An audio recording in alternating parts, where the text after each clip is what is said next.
another Savior. Holy, holy, holy, holy, Adimebujuku, another Savior. Another Savior. Holy, holy, holy, holy, Adimebujuku, another Savior. Well, this is Mobien. This is dedicated to the gallant heroes of the Nigerian Biafra War and IPO families all over the world. I remember the Nigerian Biafran War, in the thickness of the Biafra genocide. Hey, one man revived the vanishing hope to life. Let the great Biafran army to fight, and they were singing out, holy, holy, holy, holy, all the men will do is another Savior. They were singing out, holy, holy, holy, holy, all the men will do is another Savior.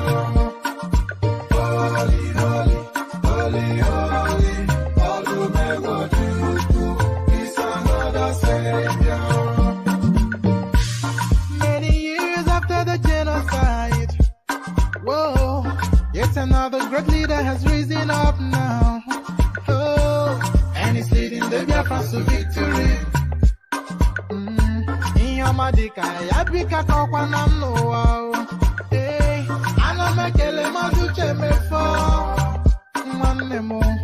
It's an honor having you on board. When I'm singing along. Holy, holy, holy, holy. Mandekano is another Savior. Gonna sing along. Holy, holy, holy, holy. Mandekano is another Savior. Wanna sing along. Holy, holy, holy, holy, holy, holy, holy, holy. Is another Savior. Getting moving right and getting moving faster now. Holy, holy, holy, holy. Is another Savior. Holy, holy, getting moving right and moving faster. Yeah, for freedom. Is another Savior. Yeah, for freedom. Holy, holy, holy, holy.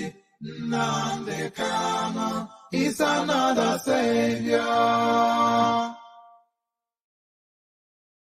Another Savior. Holy, holy, holy, holy, Adimebujuku, another Savior. Another Savior. Holy, holy, holy, holy, Adimebujuku, another Savior. Well, this is Mobien.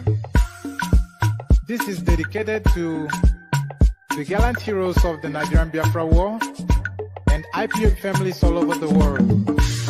I remember the Nigerian Biafran War, in the thickness of the Biafra genocide.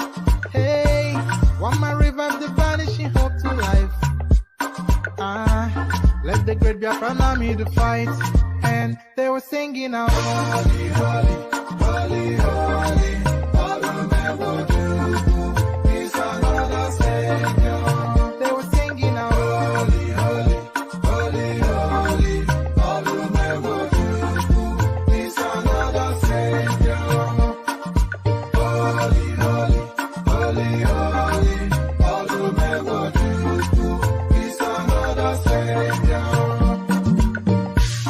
Many years after the genocide, whoa, yet another great leader has risen up now. Oh, and he's leading the Biafrans to victory. In your Madika, Yabika Kokwanam Noah. Hey, Anamekele Mazuche Mefo. Oh God, I wonder if I'm not putting on the cough just as a routine now, but I really am not. So there it is. Good day. So it's not good afternoon, good evening, or good. It's just good day. That covers the totality of the day. So I'm not quite sure all that good morning, good afternoon, good evening, wherever you are. It's totally meaningless language. Just good day. So good day, one and all. Good day, friends. We gather again. Hope you're there. So the session starts. Your company required. Nothing that happens with increasing. I say increasing regularity, it happens regularly, almost categorically. I'm not sure we have missed the day yet. So straight to it, Nigeria is collapsing. Obi campaigns in Taraba, vows to reverse poverty. So I'm only really bringing you that headline because I have been noticing increasingly that it seems to be some sort of scaremongering that the Obi's campaign predicates itself upon. It's almost like some form of negative campaigning. This is what I've noticed. Is scare stories rather than hope for the future. This is a theme that is coming through within that Obi space. Scare stories rather than hopes for the future. So that seems to be the pathway that Obi has chosen for his campaign. Again, Nigeria is collapsing. Obi campaigns in Taraba, vows to reverse poverty. So hopefully he does succeed in reversing poverty. That certainly needs to happen within the Nigerian space. APC Muslim ticket, only solution to Nigeria's political problems. Tinubu's wife defending the indefensible. So this is just the errors. The anticipation is that Tinubu will shoot himself in the foot at some point, and it looks as though that shot is being aimed by his wife, because it was looking like the Muslim ticket thing was dying a natural death, but she seems to have resuscitated it now by making this outlandish statement, completely brain fade, a moment of lapse in brain functioning. I would probably want to suggest.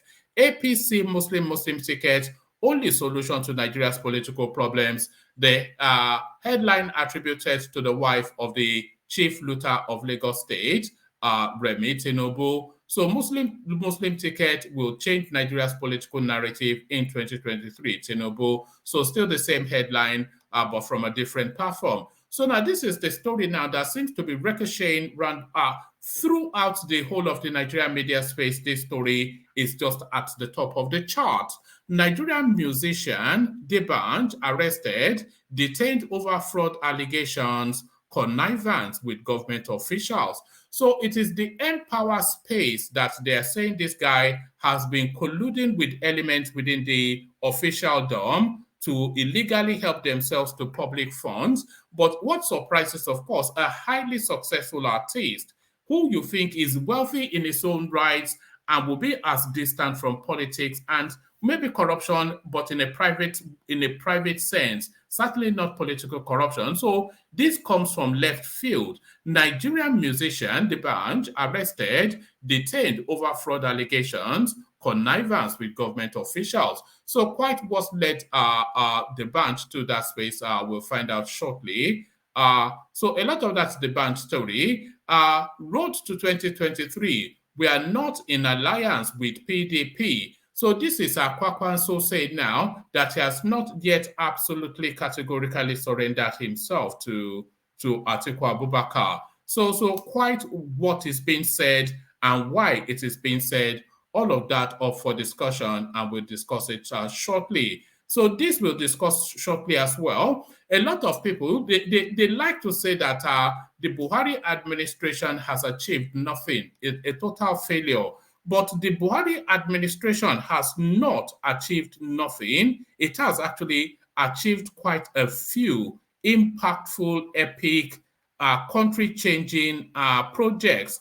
And one of those, of course, one of the marquee projects of the Buhari administration now comes to a conclusion. And this, of course, a parting gift to the Southeast. Second Niger Bridge opens December the 15th. So barely a week now, people can traverse that much needed facility, that much needed bridge that will open up all of the economic potentials of the Southeast. And they are naming it after Buhari, of course, echoes of Arabian sort of behavior. But nevertheless, Second Niger Bridge opens December the 15th, federal government. So there it is right there. All of the hoopla and the hula baloo that Buhari has achieved nothing. That certainly categorizes as an achievement. So there it is, plenty to chew through. And then we'll be playing also a video clip of of Dan Ulisi, or so, whatever his name is. Let me just make sure I've got it on the ready. Let me just check.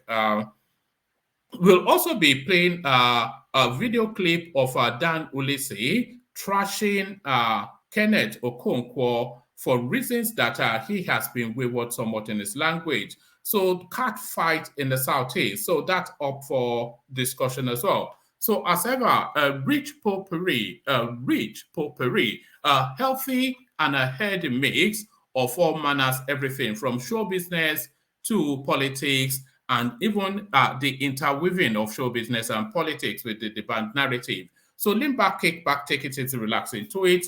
Surrender to yourself to the space for however long the session lasts. You know the routine. So click on the like button as you're coming in, please. That helps the YouTube algorithm. If you are not already subscribed, then please correct that immediately and right now. If you are not already subscribed, correct that immediately and right now. So click on like and click on subscribe if you're not subscribed already. And then if you want to come join me on the screens, click on this hyperlink that says StreamYard, highlighted on the screen right there. So that brings you into a studio space. As soon as I finish reading out the talking points, let you onto the screen and the conversation ensues. That's how it works. An open microphone session, the open microphone being the hyperlink that says StreamYard. So do that.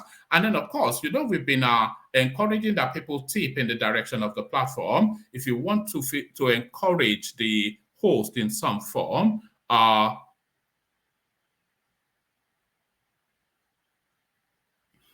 so if you want to tip in the direction of the platform in some form, just click on that and then you follow the routine. Buy your host cups of coffee. So there it is right there. So there it is. So to come in, we'll come in via another musical intermission. This time we come in via the Kegites. Have your calabash to the ready. Here are the Kegites. Water, only water, where they see ma. Water, water, water, water, water, water, water, water, water, water, water. Water, only water, where they see ma. Hapa o naido. Hapa o naido. Hapa you don't come o.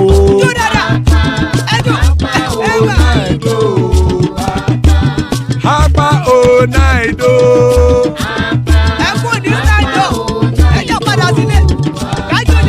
Oro kẹ̀kẹ́ ẹlẹ́mùrè o.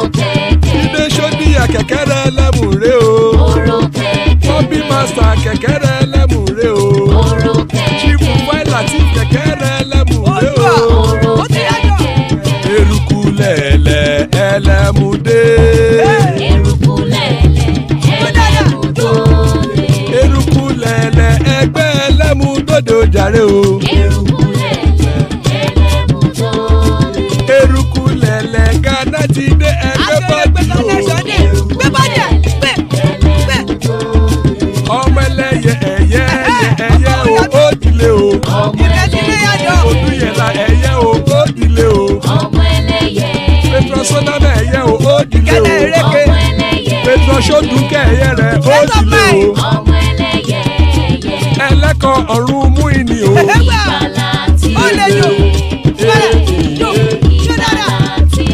Àkùkọ ọ̀run mẹ́kọ̀.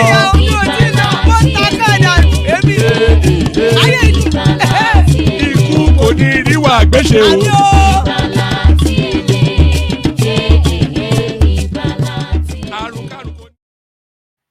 And there it is right there. Ikuko Niriwa Agbeche, a powerful, potent prayer in Yoruba language.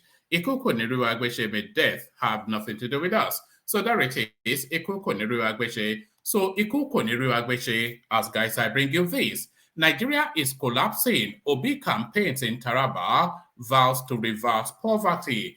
The 2023 presidential candidate of the Labour Party, Peter Obi, says Nigeria is collapsing very fast with the worsening statistics of people living in poverty. He also said only Nigerians can take back their party from the ruling class who have continued to ensure that despite the huge potentials of the country, its people continue to live in poverty. Obi made the statement on Wednesday at the Jolly Nyame Stadium in Jalingo, the Taraba state capital, during his presidential campaign in the state. He said, Nigeria is collapsing and it is doing so very fast. We have 133 million people in poverty, and Taraba is no exception. It is happening here where we have millions of people who don't know where the next meal will come from.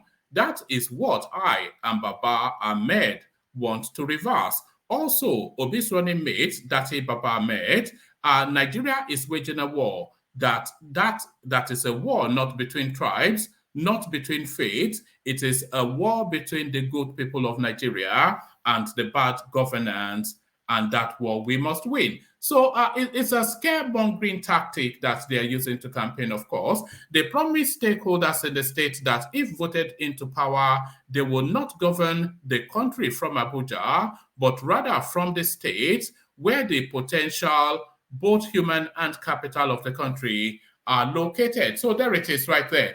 I just wanted to bring you that just to highlight the sort of campaigning that we're seeing from the Peter Obi space.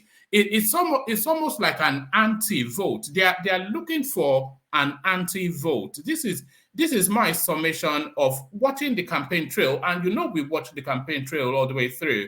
They are looking for an anti-vote. So they're asking you to vote against others rather than vote for them. So that's an anti-vote, ANTI. So that's an anti-vote. So that's what they are looking for. And that is why you hear the negative tonality in their campaigning. They are looking for an anti-vote. But how quite that is going to play out, we'll find out it's only 80 days or so away, and we'll find out fairly shortly. Let me take this from a different space, which is a bit more expansive. Muslim ticket will change Nigeria's political narrative in 2023. Remi Tinubu, the wife of the looter of Lagos State. So it's always been the case that if Tinubu is ever going to lose this election, it will be as a result of self-harm, and it looks as though that harm coming from the direction of his wife. Wife of the All Progressive Congress APC presidential candidate, Senator Remi Tinubu, has assured Nigerians that the controversial Muslim ticket will set a new tone and narrative in political future, that should be in the political future of the country from 2023. Tinubu made the remarks on Wednesday during an APC Southwest Women presidential rally at the Mobolaji Johnson Arena, formerly Onikan Stadium in Lagos, said the country in future would also witness Christian tickets. Thousands of women thronged the venue as early as 8 a.m. to express their support for the Tinubu-Shettima presidency in 2023, as well as other candidates of the party in the 2023 general polls. Earlier, Lagos State Governor Babajide Sanwo-Olu expressed his confidence that APC would come out victorious in the forthcoming presidential election. Sanwo-Olu gave the assurance when he received Remi Tinubu and wife of the APC presidential running mate Kashim Shettima, Nana, ahead of the women's rally in Lagos. Mrs. Tinubu, on behalf of the grand patron of the Tinubu-Shettima Women Presidential Campaign Team, the wife of the president, Aisha Buhari, commended the tremendous support given by Governor Sanwo-Olu and his team towards the presidential bid of Bola Tinubu and his developmental strides in the state. She said the delegation was in Marina to intimate him about the flag off of the women mega rally, urging Nigerians to vote for the party's presidential candidate. Those in the entourage were wives of governors of Ogun State, Bamidele Abiodun, Bono Famata Zulum, Kebi Zainab Bagudu, wife of Speaker Salamatu Gbadabia. What a name, Salama. As if Gbadabia Mila is not terrible enough, he had to go and marry a wife called Salamatu. Imagine that. Imagine the bullying of their children in school. What is the name of your mother? Salamatu Gbadabiamila. Wives of top party representatives, amongst others. Wife of Lagos State Governor Dr. Ibijoke Sanwo-Olu, deputy. So it gives us the retinue of the great and not so good. Or the not so great and not so good. Subsequently, whilst addressing the large crowd of women supporters, Tinubu said, I bring you warm greetings from the First Lady, Her Excellency Aisha Buhari. She sends love to Lagos and wishes you well, and to the governor that is making things work in Lagos State. We thank you for coming out in large numbers despite the challenges. My coming here is another homecoming. About 23 years ago, God blessed my husband to become governor. I supported him as First Lady.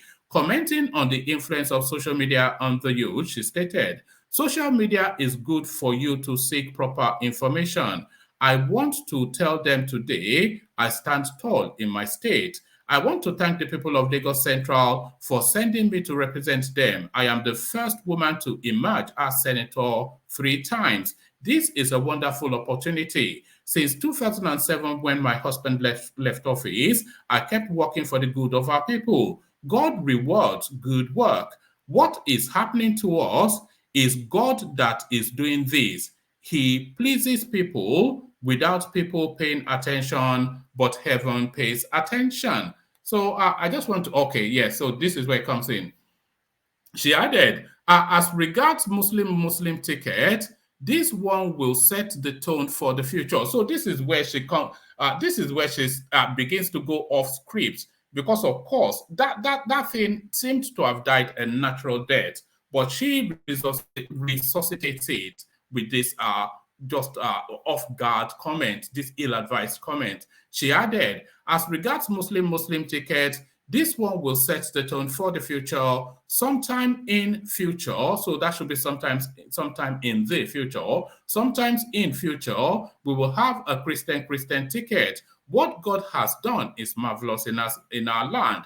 Also, Mrs. Sanwo-Olu said Nigeria in the next dispensation needs someone of political sagacity as Tinubu to manage the affairs of the nation in 2023. So I suspect she must be watching us, because sagacity is a language that we use on this platform. We are delighted to receive you all as we flag off the Tinubu-Shettima Women's Presidential Campaign in the Southwest.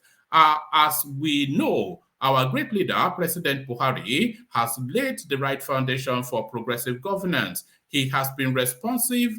Look at that. These are the sort of things that irritate people. He has been responsive.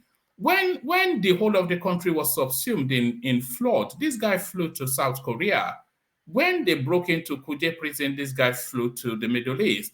Whenever there's a disaster, this guy just ignores it. He has been responsive, progressive, and totally committed to the needs of the people, especially women and children. As women, there is a strong need for us to use the 2023 election to vote for APC across all levels for consolidation and continuity of the remarkable work and achievement of the present administration. It is crystal clear that the continuity of the APC government is the sure way to greater progress. So they go on and on, but I just wanted to land on that point then, that the wife of Tinubu has now resuscitated that Muslim ticket space by shooting through the mouth, just talking shit, talking shit. Okay, so on to the next, but first a sip of water. Nigerian musician D'banj arrested, detained over fraud allegations, connived with government officials. So this a total turn up for the books. No anticipation that something like this was in the offing. A Nigerian musician, Oladapo Oyebanji, famously known as D'banj, has been arrested and detained by anti-graft agency, Independent Corrupt Practices and Other Related Offences Commission, ICPC, over fraud allegations. The musician was arrested and detained on Tuesday after ICPC operatives closed in on him, forcing him to surrender himself at the agency's headquarters in Abuja, Nigeria's capital. Sources familiar with the matter informed correspondents. The band, insiders said, had dodged summons for weeks, claiming to be overseas for scheduled concerts each time he was invited to appear for interrogation over allegations. The pop star, a wealthy Nigerian celebrity, is accused of fraudulently diverting some funds earmarked for the Nigerian government for Empower Project, an empowerment program set up by the Nigerian government in 2016 to address youth unemployment and increase social development. Investigators allege that the bunch colluded with some government officials to introduce ghost benefit. All right. So this is where it's unfortunate. It's unfortunate. Is it not Showore that used to say it is never enough for the greedy and never enough for the needy? So this is a prime example right there. A multi-millionaire, dollar-millionaire pop artist, worldwide known, but he still has to steal that little change from the downtrodden. So there it is.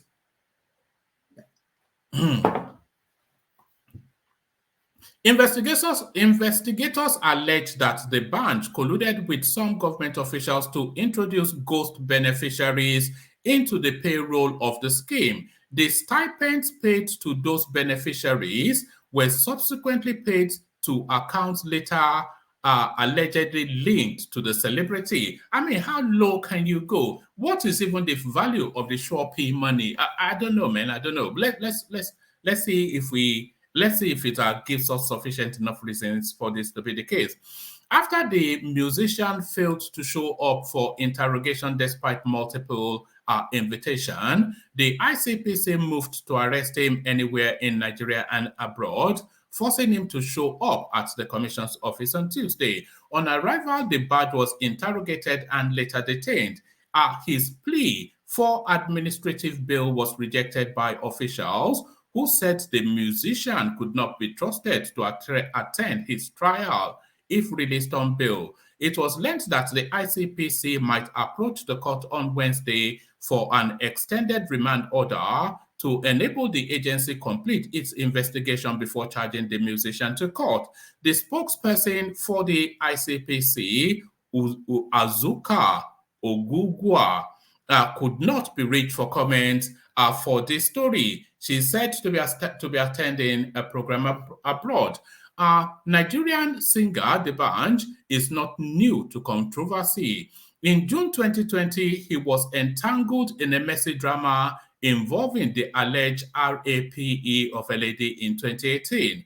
A Nigerian model scout, Benjamin Esse, had alleged that D'banj RAPE'd his friend on December the 31st, 2018 at a hotel in Victoria Island, Lagos. According to him, his friend was forced to share a story after the Coco Master joined in preaching against rape on his Instagram page as follows. So there it is.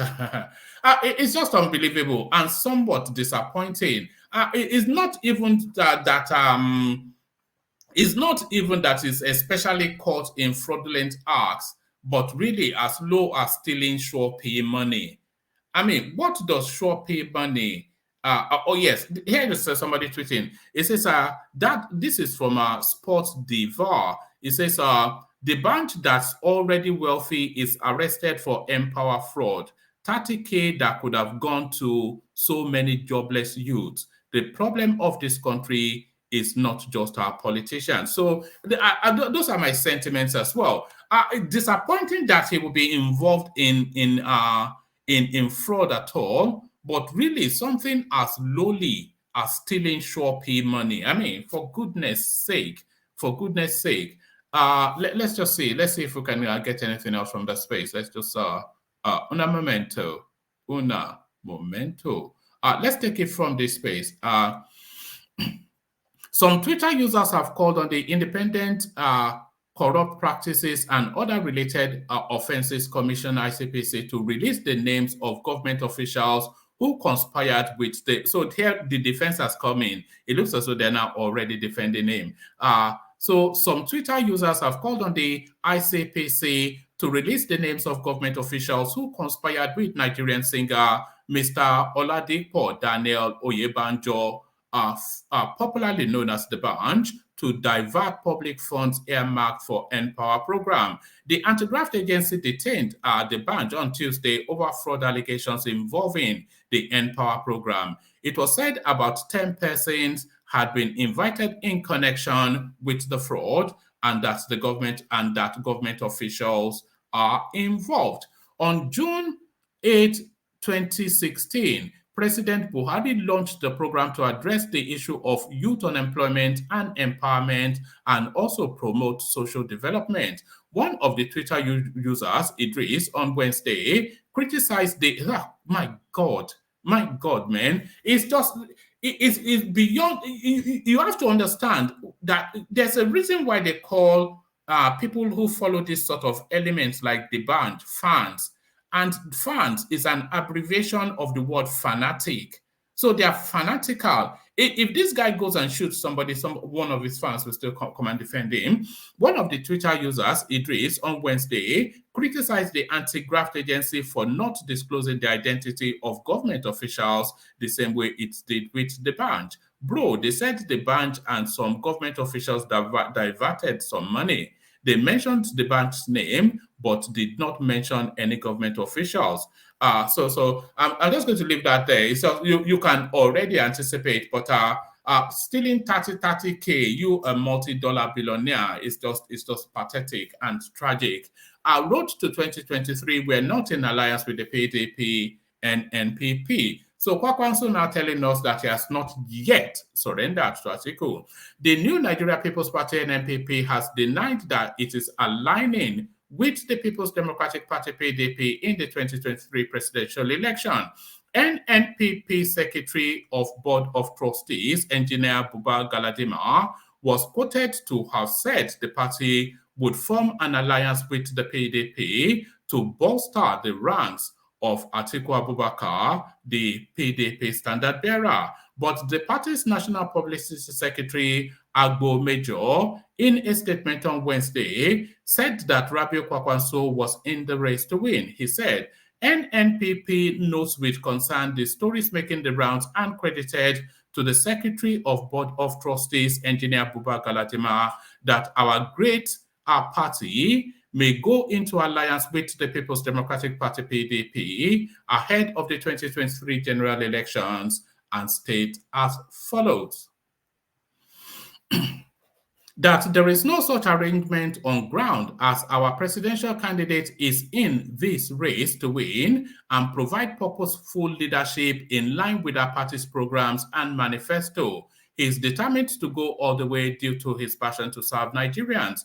As a mass movement, NNPP welcomes electoral alliances with like-minded political parties in our quest to rescue our great country, but insists that any such arrangement must be the one that will see them joining us to deliver our presidential candidate, Engineer Musa Kwakwanso, and never the other way around. That said, that the said report is a figment of the imagination of those who engineered it, and we see it as antics of mischief makers and propagandists due to the towering profile of our candidate after the series of town hall meetings held so far. The party roundly dismisses this mischievous report that has created unease amongst our team members and followers. So there it is right there. Me thinks he protests too much. Me thinks he protests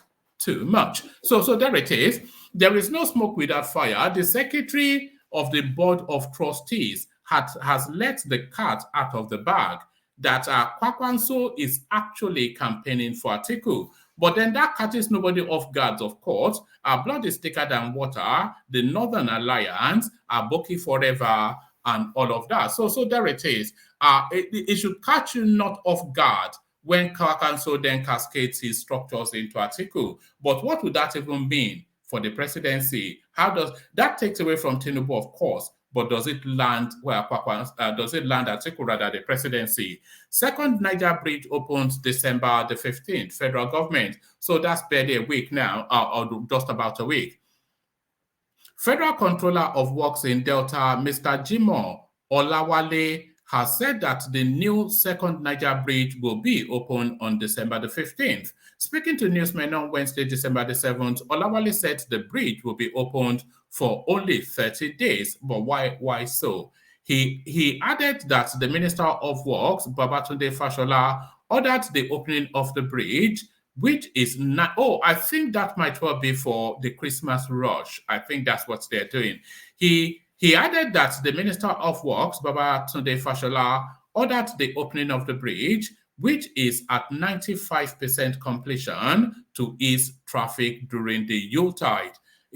He said, as we know, during the Christmas celebration, commuters suffer hardship accessing the old Niger Bridge due to traffic jams. But with this arrangement, traffic congestion on Asaba-Benin Expressway will ease.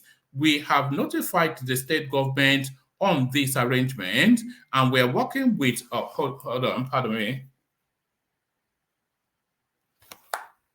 Hold on. All right. Oh, sorry. Baba Korea saw that, by the way. As we know, during the Christmas celebrations, commuters suffer hardship accessing the old Niger Bridge due to traffic jam. But with this arrangement, traffic congestion on Asaba-Benin Expressway will ease. We have notified the state government on this arrangement, and we're working with the Federal Road Safety Corps to ensure a hitch-free vehicular movement. Motorists going towards Owerri direction would divert through the access road near the old Niger Bridge to the new bridge. Olawale, who debunks claims of the federal government abandoning payment of compensation to property owners along the access road to the second Niger Bridge, added that the government had not taken possession of any property along the 17-kilometer bypass to the new bridge. He stated that they only served notice that their structures are within the government's right of way.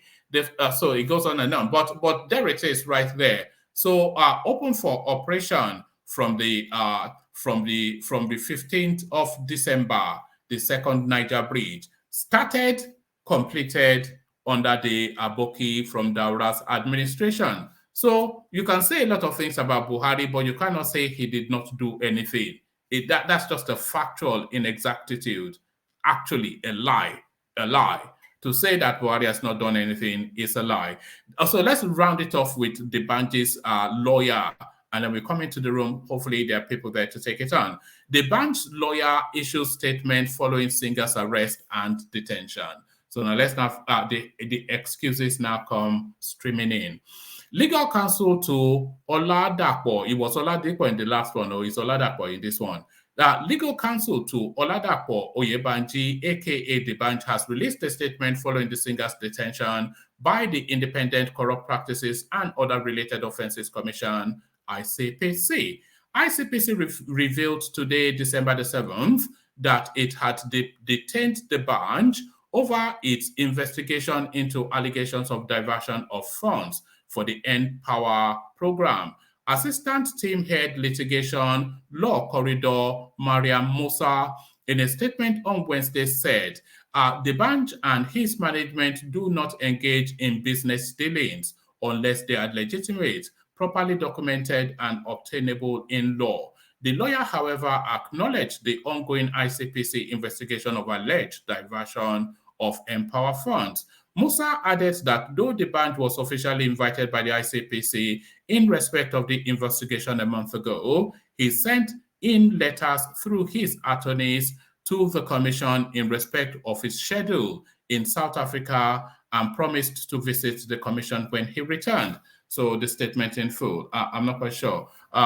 Is this even what it is? Or let's just read it out for just to fulfill all righteousness. The bank encourages ICPC to do its investigation and cautions against media trial. The media is awash with reports of Ola Dapo Oyebanji Debanj in ICPC custody with regards to unestablished allegations of fraud, for which it has become crucial to make the following statement for the purpose of clarity and to set the public records straight. 1.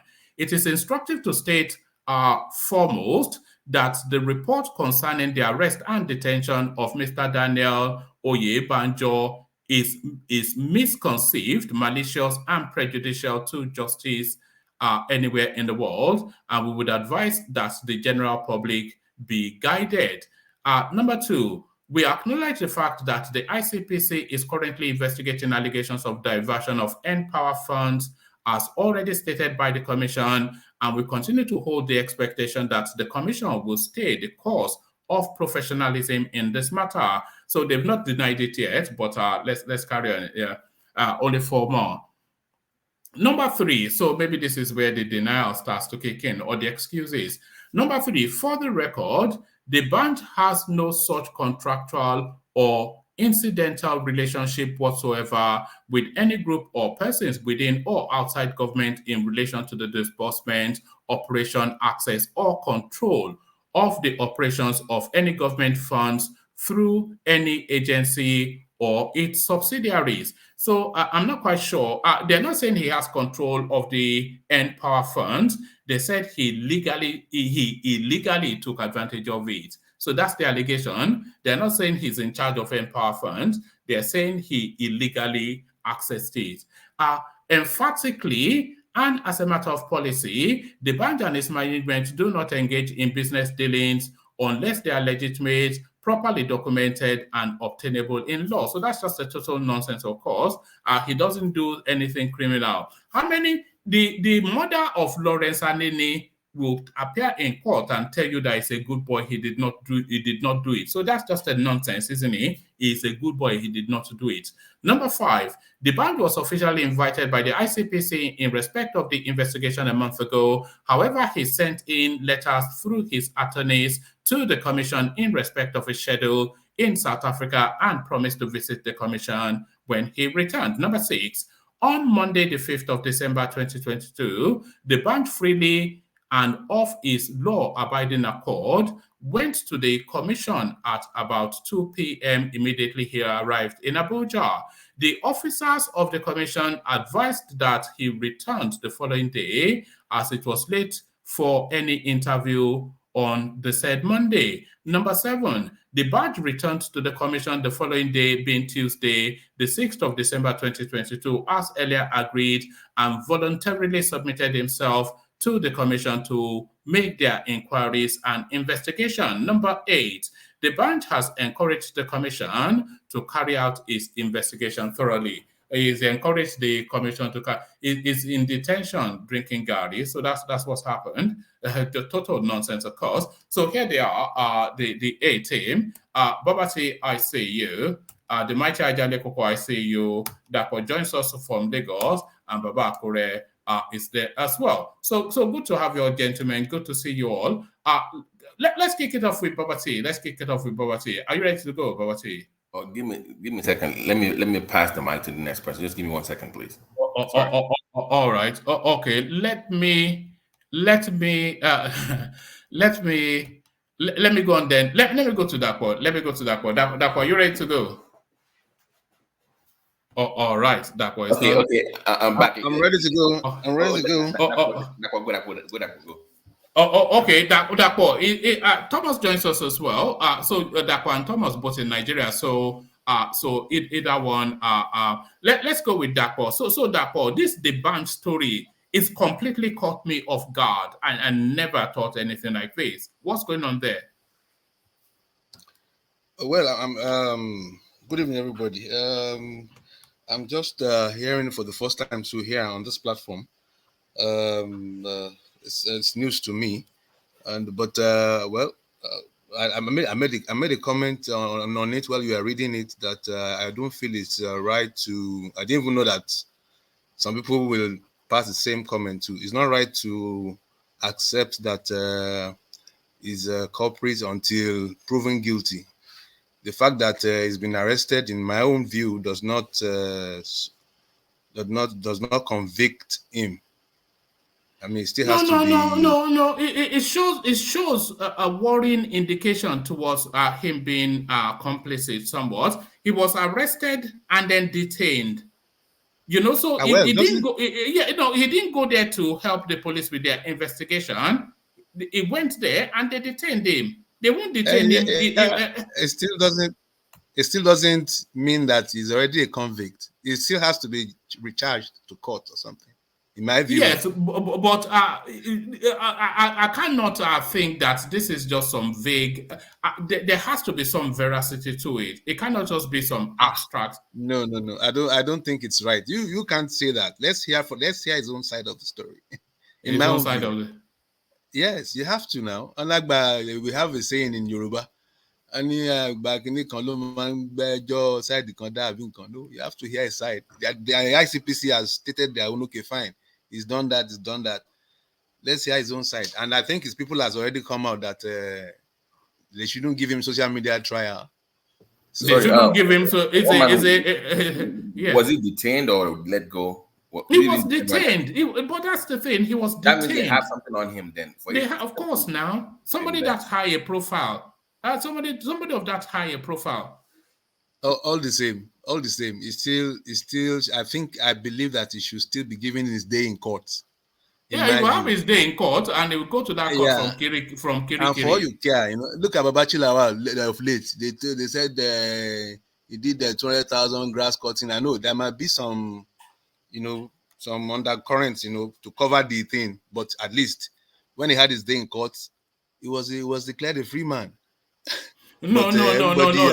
It's only temporarily free because the EFCC are going after him still. Well, for now, he's still free, at least.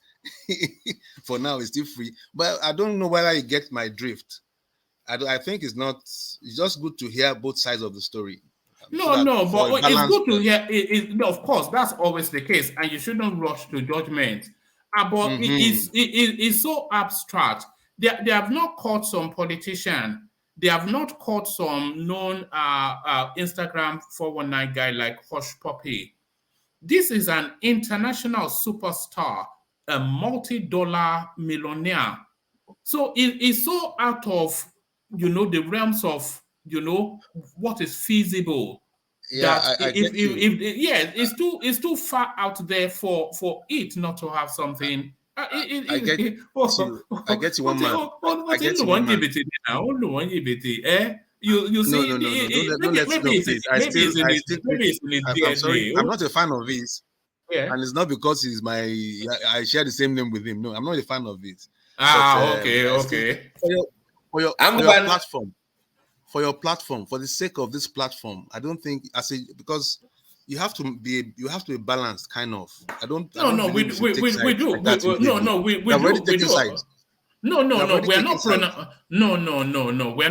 I am not pronouncing guilt. But okay, let's look at it. The band is a multi-award winning, internationally celebrated and adored, one of the prestige names in Nigeria, multi-millionaire dollars artist, a global superstar. So that is who he is.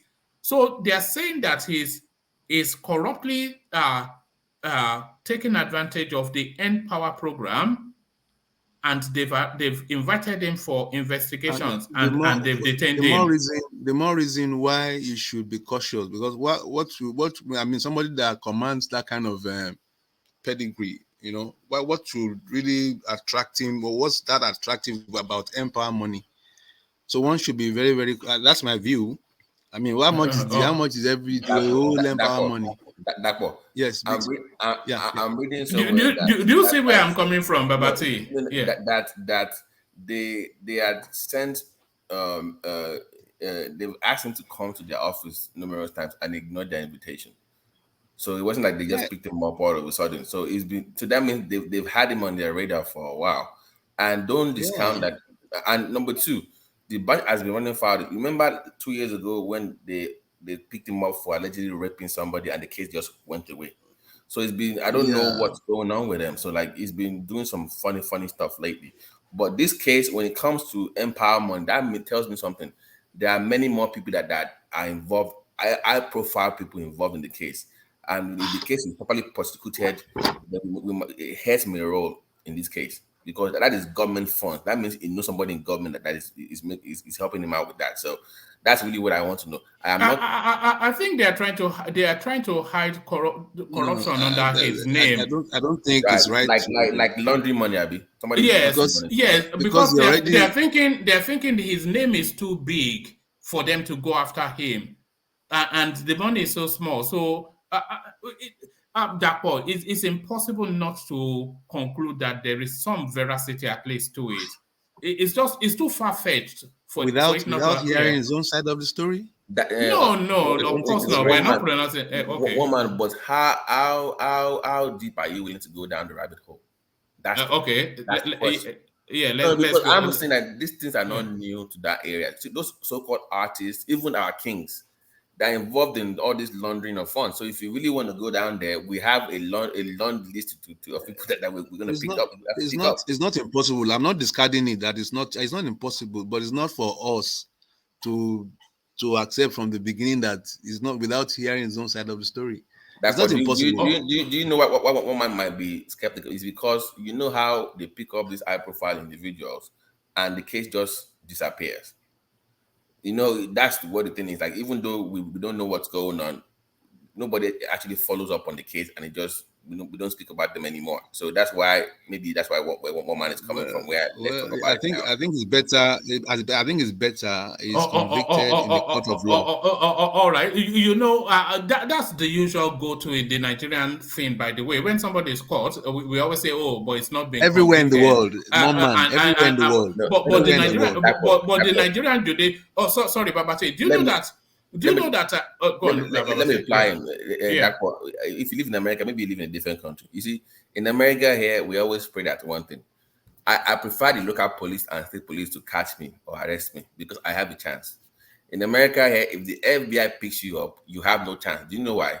They've been watching you for at least 2 or 3 years. They've already had enough case file on you. When they pick you up, you have no chance, like zero chance.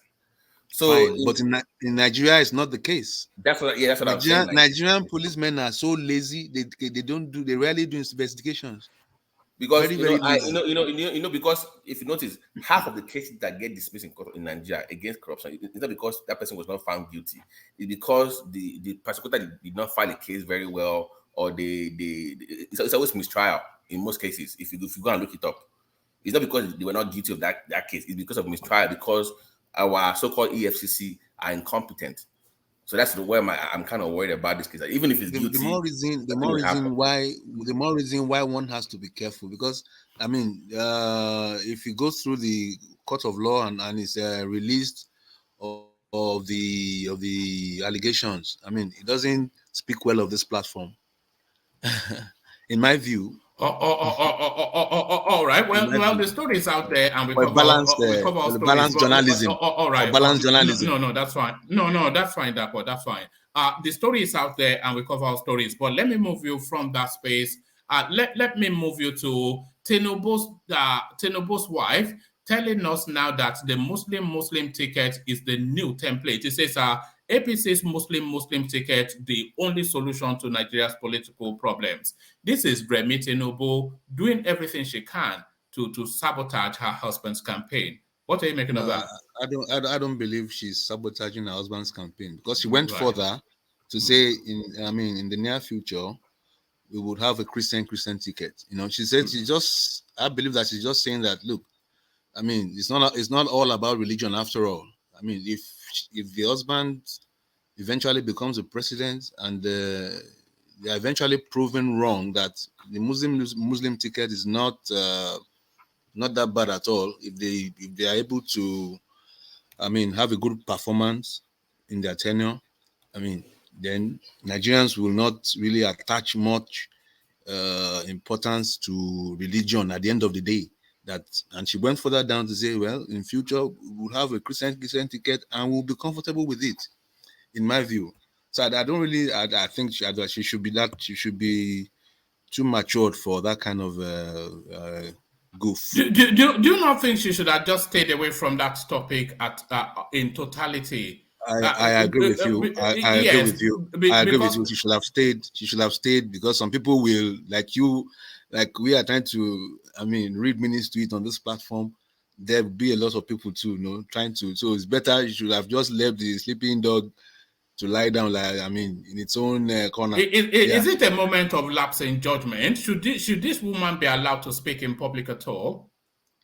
Oh well, she has. I think she should be allowed to speak. They're part of the campaign. She has her own group to capture. Using So Muslim she should be tickets allowed to speak. using Muslim tickets to mock Christians. That's what I'm saying. That I agree. I'm agreeing with you that maybe she should have stayed off that since the thing is already dying down, really and truly. But well, at the end of the day, too, it's not so. She shouldn't have used it anyway. But I mean, if one looks at it deeply, she hasn't really. If anybody looks at it deeply, I think she's trying to make some point that down the line, religion doesn't really matter. That or maybe she's trying to She should at have least. kept quiet instead of coming She out should to have. She defend should her. have. I Yeah, agree. she should have kept quiet. Yeah. She should have. She shouldn't have gone there at all. Maybe at least spoken on some other things. Yeah, I agree with that. All right, brilliant. Let me take you to one final space, and then we go on to Babati. We are not in alliance with the PDP. So this is the NNPP saying this. So this is Rabi Okwakwanso feeling the need to come out to say that he is not in the process of surrendering his structures, collapsing it into Atiku. But he's only saying that because a member of the board of trustees of that party, NNPP, came into the media space to tell us that they do intend to form that alliance with Atiku. So is it a matter of time before Kwakwanso surrenders to Atiku? Blood is thicker than water.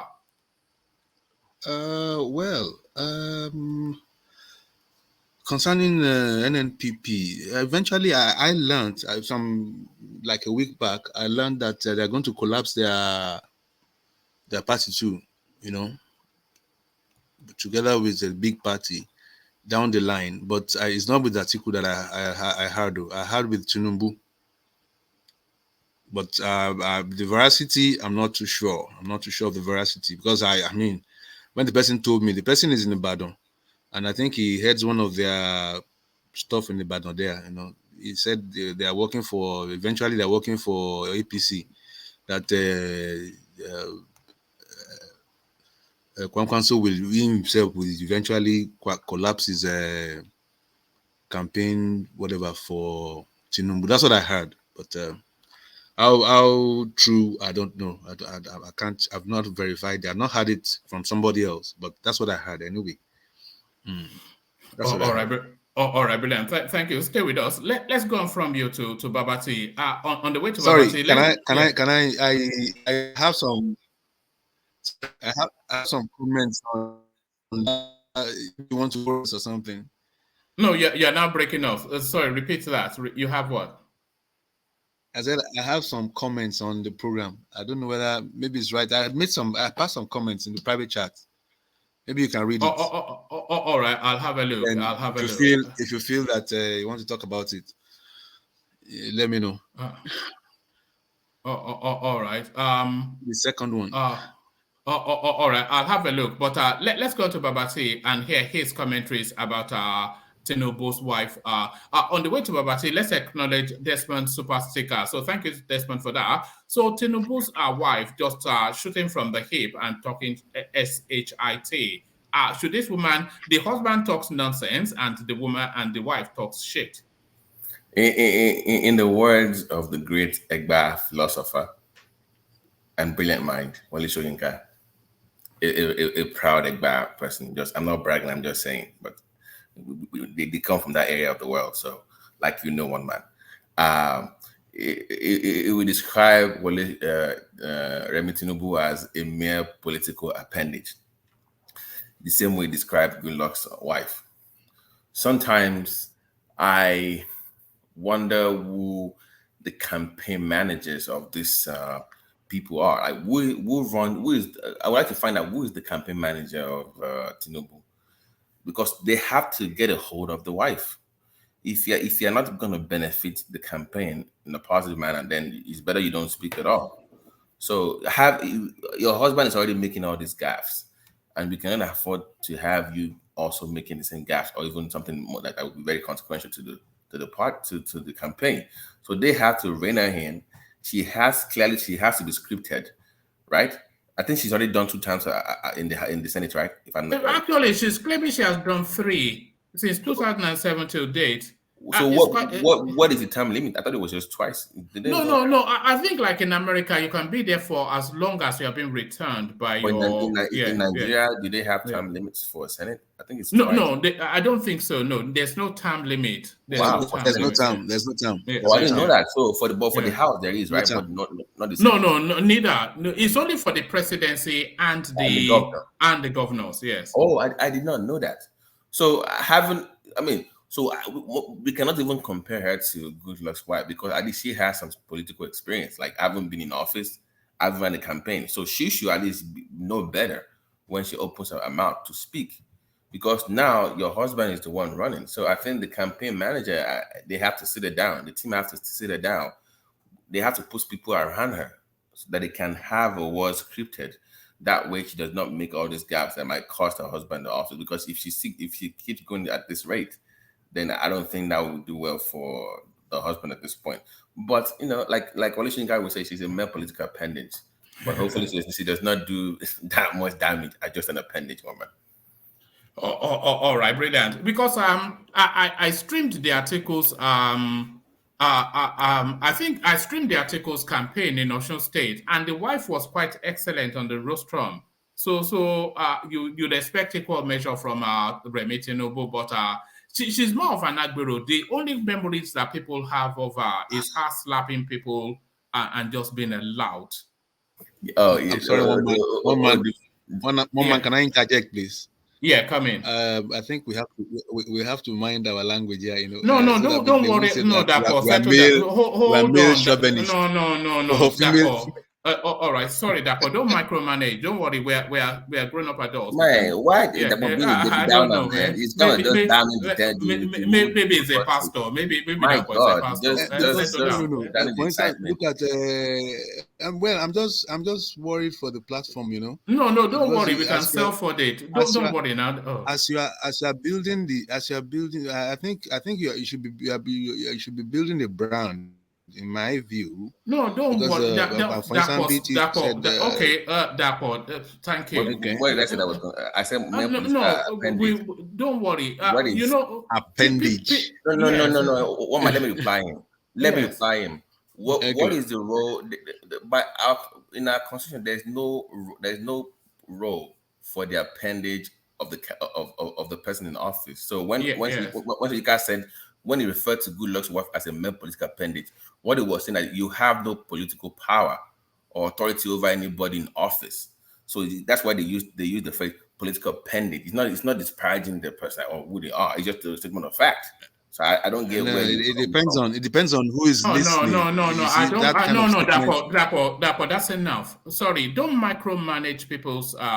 Let them speak at will. Don't worry. I have a radar for propriety. If it's inappropriate, I'll shut it down. Just trust me. Back to you, Babati. Yeah, so that's I don't think, don't be the downer, man. Just down it. But what was that? I wouldn't lost my thing at front. Come on, good job. You see what you've done now. Oh God. but Tinubu's wayward wife is who you are. Right.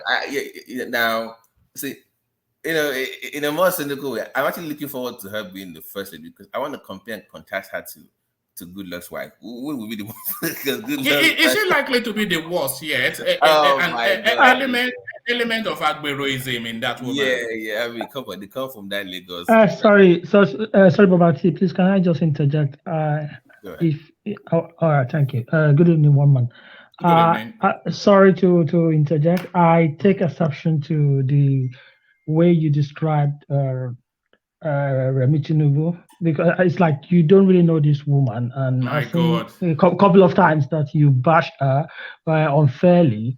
That's a But senator this, of the Federal Republic yeah, of yeah, Nigeria. this woman, if Can you you really Senator, know man. her, guys, she's okay. one of the One man, let me she's pick this really up. performing. She's Guys, really wait. performing Let's as not a waste time. senator. Can you be more? Can you be more specific? That we're not dwelling in all this back and forth. Can you be specific on where exactly I said what you didn't like? Can you? No, not you. I Not said even only one you, man. not even No, you, no, no. and Let's even not one do that, man. please. One No, man. What no, Agberu? please. Agberu is too No, low. yeah, that's what I'm saying that she's God. she's a Too very low. It's performing low. senator. I must It's let you know even if she that. doesn't perform, excuse me, it's too low. In my view, I'm sorry. No, that's in your view, but not in my view.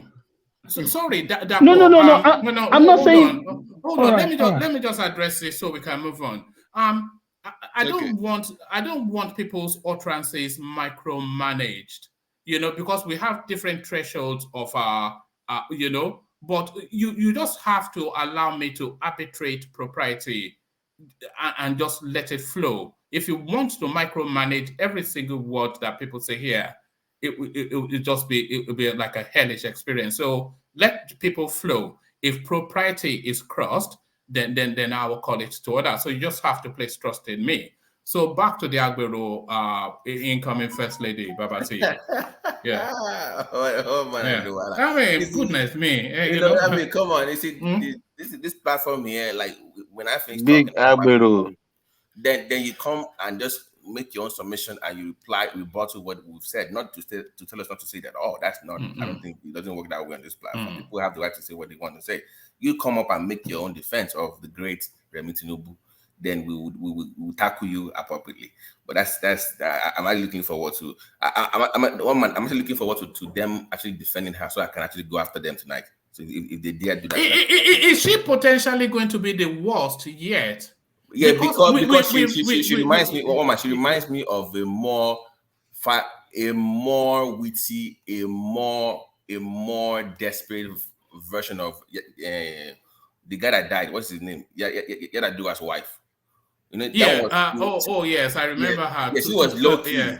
She's low key, but this one is like a more firebrand version of her. Where she's just a street fighter. She's gonna come swinging all the way. So that's what I think will happen. And if Tinubu's health comes down the same way, Yaradua did, you're gonna see more Tinubu. Tinubu. Now she has political experience now, so she knows her way around the political corridors of power. She knows how to navigate that space. So she's going to be a very influential, probably the most influential first lady in Nigeria's history, because she's going to be heavily involved in her husband's government. Trust me, she's not going to be one of this okay, just wave your hands, kiss babies, and kind of first lady. She's going to be very involved in the administration, and once again, as the first lady of Nigeria, you are a mere political pendant. You have no constitutional role. And the same way we've given Yaradua's wife, Goodluck's wife, and this one, Aisha Buhari's wife, where they think that they can command police, defense ministry, and people to go pick people up, we need to make it very clear to her. Listen, you don't have any political authority or constitutional authority to boss anybody around. You're the spouse of the person in office. Stay that way. That has to be made clear to her. Because if that's not done, I'm telling you, one man, she's going to go off the rails, and next thing you know, you start picking you. Even one man will be picked up very soon. Yes, I've turned off my Nigerian whatever. If I want to travel now, maybe I'll go to the Seychelles. But who do you think is potentially a more lousy First Lady, Tinuke, Atiku, or Remi Tinubu? Because I see them pretty much in the same ilk. Just all these bleach-skinned women. I think Atiku can rein his own wife more. Yes. Yeah, you can tell that. You can tell that there's a power toss in that family, the Tinubu family. Who wears the what? If you know what. Yes. She you can tell she's a no nonsense. She can play all this innocent. Because I watched. Remember when she had that back and forth with that lady that she called the mad person or whatever. And she came on TVC the next day to defend her. She came on TVC for like an hour, and she did not apologize. She didn't very uncouth. And she was like, "Yes." And so what? What will happen? Nobody could say anything to her because they were all scared of her. apparently. Did you see the clip where she slapped some lady at a town hall during the constitutional review? Yeah, that was that. Yeah, that just tells you the kind of person, you know. So my own worry is that Tinubu can hopefully rein her in. Like when he gets to the office eventually, I mean, just make sure we don't have a repeat of Aisha Buhari and all those people where they will make gaps and forget that they just the spouse of the person in office, not the office holder themselves. So that's very important that for them to make. But I'm worried again because she's a former senator, and I think it's going to be very hard for her to go from being a senator to just being a spouse of the president of the country. So if Tinubu wins the election, will she have to give up her seat? That is a very interesting constitutional battle. I think she's not going to the Senate again. Can I say something? She doesn't. She's not obliged to. But hold on, guys. She's not obliged to. But Tinubu hold on, guys. Okay. Wait. She's not recontesting. So. Okay. No, even as an academic exercise, if she was recontesting and she did win, and Tinubu goes on to win the presidency, will she have to step down either constitutionally or just by the weight of her office? But that one nobody knows. I think there's a very clear constitutional provision for that. Where if you be, I'm not sure about that one. So let me let you keep going. Because that's double dipping. Constitutionally, she's not obliged to step down. Can you let Chief Gomez wanted to say something? Yeah. Oh yes, let's hear from the mighty Alexander Gomez. Gomez. Yeah. Good evening, everybody. Let me say this. As a senator, she's actually been a very, very, very good senator. She's my senator. She was representing my local government, Lagos Central. Like I said on your platform yesterday, the Tinubu family house to my family house is a walking distance. So we are Morawa, we know each other very well in that part of Lagos. She was actually a good senator. She sent a lot of indigenes of Lagos Central to college. I have a family member whose tuition was paid from secondary school, Gobi College, to first class law, University of Lagos. And she did a lot of things. So whoever was saying that she was a good senator, yes, she was a good senator. She's not contesting. My brother's taking over that seat, inshallah. His name is Prince Wale Gomez. Really? But he's not. Yeah, you didn't know. You didn't know. No. So I didn't know he came up to campaign, but it's okay. It's okay. My brother. If I told us, let me say this because I have to be very objective. If Tinubu were running against Wale Gomez, Tinubu would beat Wale Gomez. But whoever they're bringing in who doesn't have that Tinubu name and don't have the necessary tools in place to manipulate the elections, there's no way they can beat a Gomez in Lagos Central. I just can't see it happening. But if Tinubu is running for a fourth term, that might happen because she has the power of incumbency. But as a senator, she was above average. She was a very, very good senator. Very, very good senator.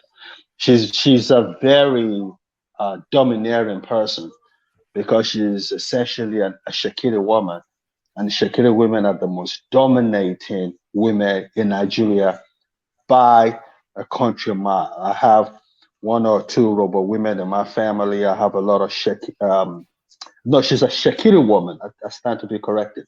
She's a Shakiri woman. She's not a Robo woman. I have a lot of Robo guys who, when they sit down with you and talk to you about Shakiri women, you just shake your head. They're just very controlling. So you could see Babati was right.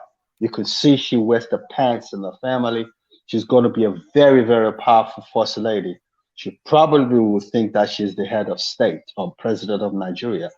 But if the husband wins, and I don't see why based on the projections and the permutations, I don't see why he wouldn't win. We're going to have a very domineering first lady in our hands. That's why I called it. Is she likely to be the worst yet if Tinubu does win? Is she likely to be the worst yet? I don't know. She's going to be very in your face, if you know what I mean. She's going to be very in your face. She's successfully been able to combine the domineering attributes of a Shakira woman and a bit of a Lagos woman to to become what she has become. But she's a no nonsense woman. She's a very tough woman. I could put her in the same league, but I might be exaggerating. But I'll put her in the same league as a Margaret Thatcher in terms of don't you know who I am? What? No, no, no, no, no, no. I want to clarify. Abba, you're going too far. You're going. No, no. Margaret Listen, Thatcher, listen. Let me the let me let Iron me let me Lady, the let Iron me let me Lady. land my point now. Let me land my point in terms of don't you know I said it, and if I said it, I'm right. I'm not saying she's a Margaret Thatcher. That she can never be a Margaret Thatcher, but she's a you a full breed, eh? I know, but she has that kind of disposition about her. Yes, yes. That's what I'm trying to say. Margaret Thatcher obviously was in a, but we're not here to talk about Margaret Thatcher, but she was in a totally different league. But she has those kind of attributes. So, Chief Gomez, this is my concern with Remi Tinubu if she gets there. Who is going to say no to her? That's the problem. That's what's going to be the problem. Whatever she wants, she's going to get because her husband listens to her a lot, and she's very domineering. You said it right.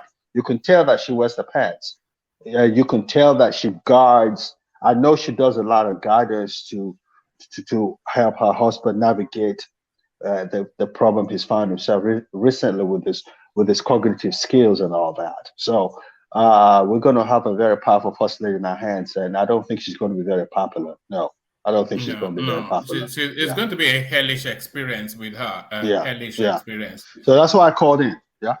All right. Check your phone, Alexander. Okay, I will. Babati, thank you for let me have that space. All right. Back to you, the Babati. It looks as though the consensus then, Remi Tinubu, is just brace yourself. Here comes a tornado. Yeah, brace yourself for the impact. And that's why I asked Chief Goldman, it's like, who is going to tell her no? And because she's like just other very vocal former first lady, but this time she comes as a senator as well. So she knows the inner workings of government. She knows the inner workings of how everything works. So she's somebody coming with power. Now, you know how they say in healthcare, we always say that always be careful of people that have power without the position. You know, we have the formal power and we have the informal power in the office space, right? People that have the official power, the title. And some people don't have the title, but they have the influence and power. So she's going to be one of those informal leaders where she does not have the constitutional authority on things, but she's going to have so much influence that pretty much the way I'm looking at the woman, if we're not careful, she might be our de facto or maybe unannounced chief of staff. That's what I see. Where she gets to filter in who comes in and who goes out. That's what I think she's going to be. So you need a strong personality to be chief of staff for Tinubu. I'm not sure Fashola can handle her, but maybe Fashola maybe. No, I suspect Fashola might be. Fashola just strikes me as a no-nonsense guy. Right. Or what do you reckon? Yeah, but that depends when she was the first lady in Lagos State. She like that. When she was the first lady in it, was she like that? Fashola was the chief of staff. When she was the first lady in Lagos State. Did we hear anything about her when she was the first lady in Lagos State? I'm just trying to see no. With what happened. No. You see the power in the first of 8 years of back then nobody knew about it. The others finished the tenure. Sorry. Okay. I'm saying exposure. You know, you have cameras now. You have antecedents now. She's been exposed politically, so you can see the tendency that she has. She's always had cameras. She's always had cameras. I'm saying that it was because it was state level. If you are playing at state level, back in 1999, she had cameras. Now we didn't know her. No, that Paul. Listen to what I'm saying. I'm saying that I don't see her in all these pictures. Wait. When she was slapping people and going to all these gaffes, she was the senator, right? she was playing the federal level now. Back then, it was state politics. You can't compare state politics to federal politics. Once you are exposed federally, you kind of get the bigger microscope on you. People look at you differently. So when she was doing whatever she was doing, nobody cared. But now she's a senator now that is slapping people. Of course, people will have concerns. It's different, man. It's different. What am I saying? Go ahead. Well, in my view, you could once in a while we can goof, Has she done it again after that time? So why do we hire campaign managers to manage us during campaigns? That's where they're there for. So you can see a manager and still goof. You can see have a manager and goof. All right. Babate, let me show you this. This is it's not like as though we're making things up. Let me see.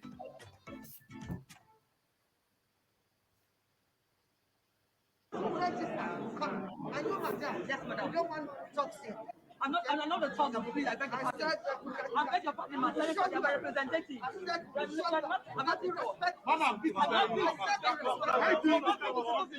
you call me a talk? How can you call me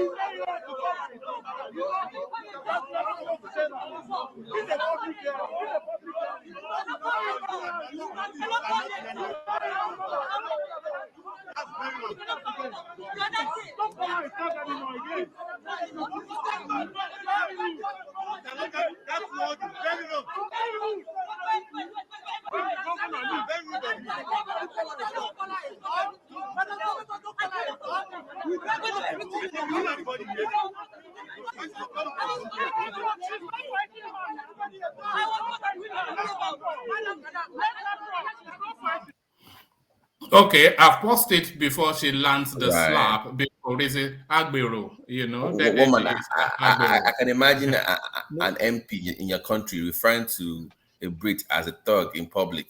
Imagine what will happen to them. That's the biggest Agboro lifestyle. Look at that. That's your incoming first lady. Don't worry. That we defend her again. No doubt. She goofed. Yeah, she goofed. No doubt. That we'll find a way to defend her again. Don't worry. That was I can look for 3-4 more examples. That's just so she is. It's clearly a personality. So she has to tame down. The campaigner has to tame down. And they have to make it clear to her when she gets into office or whatever they're going to have her. Our role has to be well defined. It's very crucial for a husband to succeed. He can go, woman, I know on the more serious one, it can also go both ways. She can be a bully dog for her husband if she's well managed. They can actually use her to get things done as well. So it can go either way. If she's well managed, it will work. But if it goes the other way, it's going to be a disaster. So yeah, that's the way I see it. Let me keep it brief. Exciting times ahead. So to the debunk space then, okay, we're saying we cannot condemn him because he has not been convicted in a court of law, but the narrative, how it's all come together, it's just, yeah, because talk us through it. That's the reason why I said, if you look at the past 5 years, he's been getting trouble with the law. From rape charges to all this. So it's been having all this stuff going on. Now, you said he was a superstar. He used to be a superstar. He was a superstar at some point, but not anymore. So maybe he's low on funds and he's doing desperate things. So that's why I'm concerned about this. I'm not going to say he's guilty, but at the same time, I'm not going to dismiss it as well. So even though that we're saying that we should not worry about it, let's also worry about it at the same time, because that means if he's doing this, or if this is true, that means there is more to this story that we know, and it might expose many people, many powerful people might be exposed. So let's not dismiss it outrightly, but at the same time, let's not condemn it. But at least we can at least raise the question or concerns about what's going on with him, because he's had so many issues in the last 5 years for some reason. Something is going on with the man. Something is going on. You know, some people are just instinctually that way. I've heard stories of people that almost even millionaires, and they go into a shop and just shoplift maybe biscuit or sweet just for the thrill of it. Maybe it's one of them. Maybe it's a narcissist. I wouldn't take it that far with the bank. I wouldn't take it that far. But the empire thing, that I wouldn't be surprised if oh my, I would not be surprised if the band is found guilty. I would not be surprised. I just want to know other people, other parties involved. That's what I really want to know. Because if you remember, the band, one of his hit songs back in the days, I remember, was Mobile One. If you remember, Mobile One was when it was doing, allegedly, by the way, allegedly, it was on Lukeni you can buy, allegedly.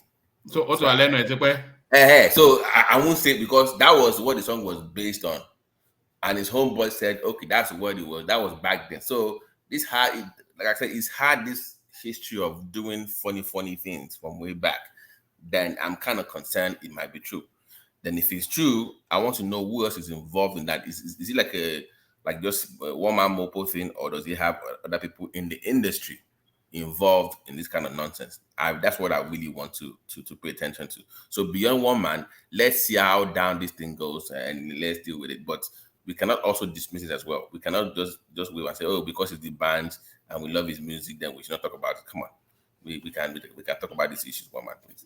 All right, and the protestation from Rabbi Okwakwanso that is not collapsing the structures into article. What are you making of that? We saw this coming, didn't we? Yeah. So, this what about, to be honest with you, even Obi, I think Obi in his heart of hearts wants to collapse the structure, but the movement has kind of grown past him, like it's gone bigger than what he even thought it was going to be. So that's the only reason he's holding on. Kwankwaso, we know he had no chance. Everybody knew he had no chance. He was just using it for bargaining chip. Now, I don't think he's gonna. I'm not really sure if he's gonna go with Atiku. I think he might lean towards with Tinubu, but I would not be surprised if he pulls a Tambowa 2.0 last minute against Tinubu and goes back to Atiku. So I can't trust him entirely. So I think he's leaning towards collapsing his structure to support Tinubu.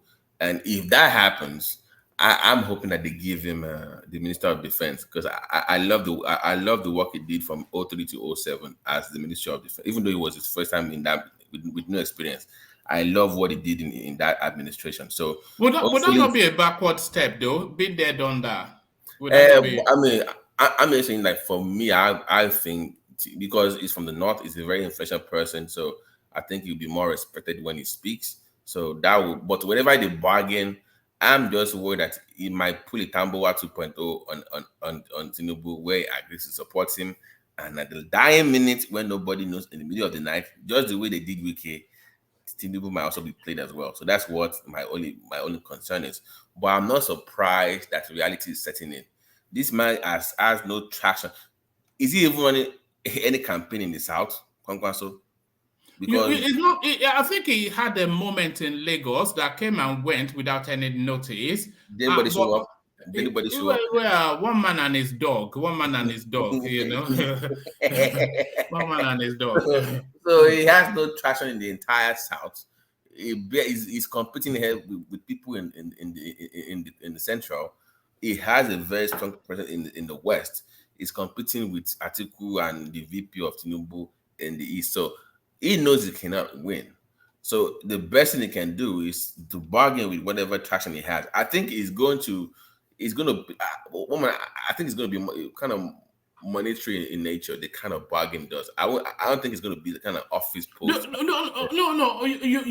I think he's going to negotiate for portfolios. That's what I think he might well do. Plus money for that Kano votes. That would be what I think is going to. Yeah. So I think he's going to ask for the Ministry of Defense, and then I think he's going to ask for 2 more agencies for his to pack his influence with somebody. But he's going to ask for at least 3 to 4 portfolios. But woman, can I, in all honesty, like, who would be his best chance to support if you between article to get those things that you just mentioned between Tinubu, who is likely to give him those posts if he goes? I think both of them would negotiate those positions with him, because both of them, they need his support. That kind of vote is very Yes. Don't they have Ganduje, the dollar man? Doesn't he have that influence in that area? Yeah, he has some influence, but Kano State belongs to Kwakwanso. Right. So Yes. yeah, so he needs to do more. So I think that was probably be what will happen in that area. But his Yeah. relationship though with Tinubu is longer and deeper. So if he wants to go in terms of his personal relationship and who he trusts, he will go with Tinubu. But he wants to do the northern thing. Okay. If they weigh on him that you have to support the clan, Do you destiny a scenario where, let's say, Kwankwaso announced tomorrow and says, guys, I'm going to go with Tinubu. What then happens to the Obi camp? Do you see them collapsing to support Atiku or holding firm to the end? No, they will fight to the bitter end. He has no choice. Yes. It's too far gone, isn't it? It's too far gone. I know I have no choice, but I need to keep milking this opportunity until it happens, and because Obi might even fade away within the next couple of years if he does not play this right. So yeah, that's my thing. Once Kwankwaso makes his support known to people, then we can then start to play the real politics in terms of looking at the map again and then knowing where the votes will come from. But it makes it more difficult because if he does, then I'm going to rule out Obi entirely. Then you haven't already? Have you not already? No. I'm giving him a slight chance because of what is going on in the PDP. I'm just like kind of hoping that things might change. But if Kwankwaso then supports Tinubu, then we know we can close the book on Labour. Then we are back to our original programming. I say back to our original programming: PDP versus APC. Yeah, so that would be what we're back to. So, but until then, let's just hold up and see what unfolds in the PDP first before we make that conclusion. Well, what are you making of my assertion that the obedience space they are carrying out somewhat of a negative campaigning, and they're because what I'm reading and what I've been thinking all the way through is that they're not necessarily asking people to vote for them. They're asking people to vote against others. Which what does that tell you, one man? Yeah. Because I think reality is setting in on them. Because I was talking to somebody in a different family, and that issue came up where they kept attacking Tinubu, and I said you should be doing more of promotion of your own candidates. And I gave an example, and I said because they kept comparing Anambra to Lagos, and I said that's a mistake. And they asked me why. I said because by default, politically, anybody that runs, if you're running for a federal position and you've run a big state like Lagos State, you have this inbuilt advantage politically. So just like anywhere in the world, one man. If you're a governor of California, governor of New York or Florida or London or Mayor, whatever, if you're running for a higher position, you have that inbuilt political advantage because you have that side that you've managed. So when you're comparing Lagos to Anambra all the time, it makes Obi look smaller. It makes Tinubu look bigger, right? Even if it's mediocre, even if you say it was average in Lagos, that average performance when compared to whatever happened in Lagos looks amazing, right? Because it's a bigger market. So stop comparing him all the time. Try to promote your own person and his policies as opposed to attacking Tinubu. But lately, one man, you're right, they've pretty much abandoned Obi, and they are squarely just attacking Tinubu 24/7. That's what they're now doing, and I said it's not gonna work for you guys, and people can now see through what you guys are doing. So, but I don't know what their game plan is, because if you're attacking him this much, do you think they've run out of ideas? Is that what it is? But what? That's the question. What is new? Tell me what is new about. What is refreshing about? Because the last big moment that they could have had was the manifesto. And that's just turned out to be a damn squib. That was because that was just a disaster. I think I didn't really contribute, but I was listening to people talk about the different. I think it was Kid that was doing by the way. Yeah. I went back and I did listen to his breakdown of that. Was a brilliant breakdown. No, it's a super brain, isn't it? Yeah, that was wonderful. Well, it's not. It's almost as clever. No, it's almost as clever as you. It's almost, but not quite. I like to. I have to always humble him before he get out of. Yes. But he's a brilliant chap. I have to give him. No, I like him. So he broke it down. But when you now present that case to the obedience, They have no response. There's no rebuttal. They have no response. I'm like, okay, look at what he's presenting. Compare it to the original manifesto or what Labour stands for as a political party and a movement, because we cannot dismiss that part of Labour. It's different. It's clearly not the same policy or ideology, but they have no rebuttal. But all this attack continue because why are they not attacking Atiku to this level? I've never had them. I don't hear them attacking Atiku for no reason. I don't hear this kind of vitriol towards Atiku. It's always Tinubu for some reason. So I don't know. You know why they don't do, because Tinubu is the man to beat. Anybody that finishes above Tinubu in February will be the president.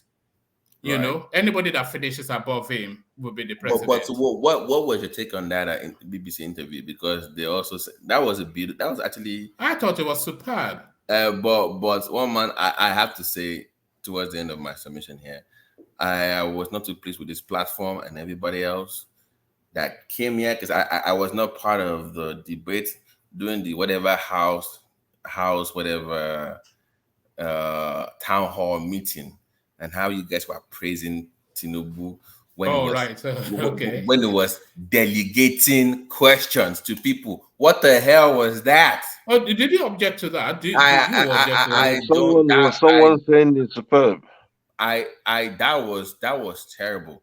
That was irresponsible, and I hated every part of it. You can delegate duties when you are in office, but when you are running for office, I want to hear from you. I don't want to hear from every. If you are the head of state now and you delegate duties to people, I get that. But when I'm asking you questions when you're campaigning, I don't want to hear from your surrogate. That was terrible. That was a terrible move. And number two, the optics of it did not look good, because this man has ignored town hall debate in Nigeria. One man, only for it to go to UK to do that. So are you saying that we do? And because we cannot vote right now in the UK, right? Nobody can vote in diaspora and the US. We can't vote right now. So why would you then ignore town hall meetings in your own country, where you can actually debate? But the Nigerian media space is too partisan. And the man has TVC. Okay. Let me even give me leeway. Okay, what about TVC? Who owns TVC? He has TV. Okay, go to TVC. Then go to TVC. It will at some point, surely. Yeah, but you don't do UK first before you do your own press. The opposite does not. I didn't like that. And when people are praising, oh, look at how people are even using terms. It was some kind of all this grammar. I'm like, one man, why? What are you doing? Can I interject, PT, please? Come in, engineer. Yeah, basically, what this man just did that very day is he tells people that he's not competent to be Nigerian president. That's number one, and number two is this is a slap to Nigerian citizens. And if you look at it, he has been running away from all these calls from Nigerian for him to join the campaign people to do the debate. He has been running away from them. But when it comes to the supremacists, the white people that they enslave us, that's when he even went there and completely shambled everything down. So that's to tell you that honestly, it's a slap to every Nigerian citizen. So engineer, pretty much we are still enslaved people then. That's what it tells. Because pretty much lately, if you want to become Nigerian president, you must go to that house and go and give a speech over there. That's unbelievable. We are still, that means we're still enslaved people. But that's been going on for a while now. Buhari was there. I know, but what does that tell you? Are we really free as a people, one man? No. It tells us that we are part of a global community and not an island. One man, the same way they deceive you with the Commonwealth. That's slave time. I be now we. But we chop your own money, but now we. I read between the lines. But when you were here salivating over it, I'm like, what is going on with one man today? You were pretty much rolling on the floor, praising him and how amazing it was. I'm like, was one man really praising Tinubu on that very day? No. It was talking about, oh, look at how he's delegating to people. I'm like, what the hell is going on? Yeah, but it's leadership, not delegation. Not other questions now. When you're in office is one thing, because we know. One man, you need to confess, eh? No, Well, it's a that what? Eh? You want to lump me into Tinubu's camp, Abi? no, Eh? no, I'm not lumping you to that. I'm just saying that I was not too pleased with the reaction I was getting on the platform. Of course, Sorry, it's my opinion. you. It's my opinion, but I didn't Yes. like the way where we kind of. I've seen that in years with Nigerian politicians where they would go out to the UK and give interviews to foreign press and dismiss their own press, or they will give now in this case now we're not campaigning in the UK. We're not having town hall meetings in Nigeria. At least speak to your own people first. You have your own TV network. Go there, talk. Nobody will complain. At least people want to hear from you. It's not about gaffes. You can have this scripted or all I care. But at least speak to your own people first before you go to the UK. We don't vote in the UK. We don't vote because now I think it's come to the US, right? I believe it's come to the US. Yes, Yes. and I suspect he'll do another session with CNN. Yeah. But we don't vote in the US. We don't vote in the UK. Stay back in Nigeria, campaign there first. Then towards the election, you can come over here. Until then, I don't want to hear anything from you. I didn't like the whole side of everything that I'm praising him for delegating questions. It's questions. You are running for office. Answer for God's sake. That was not too. Yeah, but some of the questions they were soft sell questions. They were not questions that he could not answer. Like exactly. why do you want to be president? So I'm not sure that that's beyond his wit to answer. Why so was it it wasn't as though delegating question 1 + 1 is 1? Okay, now no, yeah, you exactly one man. All those questions, all the questions he passed, they were not fantastic questions now, and the answers people gave were not fantastic answers that he could not submit himself. They were not fantastic. Yes, I wonder why people are making a fuss about it. Delegation. Yeah, so that tells us that it wasn't because he lacked They the were capacity. basic questions now that he could have trained himself for. That was deliberate. I think that was They were deliberate. basic questions. No, Right. again, that was deliberate. That was done deliberately because they want to show that it's like it's a planner. They wanted to show teamwork. That's what they Yeah, wanted to show. but that was the wrong place to show that. It's just You don't need look. to- He's just trying to tell the world that look, I'm working with a team. And I don't think he's that brainy, but he's surrounded himself with brainy people that are more intelligent than him, and that's what I think matters. No. That's the important thing. I disagree. You know, I disagree with you guys because I even blame the organizer of that program. It seems too scripted. The whole panel, everybody that came there were pretty much Tinubu fans. No, that was what shocked me. There was no. That was too scripted. They didn't. It wasn't pushed at all. Right. It was just like it was choreographed, orchestrated. Yes, all choreographed. Why are the white people there? Where are the obedient? Come there. There's other candidates too. Oh, hold on that for now. Okay. They're inviting other candidates too. I know, but if they were fair, you should allow well-behaved obedience. By the way, I need to add. Allow well-behaved obedience. Is that not a contradiction in terms? That's an oxymoron. Well-behaved obedience. Two words that should not be in the same sentence. Have them come there. Then ask tough questions. Have Atiku people, and they have to say, okay, I'm voting for Atiku, I'm voting for Obi, but I want to ask you this question so we know where they're coming from. Asking tough questions, have him defend it in the face of the world. That's what. But to have this, people come with their pom-poms and they were even praising me. Imagine they were singing that Yoruba song in the UK. Yeah, baba. I'm like, what? Are we no show D? What is all this?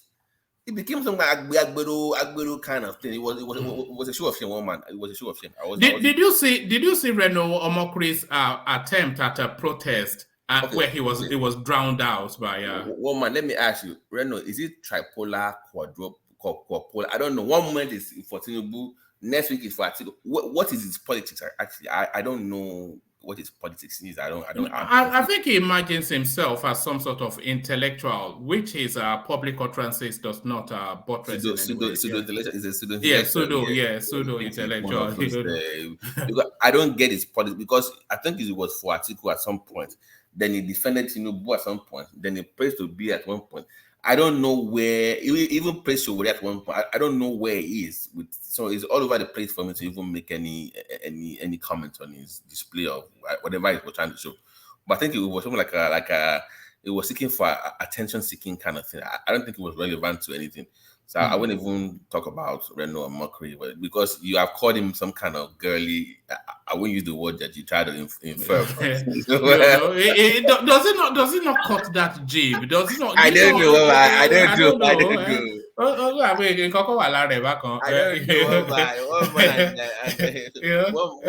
one man has the what we call in America. One man has the gaydar. Anyway, I don't know about that. We'll go that far. You know, you know who is who. I don't know that one. Yeah, so you know, because that they wants to put me in some sort of bracket. But let me take you to the space. They're going to be opening the second Niger Bridge on the 15th of this month, which is approximately 7 days from now. Started, completed under the Buhari administration. All of these things that Buhari here did nothing in 8 years. You can't say that, can you? Really? That one I can say it's a good way to cap off the administration, to round off and say this is my gift to you guys. That is something that nobody, regardless of where we're from, regardless of our faith or of our religion, we cannot, beyond tribal settlements, let's take time off from our political BS to give this man credit where credit is due. He started, I know it was not his original plan, it was not that being plan, but at least he completed something for that space. There's more to be done, by the way. We know that. But at least for this one, it's a laudable project. We have to give him the credit. But I know some way, somehow, they're going to find a way to bash him about it and, twist it around again and say maybe the reason that is for campaign. They're going to find a way. But beyond that, let's look beyond that. Just for a second, guys. Beyond, the guy that is going to be, because it's going to open up that area, at least that traffic on that Niger Bridge, at least you have some kind of relief. And we have to give credit to Buhari. And hopefully that will begin the real integration of the Southeast back into Nigeria, where we can have that economic stuff. And like I said, I'm looking forward to that Lagos to Calabar Railroad that also docks to that Benin area, goes into the Southeast, and also comes the way down to Calabar. That, if that is done, plus they have their own airports coming up in that area, and they open up those seaports, they do the dredging, then we can open up that space. Lagos is not all one and all where everybody has to come and dock their ship. We open up that area, then we can talk about one Nigeria once again. But this is a step in the right direction. And anybody, regardless of our political affiliations, have to give Buhari credit for this one. We have to. The second Niger Bridge is the most significant project that has been carried out in the Southeast in the last 30, 40 years. Yeah, that tells you that we are way far behind. That tells a lot. That even though it's wonderful, that means that place has been abandoned. Well, that's the reality. We have to also acknowledge that at least. So more, but this is the beginning of a new thing, right? It's a renewal of hope. It's a renewal of faith. It's a renewal of purpose for that region, and we welcome them back into Nigeria. That would be Buhari's welcome gift. Welcome back to Nigeria. We can do more.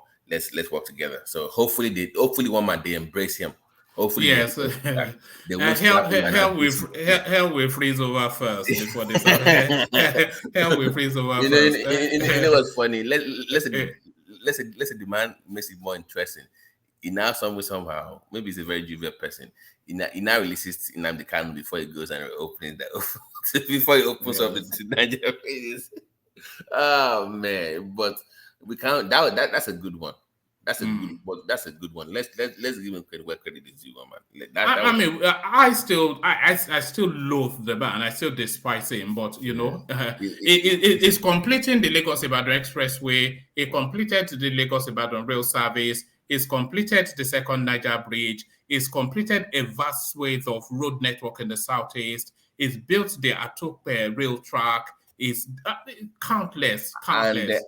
And the power thing is coming up as well. Once they had the Mambila thing to it, and they have Siemens fix that transmission line, we should be getting close to 20,000 megawatts in the next 5 years easily, if they follow through their plans. And hopefully they can get rid of all these discos and ciscos. And I've told them what to do, man. It's very simple. These people are owing the banks. Or forget the court. Don't go to court as a government. Just go to the banks. Have them collect false their loan connection back, pay us back. Then they are forced to declare bankruptcy. Then you reopen the bidding once again. That's the way you do it. You go to the banks. They are forced to declare bankruptcy because they cannot pay back. They are forced to sell back to the government at a cheaper rate. Then you can open up the bidding process again to a more credible bidder, a CMS or a more reliable company, not the so-called BS that we had before.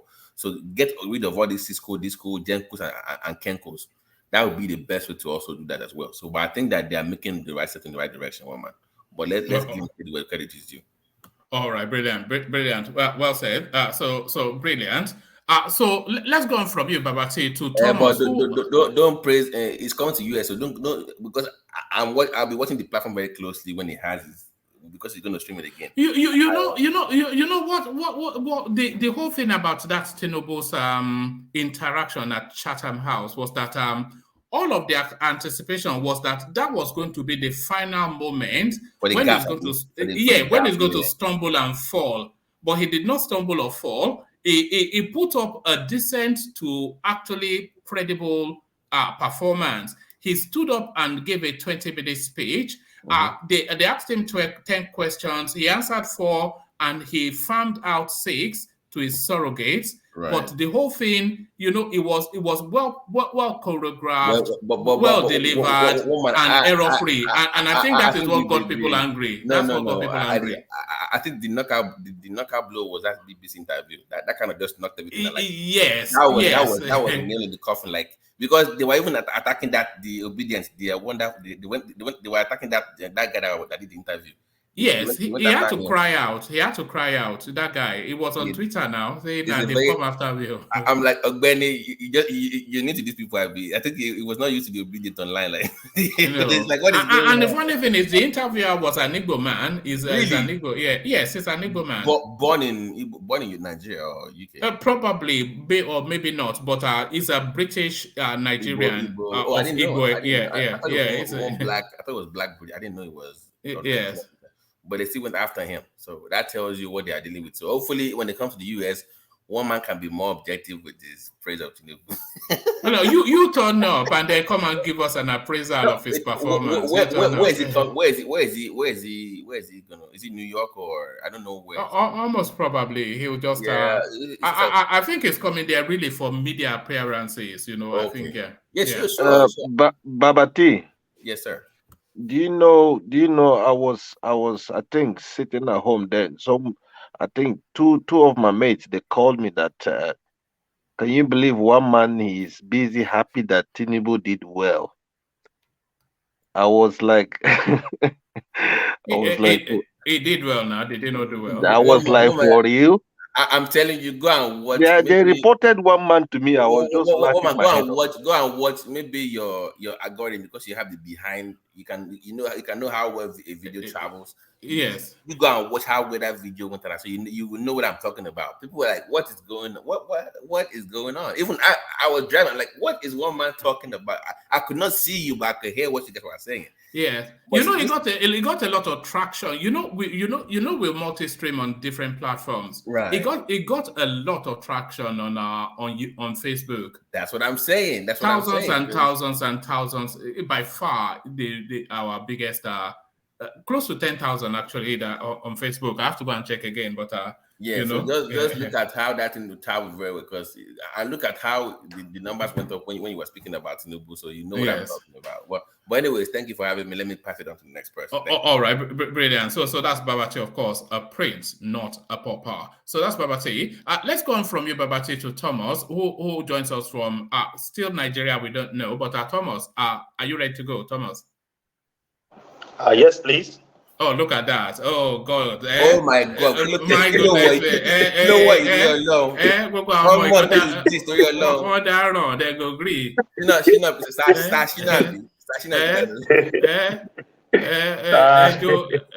He's looking fresh. Look at that. Lagos is sweet. I don't want to go back.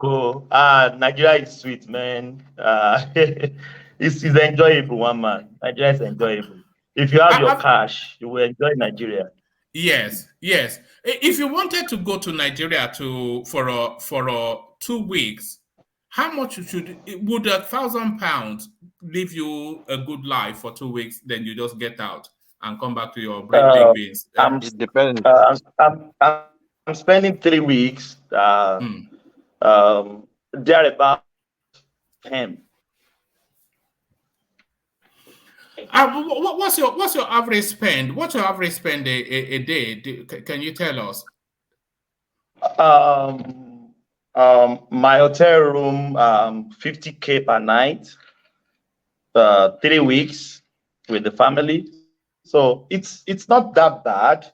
And the family members has been gone for long, all this attachment, that is where you spend more. If you don't have family that will tax you, or you know what I mean.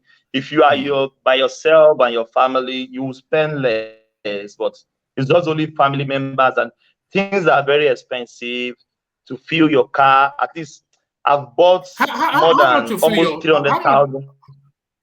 How much to fill the full tank? I spent almost 300,000 now to buy fuel. No. How much is crazy it to fill? Here, one man. No, hold on. Can you hear me, Thomas? I can hear you. Yeah, how much is it to fill a tank? If you wanted to fill a tank, how much would that cost you? The last time I filled up my tank, 15,000 naira straight. Okay, that's not from empty though. That's not from empty. No, not from empty, but 15,000. Because now we buy 250 naira per liter. Some place they sold 220 per liter, 230 per liter.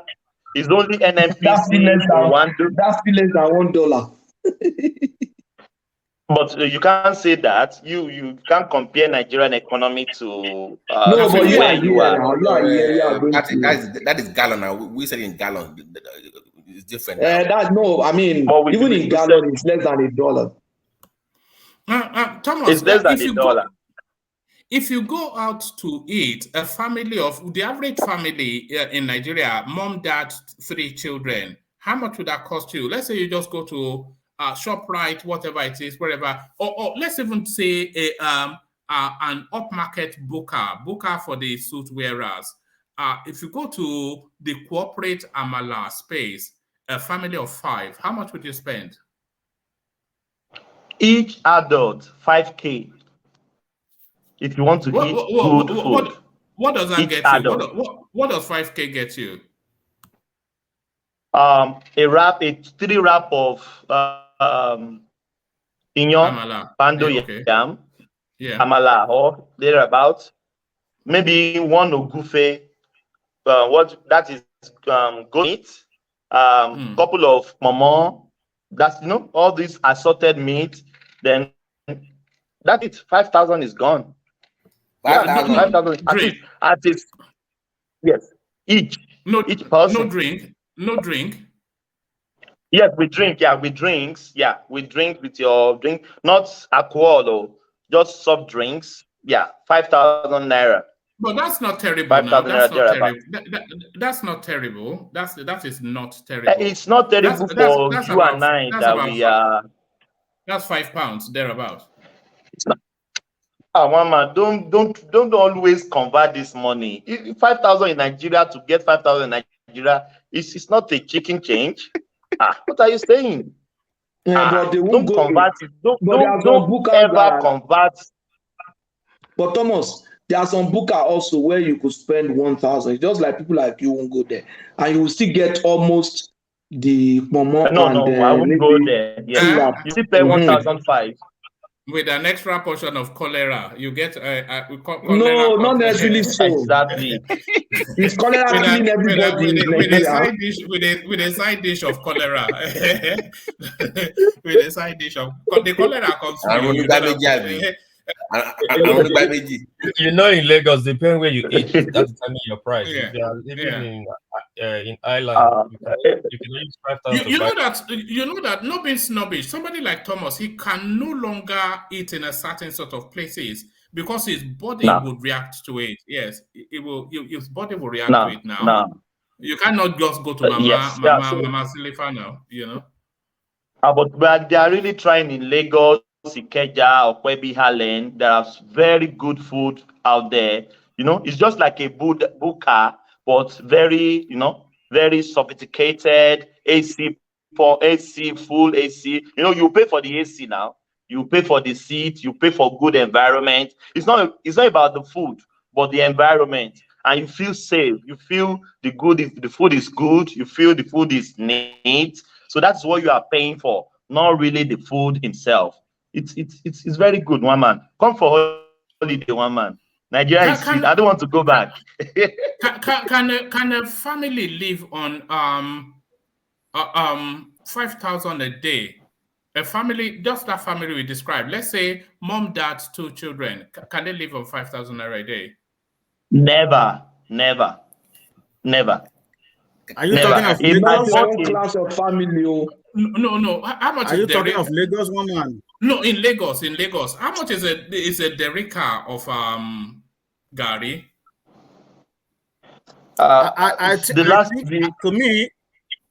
To me, I think it depends on what you want. And it depends on the number of children you're talking about. 2 children. Because 5,000 is still a lot of money in Nigeria. Yeah, just one child. Not Lagos, sir. Just one child, one man. No, 2 children, mommy and daddy. 2 children, mommy and daddy. That's 4. Let me describe the meal and then tell me if 5,000 naira can put it on the table. Meat enough so that everybody gets a meat, or at least 2. Everybody gets 2 meat or some sort of protein, and then of course the cooking of the ilalasepo or egusi. You know, so that then Gary for the eba for the family. Yes,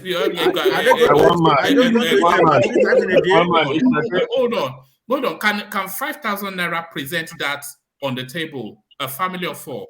Sure. One day. Mama, no, don't mind. One day. Let me tell you why I think so. Hold on. Why I think so. You see, I know people in Lagos whose salary is about 200,000 a month, and they have children, and they are not starving. They are eating. They might not eat the kind of food that Thomas is talking about. Their mothers, their wives don't go to all those markets where they buy those things expensive. Some of them know where to get those things. Let me tell you, in Nigeria, my family, I was earning more than that, but I was spending less than that because my wife knows where to shop. No, that was then. No, we're talking about now. I still have friends there now that I'm in touch with. I have my brothers in Lagos.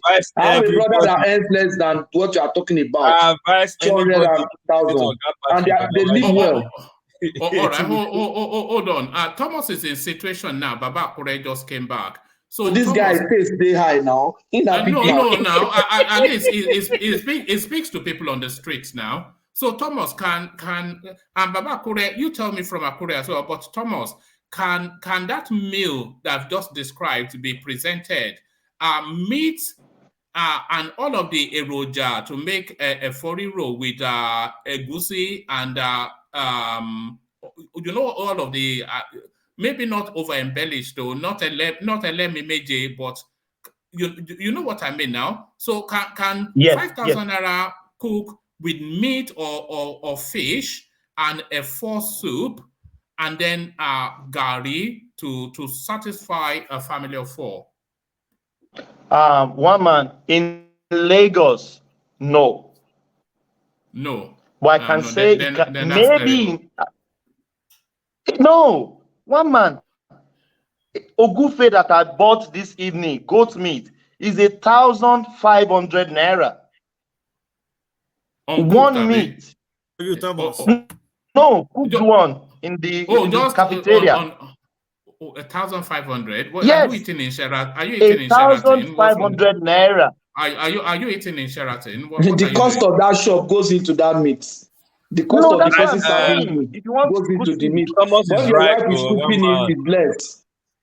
One man, if you are going to Nigeria, for you, a meal for you and your kids, just put like 40,000 a meal for, let's say, afternoon. No, Abba. I'm telling you. See, one fish. One man. Let me tell you. What fish?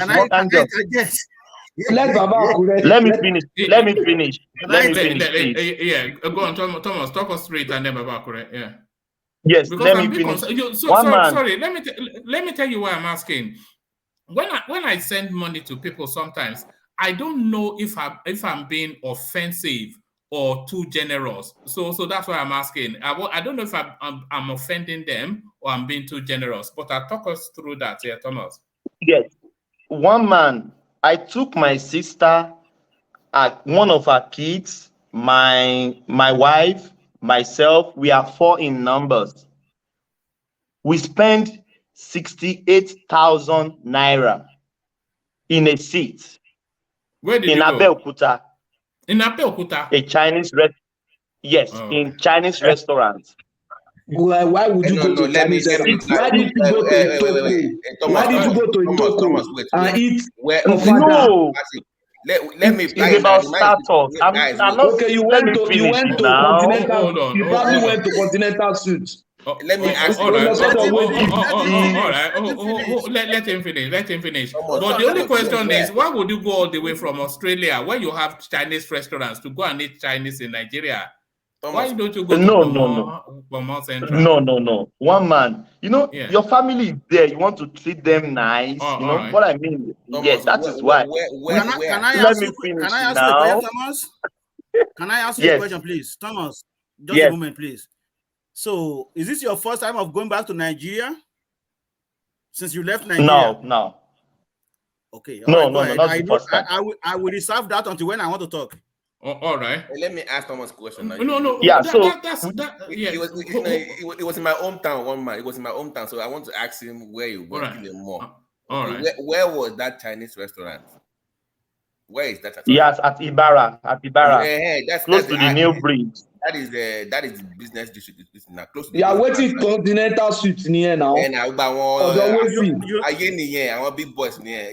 You know I'm an Abeokuta person. Otherwise, you lost it to go and eat ofada. Patrick. Go to Saje. Do you know the problem Thomas has? Do you know the problem Thomas has? Sorry, one voice at a time. Yeah, Baba, come in. Do you know the problem Thomas has? Ask when he took his family to somewhere. You see, we can debate from now to tomorrow. Today, as we are speaking, 5,000 will still feed a family that you mentioned in Lagos. I don't care whatever anybody say. You see, when you come from abroad, are you getting my point? If you are drinking bottled water, that is what they want to drink at that time. The same Thomas can testify to that. You can go. You see, if you give them that 60,000, they know how to manage that money. But because you see that, how much is this going to be? That's just like $100. You won't really care because you know $100. You can blow this one within 2 days. But if you give that 60 to somebody that has the same family that one man is mentioning, they will use that money even more than a month.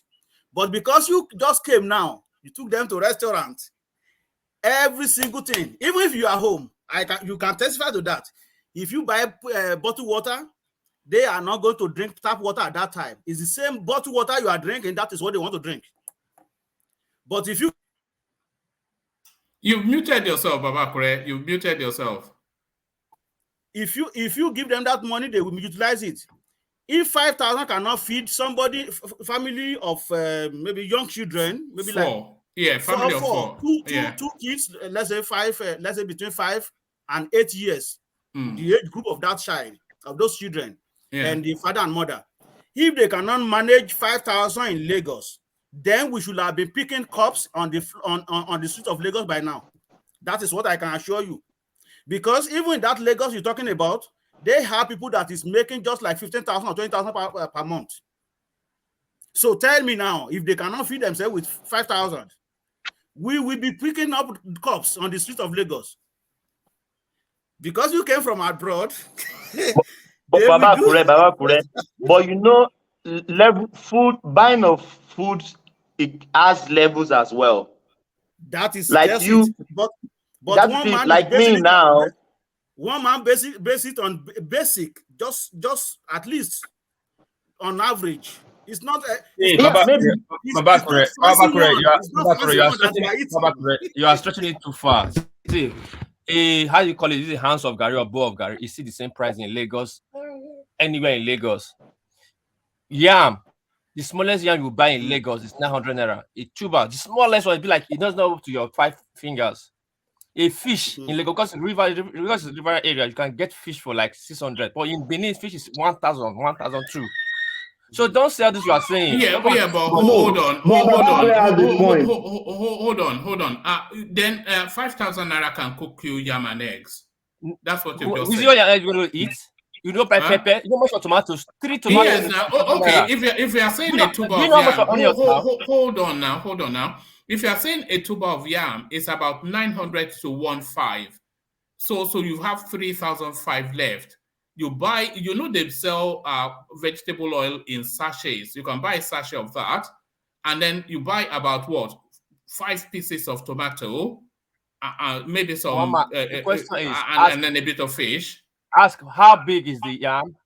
Tomatoes three now is about 1,000 naira. Onions is What piece? What piece? The question what Bakure is trying to say is this: in Lagos, there the teachers is one of the good elite worker there. The teacher probably earns less than 150. That's average of 5,000 a month. They transport themselves to work. They pay their rent if they have not built a house, and they feed. And they don't dress like madmen. They dress clean clothes. That means they wash their clothes, and they don't look like they are starving. They are robust. Like they look like one man. So how have they been spending that money? 5,000 is not feeding them. So if they spend 5,000 per day, that means they won't have any money. So what we are saying is that I know people in that Lagos, I know, that earn less than 150 a month. They drive their car, put fuel in it, eat. So what are you saying? No, it's not the money from the salary now. They have that's what they get. It doesn't really matter. If 5,000 cannot take a family of 2 kids, age of 5 to 8 years in a day with their parents in a day, I can tell you we should be picking up cops in Lagos by now. So let me even tell you another thing, Baba Kure. Now, this my brother that have gone to But Patrick, hang on. Patrick, please. Please. One man, Baba Kure, you are not right. I'm in Lagos. Abi, thank you so much. I'm in Lagos. Please. Yeah, but you are in hold on. You are in upmarket Lagos, though. Lagos is different, though. You are in upmarket Lagos. But one man, I go to all markets. It depends on what you want to buy. A loaf of bread now is. Let me finish now, please. Don't let us talk over each other. Okay. A loaf of bread now is 900 naira, 1,000 naira. If you are somebody that normally eats like a crazy man, you will finish a loaf of bread, one man. It's very small, very ridiculous size. The smallest bread you can buy. They are not going to finish it, Thomas. I'm telling you now, it is because you are there. You see, these people, they know how to manage themselves.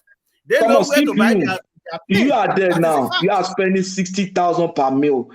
It's because you are visiting. If you are now going to be in Lagos for the next 3 years, you won't do that.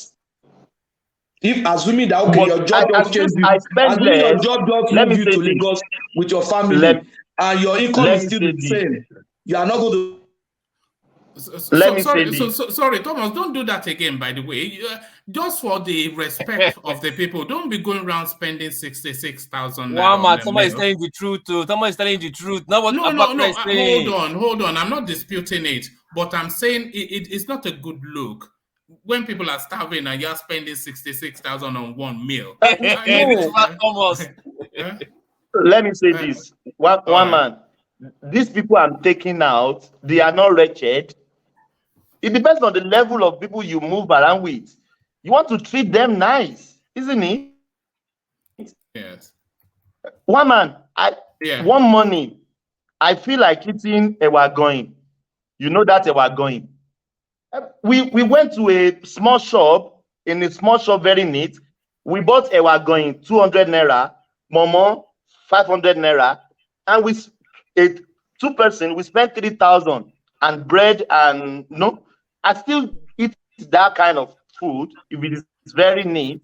But if you want to treat people feeling food. Yes, I understand. I was only joking. But do you find that you are spending more than you traditionally spend when you are in Australia? Are you spending more during your holiday than you would have spent if you were back home? No. I'm not spending much because if I convert the money, it's still nothing here. You know what I mean? If I convert the money, it's still nothing here. I told you I priced my phone. They said 1,200,000. Can I But interject, over please? there, when I bought the phone, sorry. Can I interject? Because What is I it, think, just a moment, please. I think one man did not give you the, I mean, did not explain to you the question he was asking you, because I think he just get you the peripheral of the question that he really has his mind. How much are you spending a day on food, gas, giving money out, and all that? Maybe that is what one man is trying to ask you. I don't know. Yes. When you audit your wallet at the end of the day, just an average day, not a big day when you do big spending, or a low day when you don't spend a lot, but an average day. How much comes out of your wallet in what was here? Close to 150,000 a day. If I had the hotel bills, it's going to go to 200,000. Because the hotel is that is true. Yes, it's 50,000 per night. In a day. There's no equivocation. On an average day, not a day that you're splashing out. No. There was a day I spent 500 with the family help, give me this, give me that. One man, Nigeria is not easy. People are suffering here. One man, I'm not boasting. I buy things, I don't collect change. Because you see people are suffering. I wish I could go like you. Nigeria is gone. Forget about. Sorry, you are not obliged to say, but just out of curiosity, you are in Nigeria for 3 weeks. Sorry, how many of you traveled? 2 of us. And how much? Me and my wife. How much did you budget for that trip? You don't have to say, but just for the purposes of. Why not? There's nothing. Right. At least I send in a 5 million naira when I'm leaving. I've spent 2 weeks and 3 days. My account is almost 500 naira, 500,000. I've spent almost 3.5 million. What are you saying? In 2 weeks? 3.5 million. In 2 weeks? Yes. But that includes charity now. That's not, it's not a cost of living in Nigeria. I'm not going to dispute what Thomas said, because in 2 weeks. I have been in that situation, even in those one man, Nigeria's expensive. I could remember last year I was in Akure. The money I spent in a day, because like my friend Thomas used to do for the Christmas, I do that too. Because you see, when you are going through certain things, you see people, you put yourself in position of some people. Even you will, I think I need to help this person. Even sometimes I have to withdraw money from my account after I already sent the money I want to spend back in Nigeria. Have it in my account there. The account will be empty, and I have to transfer from here again. So what Thomas is saying is not lie. It's not lie, but that issue of 68,000. So you know, can you guys stop giving one man a heart attack, please? No, and those, you know what I'm thinking, engineer. I'm having to revise. This is a distant friend. Just you know how Facebook brings people back together. So people that you've not met since maybe primary 2 or something, they suddenly pop up on your Facebook and you start to exchange messages. So one of those type of friends, and then he suddenly then just out of the blue said, "Oh, his wife lost her mother," and then I just sent him 50K just so. Now I feel that's though one man. Nigeria is even like 2 years ago. Nigeria is not what you think it is. It's way too different now. I'm telling you, if it is not that close, I will say it. 50,000 is okay, one man. If it is just ordinary, 50,000 is okay, one man. So going on. When you're spending 3.5 million in 2 weeks, now, 5K for 5K is in America. If you're going on by yourself, 5 to 10K at least for 2 weeks by yourself.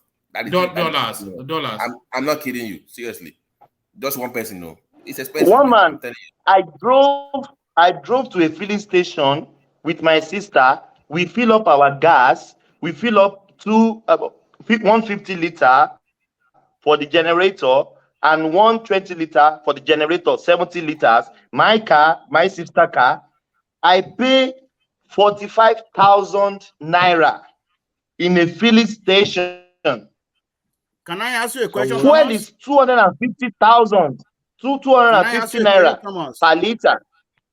Yes. Can I ask you a question? Yes, please. Can I ask you a question? Are you coming back before Christmas, or you'll be home for Christmas?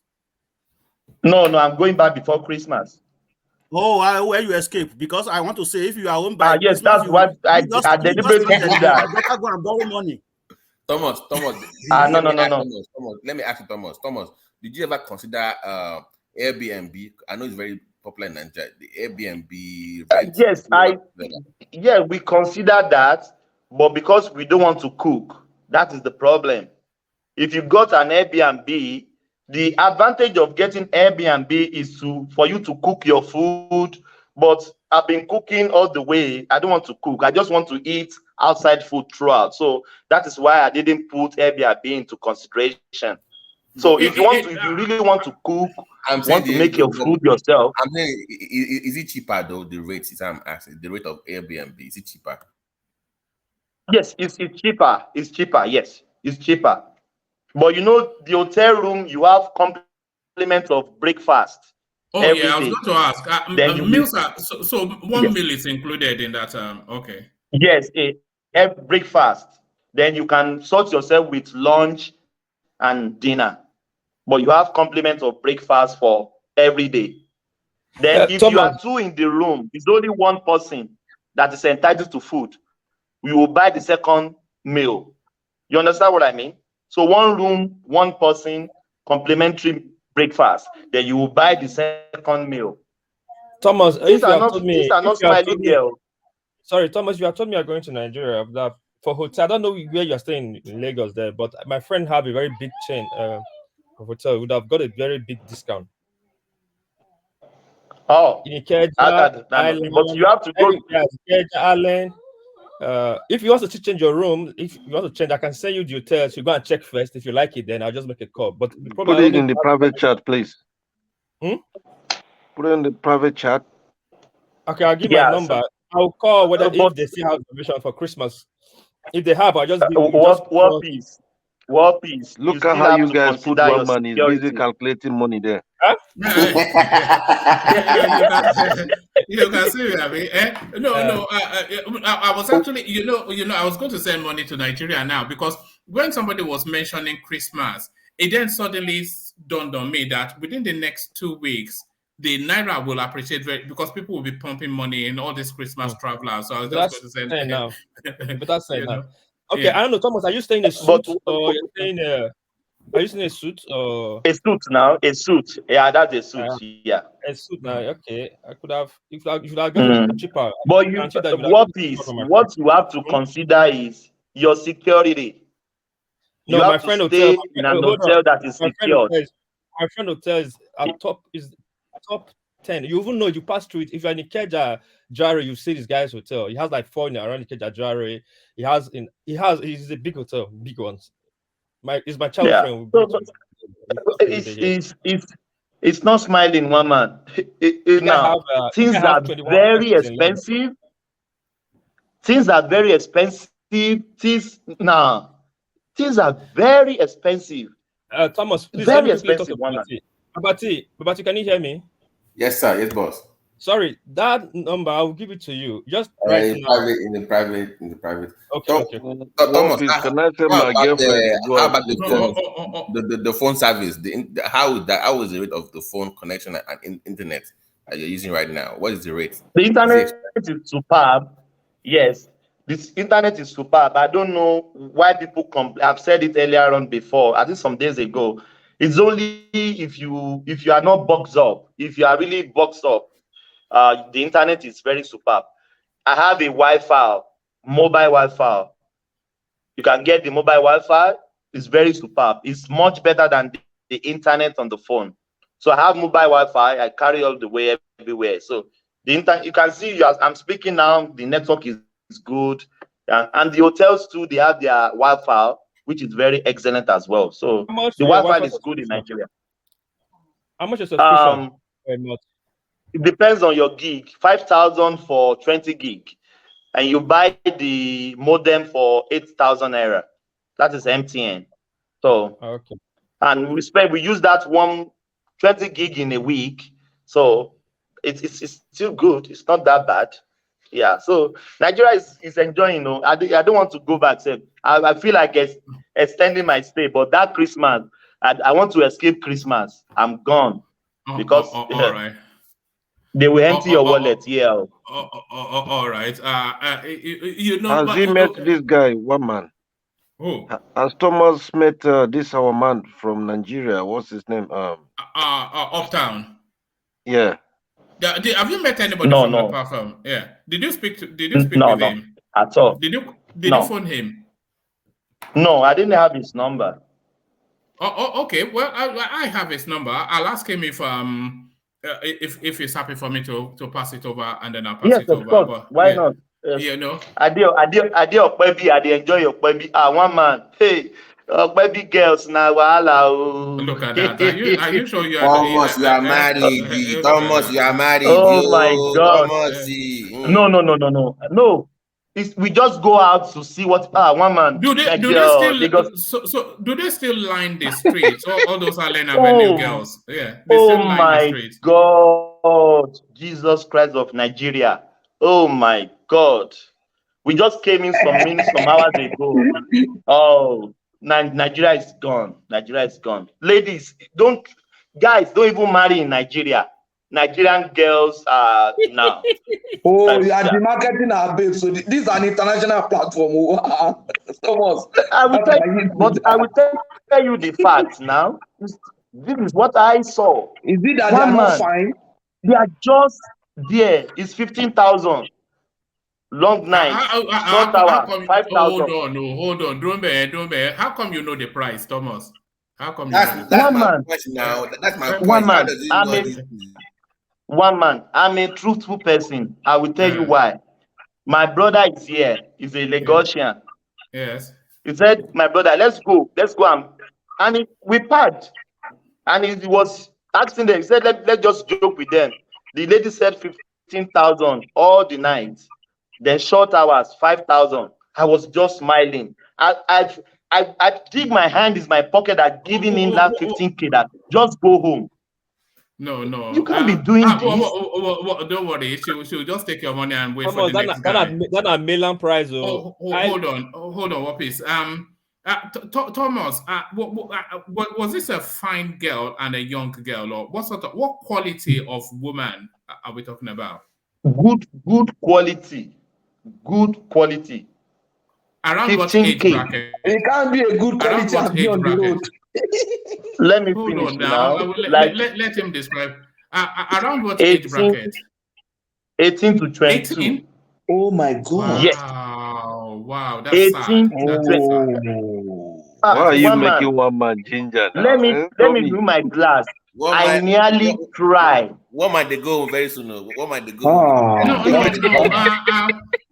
Sorry, but Babati, does that not sadden you, an 18-year-old girl? If I was expecting somebody even 30, like 30 or 30 something.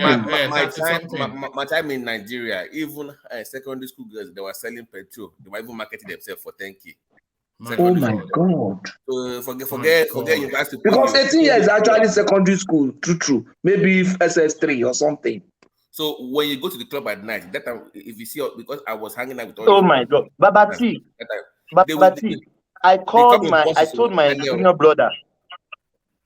Babati, I told my junior brother, can I give her that 15,000 and go back home? Then stop this. My brother said he would just collect it and change location. Let's just go.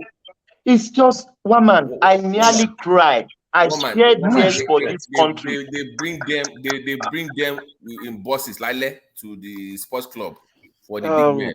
So they have their age from 16 to 18. You just pick the one you like 2 or 3. Okay, so the people they have like agent overseeing them. Yes, no, Because they have people that bring them. that will find you first guess. So do you want Can I just virgin? chip in Do you something? want virgin? Do you want tall? Do you want short? Do you want anything you want? Anything you want. Your fetish comes. They have specific. Now. You know, let's say from engineer, but if you're on Facebook, a lot of these girls they hustle people on Facebook as well. But engineer, let's say from you.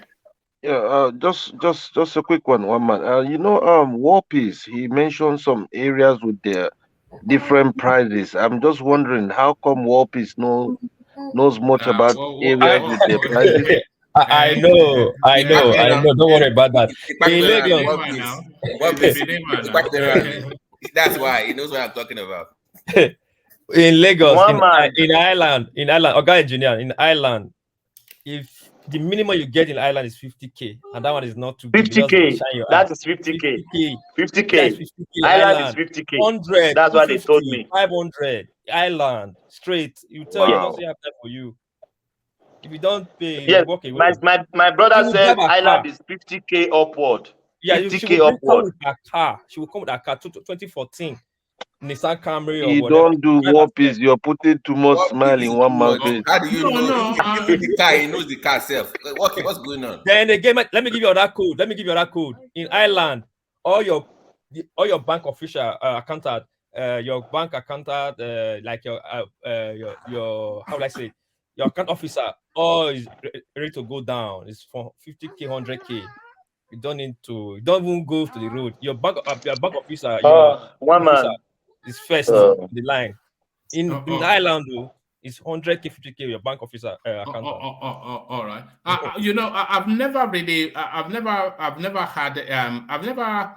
always considered prostitution. It's just so less. Even the airport, those girls that work for the airport, the airlines at the airport, pay attention to them. They are open game self. Those girls at the airport, once you land like this, they are open game. You can buy them up. Beautiful young girls, all these poly looking chicks, man. It's a bit tragic. Woman, even Adelebo, the married ones, they have their own angle. Oh my God! You are right. Hold on. Let Thomas have a moment. What's the price for that one? What's the price for the married women? 10,000. They said 10,000. Oh, the military are setting for them.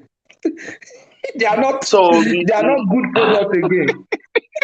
They are damaged with goods. With their pop belly. 10,000, 7K, 8K. Jesus Christ. Hold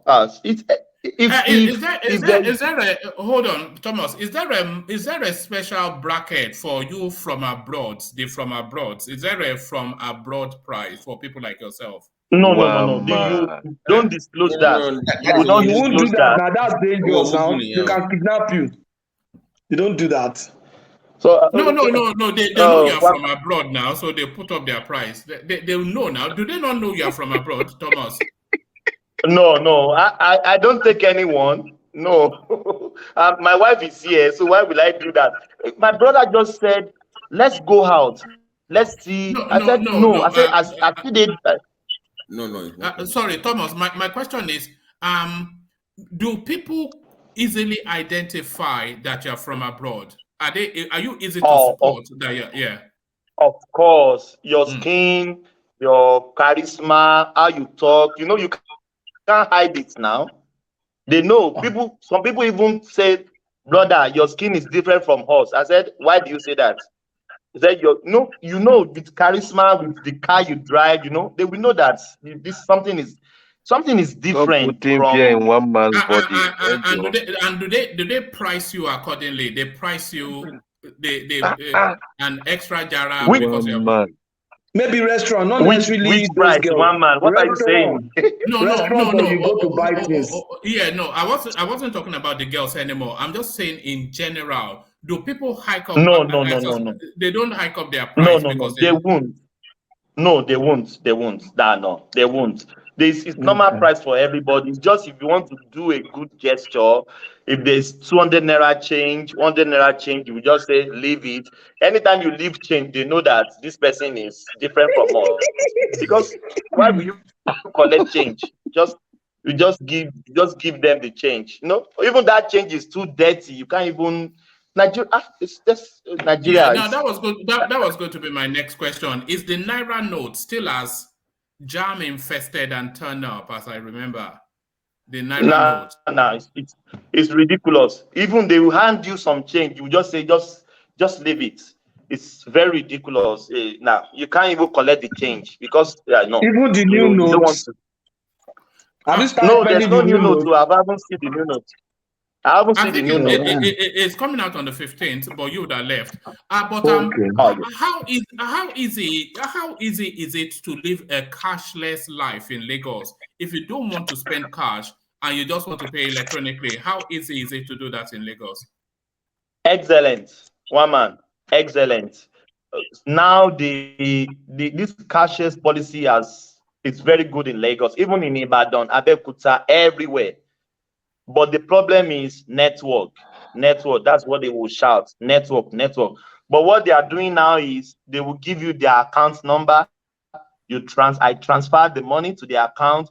Then immediately the money will drop. Then you will show them your confirmation of the money that you transfer. Then they will let you go. Even yesterday, we went to a restaurant. Their POS is No. not their. Sorry, no. Sorry, leave the restaurants. I'm talking about not quite Mama by the roadside, but like let's say Alaba Market, for instance. You go in there. Oh no, Alaba is still even too. But let's say like some meat market, Baba Eleron. Can you pay No, cashless with Baba Eleron? No, okay. never. One man, come on. No. Now What he has concern? to get to that. He has to get to that level. That's where No, it no, no, no, really no, that's no, where no. it It's matters. Yeah. only yes. It's only two places like good restaurants, like ShopRite, like some big or mini store that you can pay with that. Not Mama Eleron. They need their cash. No, they can't do that. What's the most downtrodden place you've been to in your? Can I interject, please? Yeah, come in. Is that work? Those Thomas, locals, they have accounts. They have account numbers. Don't be those locals. They have account numbers, and they take transfers. Don't undermine anybody here at all. They have accounts, and they check they even use balancer. That small this to check their alerts. Maybe you have not encountered any one of. Maybe you have not encountered any one of them. They have. Even Baba Use it. Sule. What about Baba Sule, the meat seller? Baba Sule, does Baba Sule have Yes, that? that's what I'm saying. That's what I'm saying. Yes, people have adapted now. Maybe because you have not gotten, maybe you've not had interactions with them. They have people here that they have account numbers and they take anything that will facilitate their question as well? business. After you're done, please. I have a question for Thomas, please. All right. Let me just ask Dapo this question, and then we'll come to you, Babachi, for your question to Thomas. Dapo, you are in Nigeria. I know that you are of a higher level than most, but my question to Thomas, do you think 5,000 naira can cook a meal for a family of 5? And let me describe the meal. By enough for a family of 5. Mommy, daddy, Thomas has, I think Babakure sets the age. Children 5 and 8 years old, Eba with a 4 and and all that. Can 5,000 naira do that? Dapo? How many meal? Just one meal, just a meal. How many? It should. Why not? It should now. It's not. Nigeria is not as bad. Okay. Baba Kure got some point. Okay. I operate a restaurant. Oh, right. Okay. So it should 5,000 should a meal. It should even take you for a day. If you, like you said, like Thomas said, if you know the right places to go to, and if you are going to cook it yourself, it should be okay. You said 5,000. Yeah, hold on, Dapo. You said 5,000 naira can feed you for a day. How many meals would you get out of that? And will you give you different meals, or you just cook one meal big? Breakfast, lunch, and dinner. It depends on the quality of the something, but I mean, if you want to eat good quality, maybe one. But I mean, depending as well, if you want to manage, you can still use it for a day. Look, the minimum wage here is 30,000, and some people don't get more than that, and they will still survive. I'm not saying that so it depends on the class you set for yourself. So, and some people will still cope with that minimum wage. They will have 1, 2, 3 kids, and they will still manage themselves. So, all right. It's money. Let me ask. You're just calling money. All right. All right. Thank you, Dapo. So, Babachi, put that question to Thomas, and then we move on. Hey, Thomas, BT here. Can you hear me? I can't hear you. Thomas, can you hear me now? Yes, I was going to ask. I can hear you now. Did you have any dealings with government offices? And if you did, what kind of, how easy was it to have dealings with government? Were you asked of any bribes? Was it easy to obtain any documents? So how was your interaction with government officials and government offices? I know we do a lot of talks in Nigeria, so I thought I actually go ahead. Oh yes. I had one encounter, and it was very phenomenal and excellent. Before I came, I asked my family member that can I drive with my international driver's license, and they told me that you can drive with your international driver's license for maybe 3 months. But when I came in, my family member said, "Don't just try it. The police will just be harassing you, and don't give them the what they call it, that you are coming from somewhere." So I have my old driver's license that is expired. Straight from the airport, I went to the the Road Safety Commission, and there was no third party. I walk in there. I told them, "Can I drive with my international driver's license?" They said yes, but if immediately you show your international driver's license to the police, you've exposed yourself. So why can't just renew the old one? Then I renewed the old one in less than 1 hour. I paid 22,000 naira. Then I get my driver's license. So no bribe, nothing whatsoever. Even though they knew that I'm coming from abroad, there was nothing like bribe in Lagos State here. I renewed my driver's license 22,000 naira, and that is it. And that's the official rate. That's just for that. the only So far, there's not been any funny dealings with anybody. That's interesting to hear. No. I had even police blocking on the road. Even police blocking on the road, waylaying people. I haven't experienced any.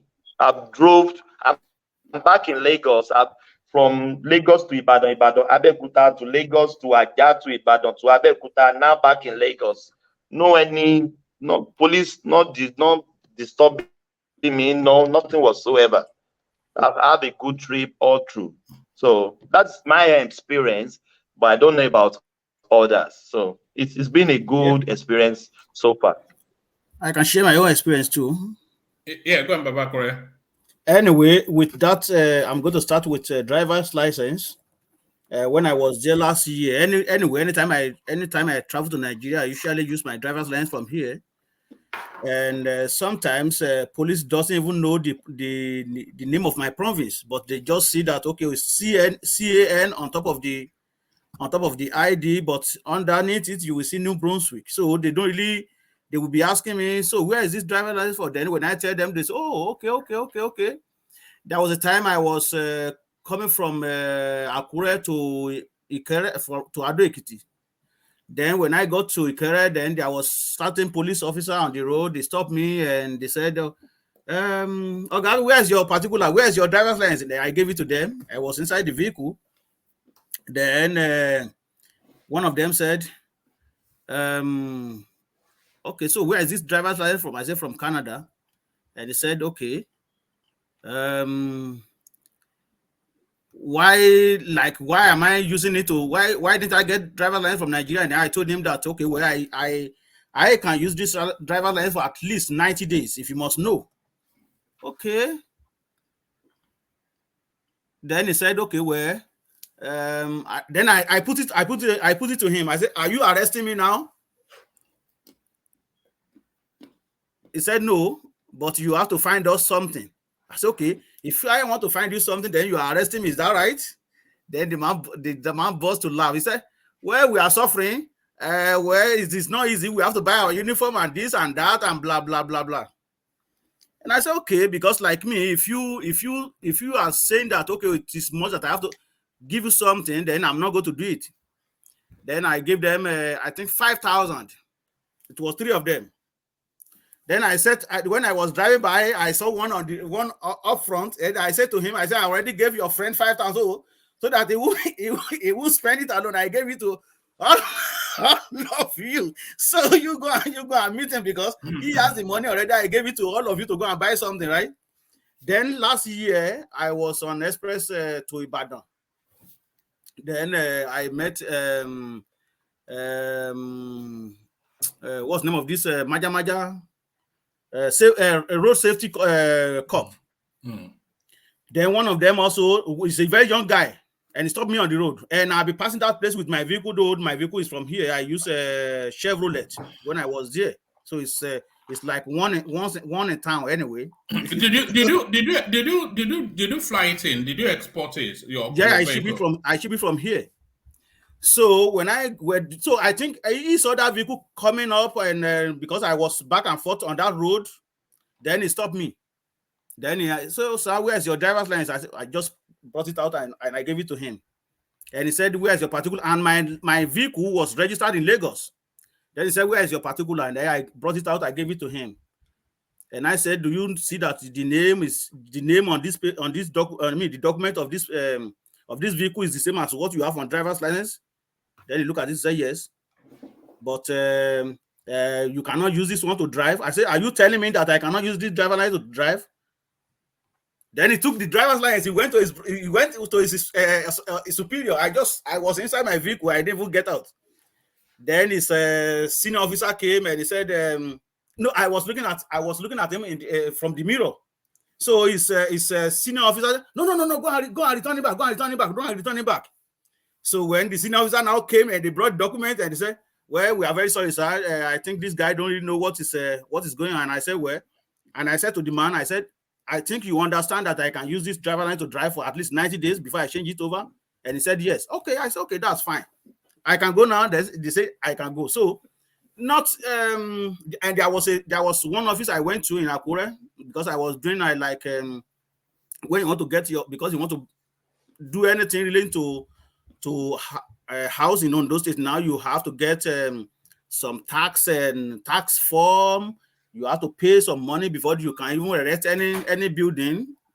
That is what Ondo State governor put that. So you have to pay certain amount of money before they can allow you for your building paperwork to go through. So then I went to their office. In fact, they told me that, oh, I don't think you will get it before they know that I was not home anyway. But what I'm going to bring out is that nobody asked me anything anyway. And within 3 days, they sent me my tax number. Then the guy who took me to them, he didn't ask me for anything, honestly. So when I got here, when I go back to Canada, and I was chatting with him on phone, and I asked him, can I have your account number? Though he was gladly sent it anyway. he didn't hesitate of sending it, so he was gladly sent it, and I said, okay, well, and I just sent him little token, and I said, well, just take that to buy your lunch for today, and he was so happy and called me on WhatsApp, and we chat a little bit. And you know when the police stop you and they say find us something, what is the appropriate amount? What does that translate to in terms of what you would have to part with? I know they won't give you a price, though, but roughly what sort of price bracket, they find us something. Well, if you give them 500, they will still take it. But you see me, to me, my own case is quite different. If I see police on the road, honestly, if I see police on the road, you don't need to ask me because I know that they are suffering. So you don't need to ask me. If I want to give them money, I give them money. But if you ask me and you believe that you want to be bad, then I will tell you that I can be bad too. That is just the fact. The one we met I met in Ikere.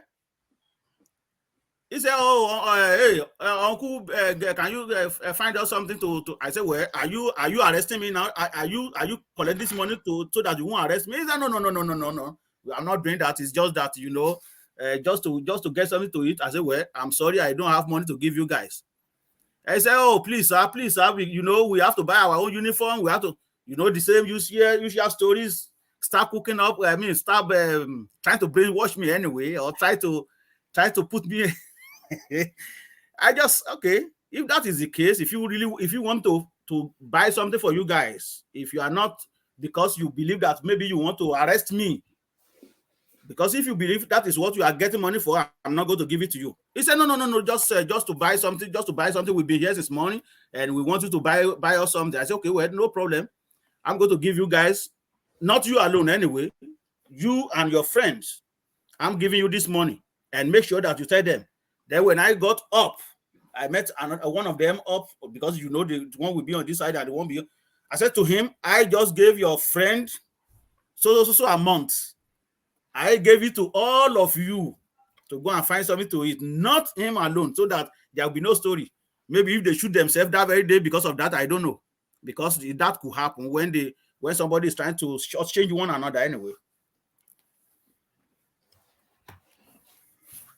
All right. One man, back to the politics. Take us to Remi Tinubu and her saying that Muslim ticket is the way of the future. Thank you for that, Babakure. Yes, take us back to the politics there. Thomas. Yes. If Remi Tinubu is saying that, I think she has to address that space, because he has been on the news for a quite time now. And she's a Christian, the husband is a Muslim. So if he addresses it, why not? I don't see anything bad in that, addressing that space, because she's a politician as well. And as a politician, as a Nigerian, she has the right to address anything that is going on in our politics space. So if she said that, so let me just digress a bit. Some platform, don't want to mention name, this fixation about Tinubu and dragging the Yorubas on the mud, he has to stop. It's APC that picked Tinubu as a candidate. It's not the old Yoruba. I listened to one platform today, I don't want to mention name. If you see how they are batching the Yorubas, that as educated as we are, as elite as we are, as this that we are, is what we got to offer Nigeria is Ashiwaju. No. It's ABC that picked Ashiwaju Abed Bola Tinubu, not the Yorubas. Why are you dragging Yorubas? No, you can't drag Yorubas because of the ticket in Ahmed Tinubu's hands. And I've said it thousands of times. For you to be dragging Yoruba because of Ashiwaju, no, you can't do that. Go to the poll, come 2023, and vote against him. And the Yorubas that want to vote for him will vote for him. I don't know that these people, disobedience, I will say this, disobedient people, fixating on Ashiwaju Bola Ahmed Tinubu, tagging the Yorubas, calling Yoruba names. I was so marveled. I don't even know what to say. When I was listening to that platform, you can't drag Yorubas because of the ticket. that was given to sorry, hold on, Thomas. To be fair, Tinubu is the leading candidate, and yes, in politics they will attack him, and maybe they shouldn't be attacking the Yorubas, but they will attack. But no, that's a fair comment. But they will attack Tinubu with whatever it is that they can, only because it's the leading candidate. So that's still fair enough in the cut and thrust of politics. Yeah, you are right. But they don't attack Yorubas. Don't attack Yorubas because of Bola Ahmed Tinubu. No, you can't attack Yorubas. That is as intellectual that we, as sophisticated that we, as if the lady even said, they said it has the most highest professors. Is that what Yoruba can provide for Nigeria? No. Don't attack Yorubas because of Asiwaju Bola Ahmed Tinubu. You can attack APC and Asiwaju Bola Ahmed Tinubu. No, but you can't attack Yorubas. Is it that is it that Edo platform again? Yes, yeah, but Thomas, that you should know that already. That they do this every day now. So why are calling you Yorubas stupid? Calling Yorubas stupid? Look, it doesn't matter now. They can do what they like on their platform. You know, but by the way, they could be reported, but they don't know. But it's not acceptable, and it's against. Can I interject? Can I interject, please? Yeah, come in. Can I interject, please? Yeah, carry on. They too, they are guilty of what they are accusing Yorubas for. They are guilty of it. They are guilty of what in the Yorubas for too.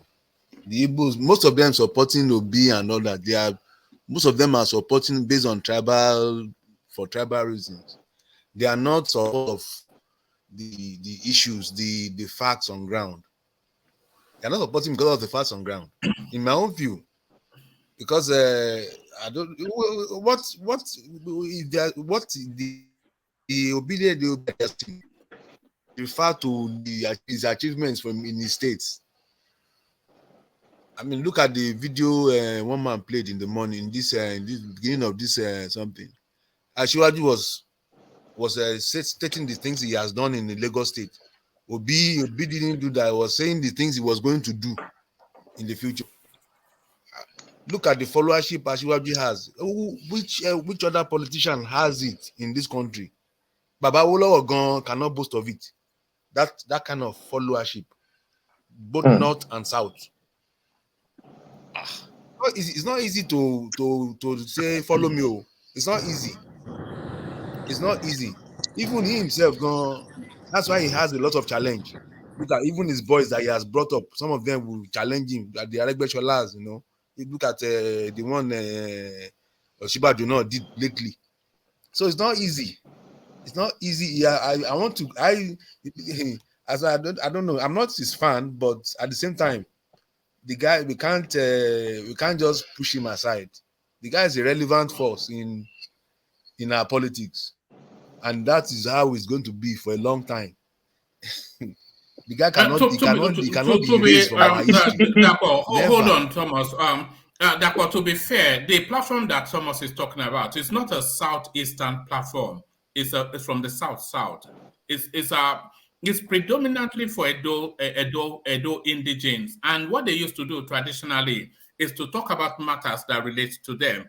But in this electoral cycle, they've decided to adopt Peter Obi, but then they are playing it in just this somewhat aggressive manner that Thomas just described. So it's nothing to do with the southeast. Most people are adopting Obi. They are not, in my own view, they are not objective.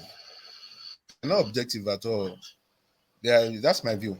They're not objective. Well, no, that's your view, but they're entitled. They're entitled. I mean, they're entitled though. Some will say you are not objective either. Some will say you are not objective either. You a Yoruba man supporting Tinubu. I would even wish for Obi to win. Then we will see how we will do the country. I wish for him. Don't wish for bad things. Sorry. Don't wish for bad things. All right. I think there's somewhat of a delay in the conversation. But yeah, back to you, Thomas. Thomas, round up that space, and then I'll go on to Baba Akure. You were talking about Remi Tinubu. Oh yes. Yeah.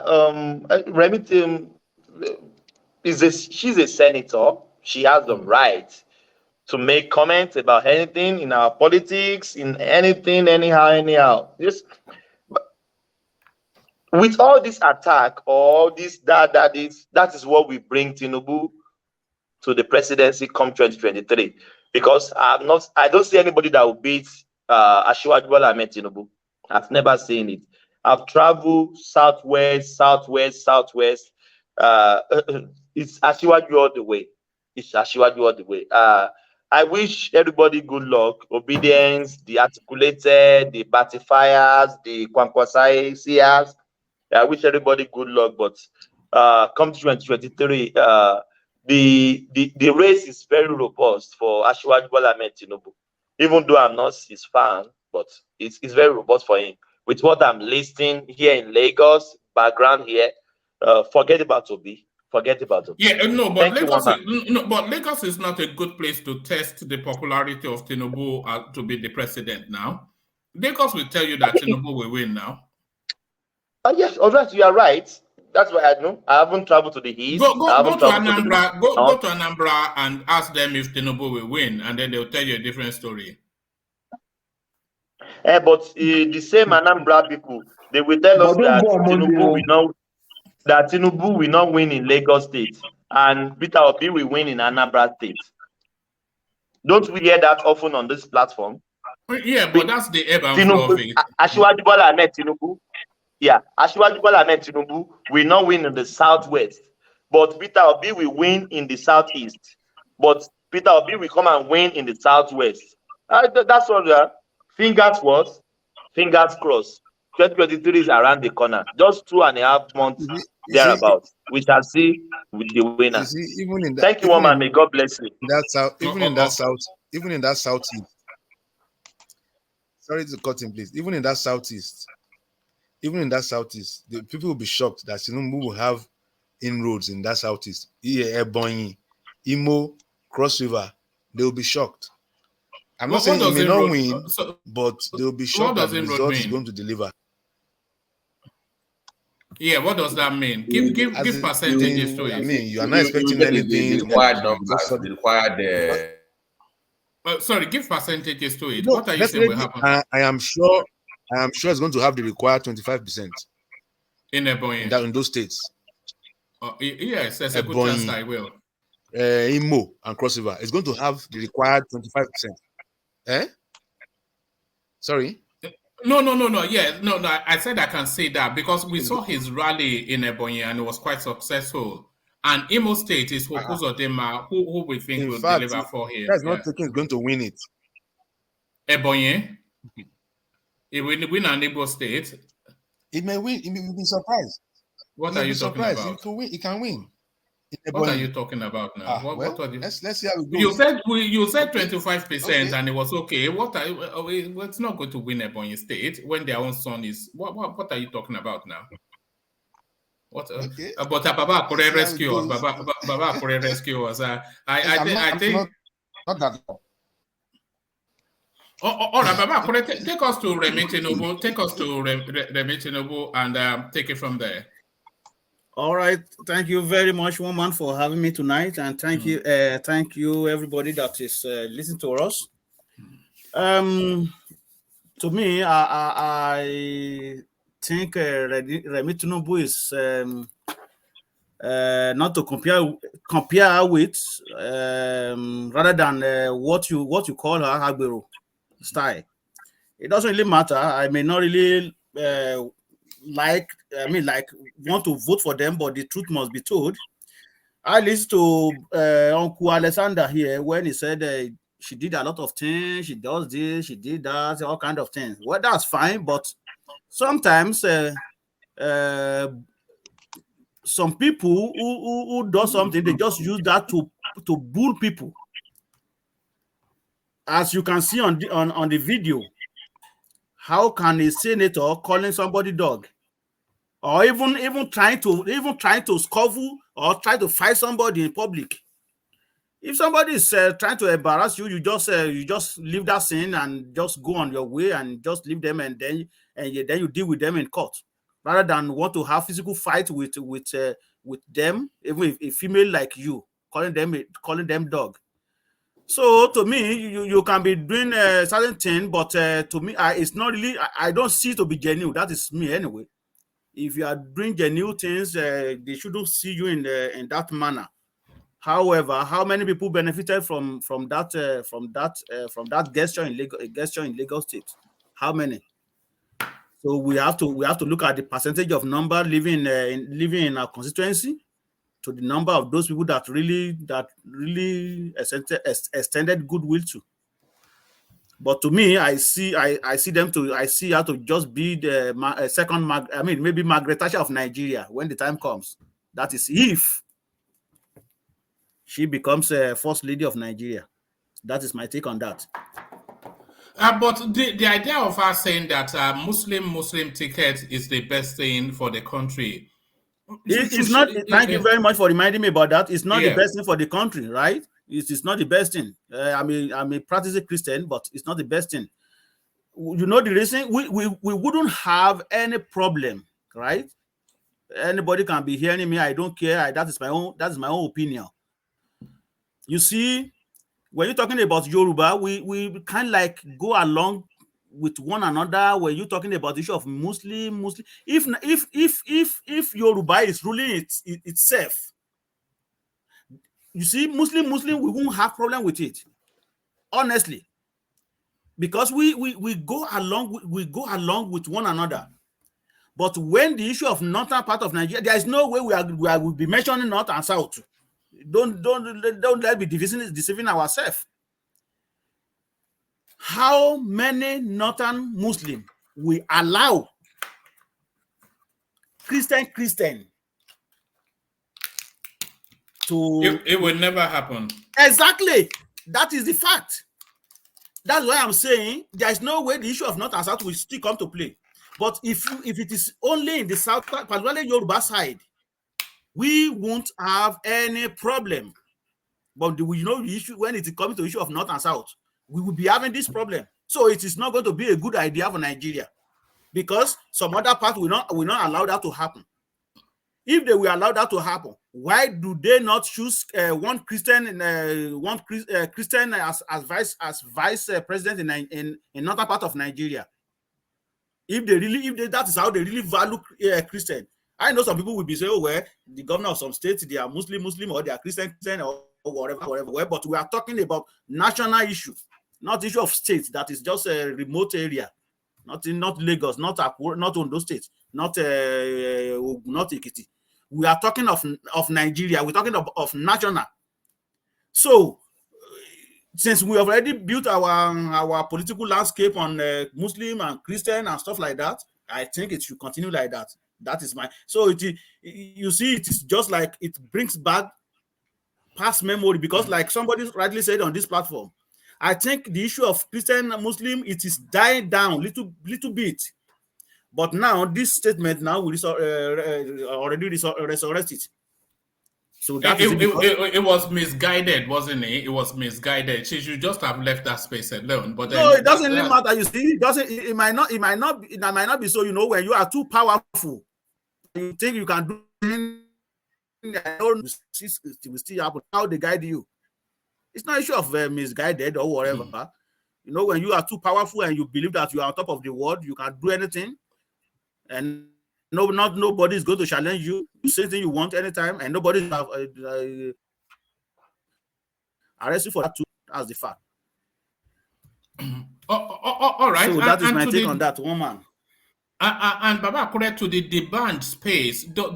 Are you surprised by it? The band arrested for fraud, stealing the Empower money. You know that Empower is just like a 30,000-40,000 empowerment scheme, and we're talking about a multi-dollar millionaire. Is that what's going on there? Well, the point is that, like Baba T, I think it was Baba T said that he is not a multi-millionaire anymore, and I see Uncle Alexander mentioned that when you're talking about multi-million dollars musician, you should take the band out of it, and you're talking about Davido and Whiskey and stuff like that. So those are the people. But even at that, it doesn't really matter to me. I am not. I'm going to be in between, because I'm going to be on defense, right? On defense, right? There's nothing happened in Nigeria that surprised me when it comes to issue of government money. That is just the fact. Everybody just do. It doesn't really matter how much you have. Everybody just do the way they do what they feel, because no law is going to catch upon them. So it doesn't really matter how much you make. In fact, when you have opportunity in Nigeria, it will take grace of God for you not to really behave like the way all these politicians are behaving. You will do and undo too. Let me just take this one. It is national cake, and nothing is going to happen, unless if it is not end power that I know of anyway, because I know that that's a federal government project like that, because I have it's exactly that one. Yes. Okay, because I have a cousin that is in that program for like few years now. So for if he involved in that, I'm not going to say, well, I'm not condemning him anyway, but I don't really believe that anybody can do anything, even with what I've seen in my life, even in this Canada. So anybody can do anything, particularly when you're talking about we Nigerians. So anybody can do anything. So I don't want to really say, well, it is yes or no that he cannot do it. He can do it. He may not do it. In as much that is government project. Everybody just, because nobody is going to know. They are not responsible for anybody. And like what I read, I read that he was connived with some government official. So technically, when you, like I said, when you are running government project and you connive with government officials, so something must be definitely wrong. So it's not that we are condemning him, but I want to believe that there's a high possibility that he's really involved in all that crap. And plus, he already I think he's against Baphomet now. So it's against Baphomet. So once you are against that, you yes. The band already done with the issue of rapper. Is now a Christian musician. So is that his genre now? He's gone into gospel. Is it gospel? That is what I made to understand long time ago, about 2 years ago anyway, or more than 2 years ago. So it's not Baphomet style. So it's already moved on with Jesus Christ. So in that case, anything can happen.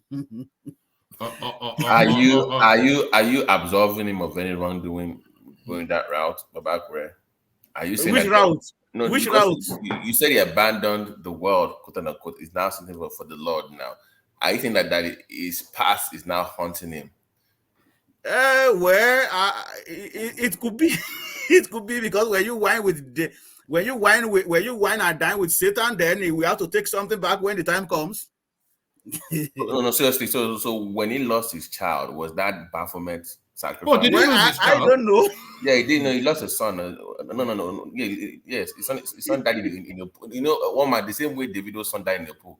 I had a thought just now. I don't want to say. Also lost his son in the pool. I'm like, what's up with this pool and celebrity people dying in the pool? So are you linking that to Baphomet? Because people said some people are sacrificed. I'm like, there's no proof for that. So are you saying that happened? No, I'm getting somewhere with your Baphomet talk. You the one that brought it up. So. Well, I cannot really ascertain, but I know all these people, when they are looking for famous, because I don't know where they are getting these billions of dollars, and if it is just waxing of album, I don't know how that money comes in.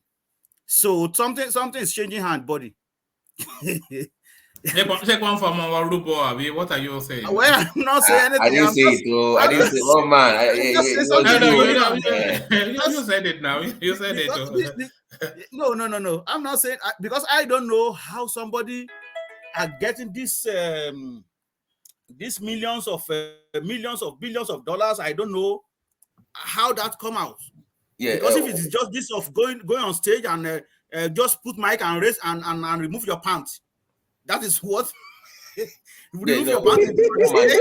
No, Babakure has a point as to people that are in that industry. I have okay, let me wait until you finish. I'm saying that I have people in because that, I am. Oh, sorry. I'm trying to imagine where where your point, Baba Kure, then come in. Okay, because I'm trying to imagine where these people are getting this crazy money from. But Baba Kure, you don't have to stretch your thoughts too heavily. You know, some of these people, they can get as much as $100,000 per show from the promoters. Okay, so that is why you'll be controlling. That's why you'll be controlling $25 billion and all kind of things like that. Yes, now the bigger you are, the more you earn. You know. No, none of them is controlling $25 billion. I don't think there's a musician that is worth $25 billion. I think that video is worth more than that. $1 billion? No, say $1 billion. No, million. No, no, it's million. It's $1 million. Anyway, but the fact still remain. I don't know how they are getting this. If it is just for you to go on stage, just put a mic in your mouth and just sing nonsense, and remove your pants on the stage. Yeah. And you see two guys dancing at your back and rub you with your breast. Can I? Hold on. I think hold on that point. I think Babati wanted to come in. Babati, you wanted to come in. Yeah. I was saying that in the industry, for anywhere when it comes to those kind of things, you can make it and make decent living. What happens is when people want more, when they want that fame beyond what they are doing, is when they get into trouble of sticking powers. I mean, I will send you something to look at to read later. There are two routes. There is the H route and there is the Luciferian route. So either that you take, you will get to where you're going, but you have to sacrifice. It's common stuff. I even put something in the chat. Just give that in 1 year. Don't say to a woman. Don't say what happened. All right. So mark my words. Within 1 year, that will happen.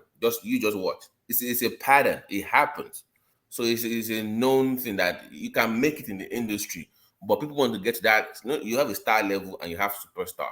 Superstar is where you have management behind you, where you go somewhere and they say. Are you saying you cannot be a superstar in Nigeria without going through that Luciferian? Without going through the Luciferian? No, not Nigeria. You know how they want that global appeal now. A world star. A Nigerian world star. Global appeal is not your talent. One man, as a man that plays drums on a couple of albums, I have know something in the studio. I'm not a singer, but I know one thing about in America here. Almost people that go, everybody can sing. Trust me, people have talent, but without the backing from these people to get you out there, nobody. It's not about your talent individually. It's the backing you get to. Is are we talking Ogboni and all that? No. It's a political show, but there is more. There is more to it that we cannot even put online here. Maybe when we can have that discussion when you're ready, but not now. We'll actually do. We are going to do it because.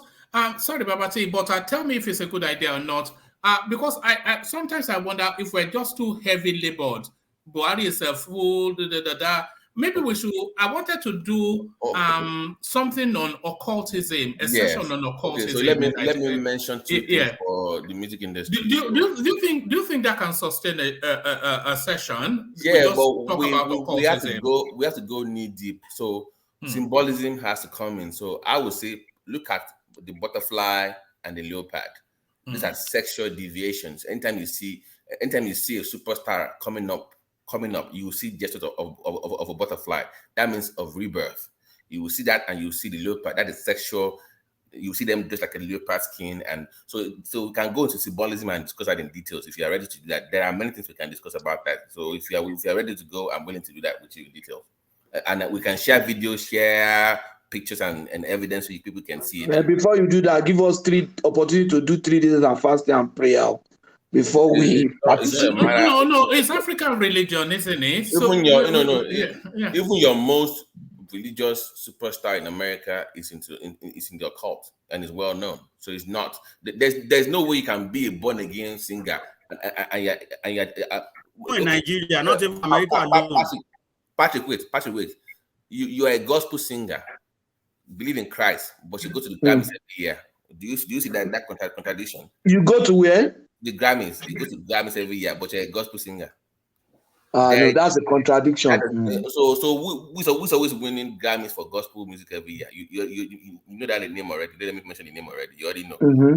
So you can tell something is going on. But if you want to go there, we can go there on the platform in details. We can have that. Yeah, but do they have Luciferianism in America as well? Is that I thought it was Kabbalah and all of this Jewish something. My preceptor for rehab medicine was a Mason.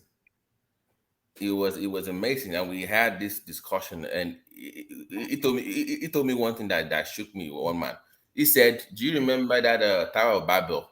We're going to have to go back to that once again. That's their fight. This guy is a known 33-degree Mason. He's an open guy, and he told me that they're going to go back and have to go over that fight all over again. So there are people that are in Luciferian belief. They change so everything you see right now is what we call what we call social engineering, right?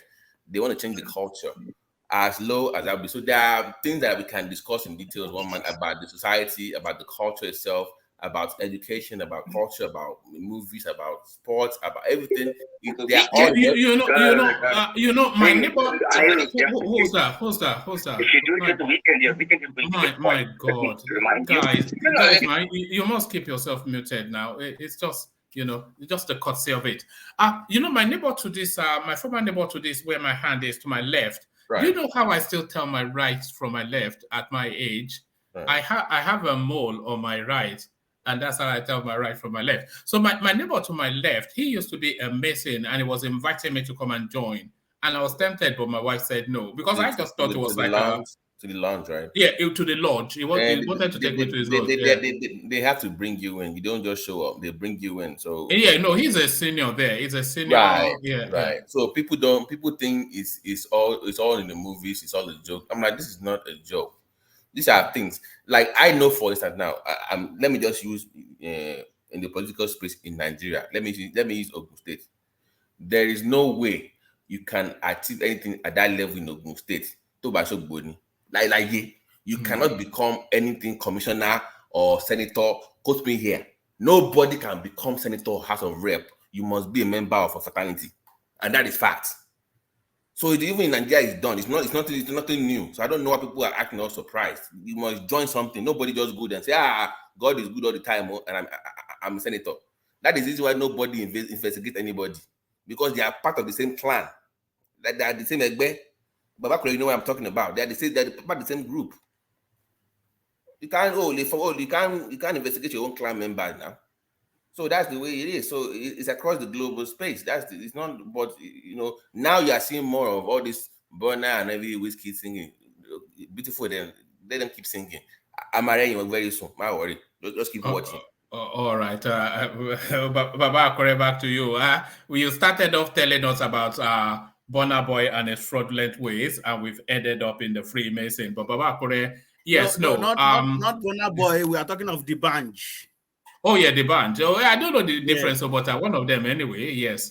So I think to me, I'm not going to really say that because for ICPC though we know that they are not really doing much anyway, but for them also to hold him just like that, I think something is not right, because what I read is that he connived with some government official and the fraud, they involved in fraudulent activity and stuff like that. So. Well, we will wait until that time, but it's not. It doesn't limit that he could be a broke person by now, because it's not really nothing much is really going on for him when you're talking about in the music industry anyway. So nothing much is really going on for him. So you never can tell. So if something is really going on for him, let's put it this way: why is it that he has to come back to government just little contracts and involve himself in all those little things? So it is show you that the man is broke. So that is it. All right. So Baba, they tell us Buhari is not working. But when they are driving from Lagos to Onitsha to go and do their Christmas this year, they will be driving on that bridge that they have waited 40 years for, but Buhari has built. So the second Niger bridge comes into operation on the 15th. Say what you like about Buhari, but you cannot say he has not done anything. Well, Doing that, it is you guys read that much meaning to that. But for me, whatever they do now, we might even say that, oh, well, it is because of Christmas and this and that. This is not the first Christmas we ever had. So they are just doing all this to woo people. These are the gimmick of politicians. So it is not new.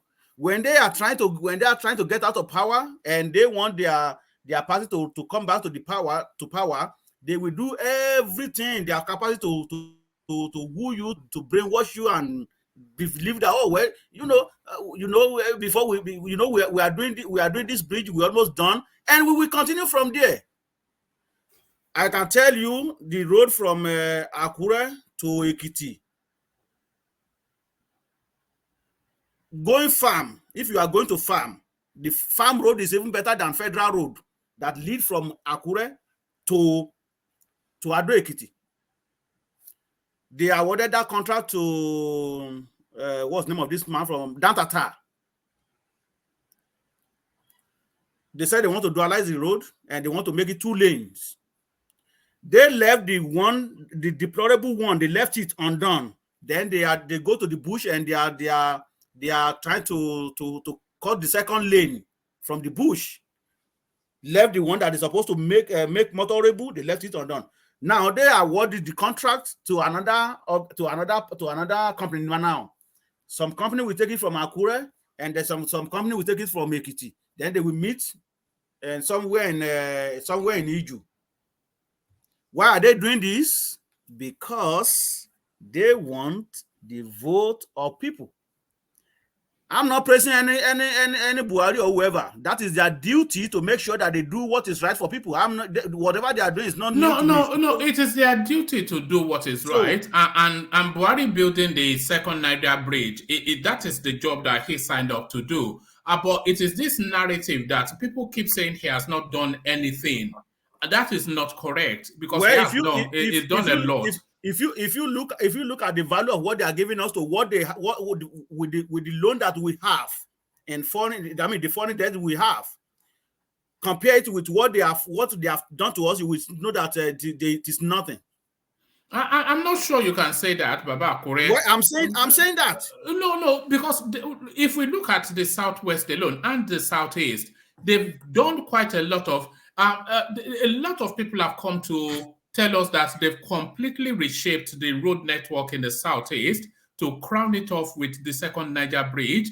We know for fact that they built the Lagos-Ibadan train, which Thomas has spoken about on this platform, and they've nearly now completed the Lagos-Ibadan Expressway and all of the facilities, of course, in the north as well.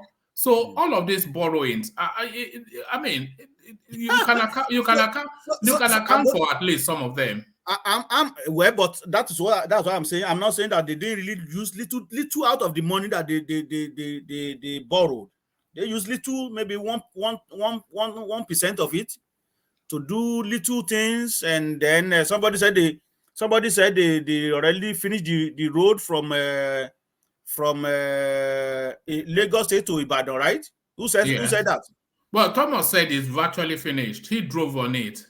So from where to where? Where are they now? Because I have to ask that Thomas. Because I was there last year. I have to ask that Thomas. Which road? Okay. To what level of completion was it when you were there last year? When I was there last year, yes. It was after Redeem.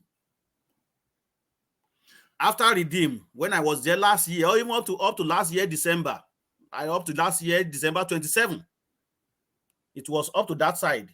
So I don't know how quickly they did that road from that place to Ibadan, because even when you get to this Challenge Junction, when you get to that place, it is you can't even that road you can't even drive there. It is just that people already used to that road.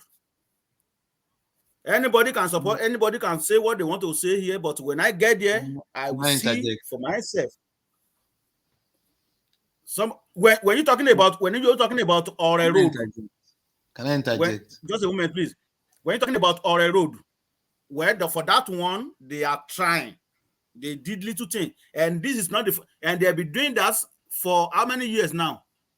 That they have not even finished it. I drove on that road in nearly 4 years ago, and it was nearly completed.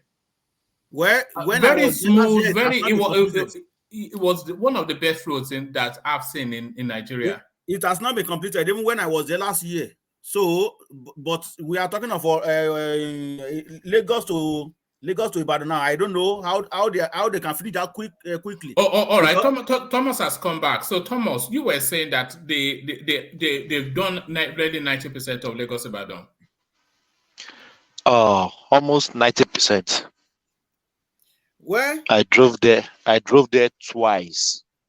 Okay, that's fine. That information is correct. That's what I wanted to interject for. That information is correct. They've done about 90% of that road. That's good. I will see for myself very soon.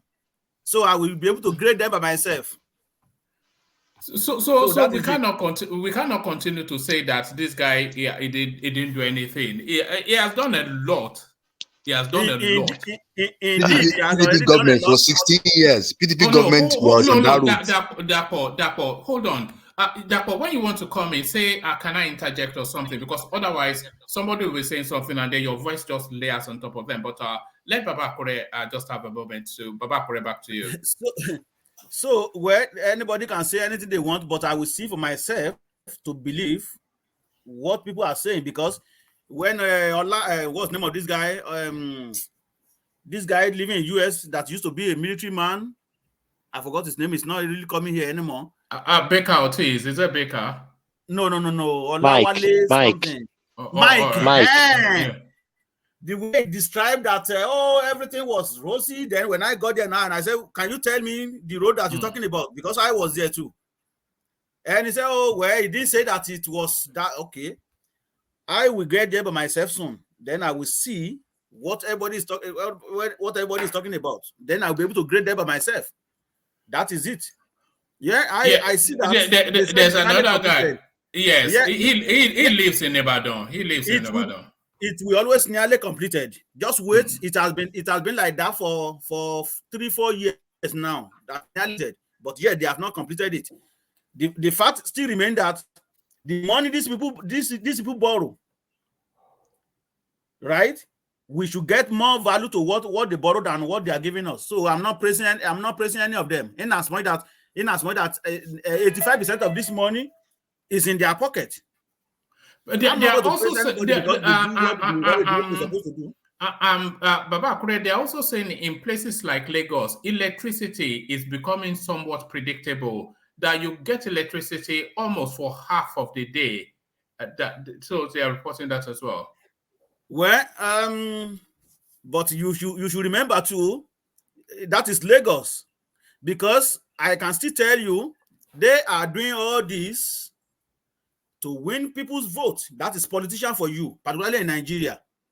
Then you can come to my street now in Akure, where I have to pay money for them to bring transformer, right?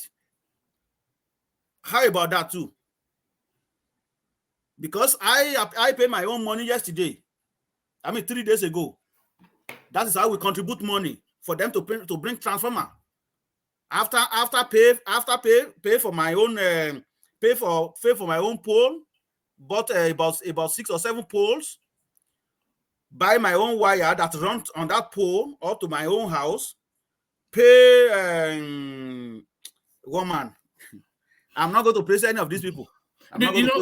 Somebody came onto this platform a few weeks ago and told us how the Nigerian army has been almost completely rekitted with equipment, weaponry, etc. No, somebody was telling us just a few weeks ago how the Nigerian army has been completely re-equipped, and even yesterday. Kulata was telling us how some power plants had been completed. Okay, that's fine. It is good news. I'm just saying all this list to wait against all of these borrowings, which a lot of it they looted, but certainly they can point to actual physical things that they will tell you they spent the money on. Well, they can say that, but we all know that the money they borrow, at least 80% of them is in their own pocket, because that. Did you see what I sent to you, one man? Is it on Instagram? Yes, that I sent to you. I think it was yesterday. If you read about that, they said it will take us like until maybe 2037. By 2027, you will be using 160% of our revenue. Yeah, that's from the World Bank, isn't it? That's from the World Bank. They are doomsday merchants, though. They are doomsday merchants. Well, I know, but are they lying? Well, so because that is the level of what these people have borrowed, they used to serve themselves, serve government, pay senators. So then I will now start taking drums and dancing. Oh, these people are doing. No, I'm not going to be part of that. Let me give you the first paragraph. It says the World Bank has warned that Nigeria's debt service cost to revenue ratio could hit 160% in 5 years, except broad-based reforms are implemented to unfreeze the fiscal space. So that already tells you that they are looking to open up the Nigerian economic space so that Western businesses can come in. So that sounds like a paid-for piece. That sounds like a paid-for piece. But thank you, Baba Kore. So for time, let me go from you. Before you go for that, please. Before you go, I see somebody here said I can buy the transformer. Yes, now we have big boys here. Sorry, can I ask Baba Kure a question, please? Baba Kure, when you bought those 10 poles to your house, right? Those 10 poles. No, I bought 7. Okay, 7. When you bought those 7 poles to get light to your house, so what if 2-3 years down the road, people now start building house close to you, they're not connected those poles? Do you charge them for connecting to your pole, or how does that work? No. That's just minor thing. That's what you can do for your community. That's just little thing, man. Okay, why would I be charging them? You know, Baba Kure is a senior man in his community. You know. They've offered him a chieftaincy title, which we are persuading. Yes, Aquilua, yes. Really? Yes. Now, why? No. Is this ceremonial or is it actual title? No, actual title from my dad. Yeah, but it's not ceremonial. But we don't yes, you will have your bid and go to palace, and you will be one of those chiefs that will sit with the maybe king. Maybe he's scared of it. You know what? And it will be. And it doesn't want to open his wallet. And you will be getting 10,000 naira per month from local government. No. Maybe he's scared of maybe he's scared of doing the needful. If you know what I mean. Actually, when you're talking about all these things, I'm not really into all that, because they usually involve in all what we'll be talking about here. So this is why before we jump back, exactly, they usually involve in all that. So I don't really want to go there. You have to be, if you're going to get that kind of major title, you have to be part of, you know what I'm saying. Yeah. So we've been trying to we've been trying to persuade him to accept it, just so we can have a chief, a real chief. Maybe not come to one to his left shoulder. We not come. Yes, it will have something. Right, if he flicks it, we all disappear. Well, we don't know what will happen down the road, and I'm still going to reply back to that man of transformer question anyway. Yes. When I saw the message that came in, I said to them that I am not going to be part to that. The reason being that I cannot buy pole all the way for about 100 meters away to my house, buy wire to my house, call those electricity company to come and put it on pole, and I still pay them. And then I have to pay them every month. Even the house, nobody's living there. I have to pay them like 5,000 every month for just having at least one is in Bloom, where the guy that is monitoring the place that turn on the light. Pay them 5,000 every month, and the transformer was stolen away, and I still have to contribute money to go and do that. I said, no, I'm not interested. I have solar in my house, so I will be using that. But you see, when it got to a stage now, who stole the transformer? I don't know. I'm not there, but the point is that you see when things like that happen, and you do not contribute your own, and you see people contributing, then the community now will say, okay, they will be looking at you like, oh, he's just too stingy. He didn't want to contribute, and he believed that he's on top of the world and this and that. That was why I just pay my own part of it and just done. But let me take you back to that chieftaincy something for a moment. Is the offer still there for you to accept anytime you want, or are they able to pass it on to somebody else if you don't? I can take it anytime I want. You know the reason why? You know the reason why? Because they believe that okay, well, if you are in abroad, you are they want people who are exposed anyway. The king of my community want people that are very exposed. That where you see have little thing, you are not feeling hungry anyway. At least you are averagely okay. So then you can contribute to the community and stuff like that. But it's just that you know, when you are from a big family, you still need to be very careful. But actually, my elder brother, but we are not from the same mother anyway, but from the same father, was keen that that they should give it to me. And because we usually have a family meeting as well. Sometimes when I'm here, somebody will have to do the family meeting for me and stuff like that. So from there, they be deliberating within themselves. They never consulted me. So one of my friends now, what I'm talking about is even about a year before my own brother told me. So one of my friends that we happen to be in the same family already hit me. You said, it is you going to take the chieftaincy of your father. I said, you guys talking shit, man. What are you talking about? So about a year, after a year now, my brother now used style. My step brother now used stylish way, and said, oh, well, you see, they said they want to take that chieftaincy away from our family. And they said we should return the bid of our dad.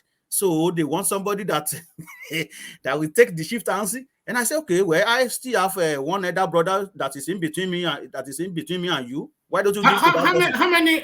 How many seniors brothers do you have? I have two in front of me. Okay, yeah.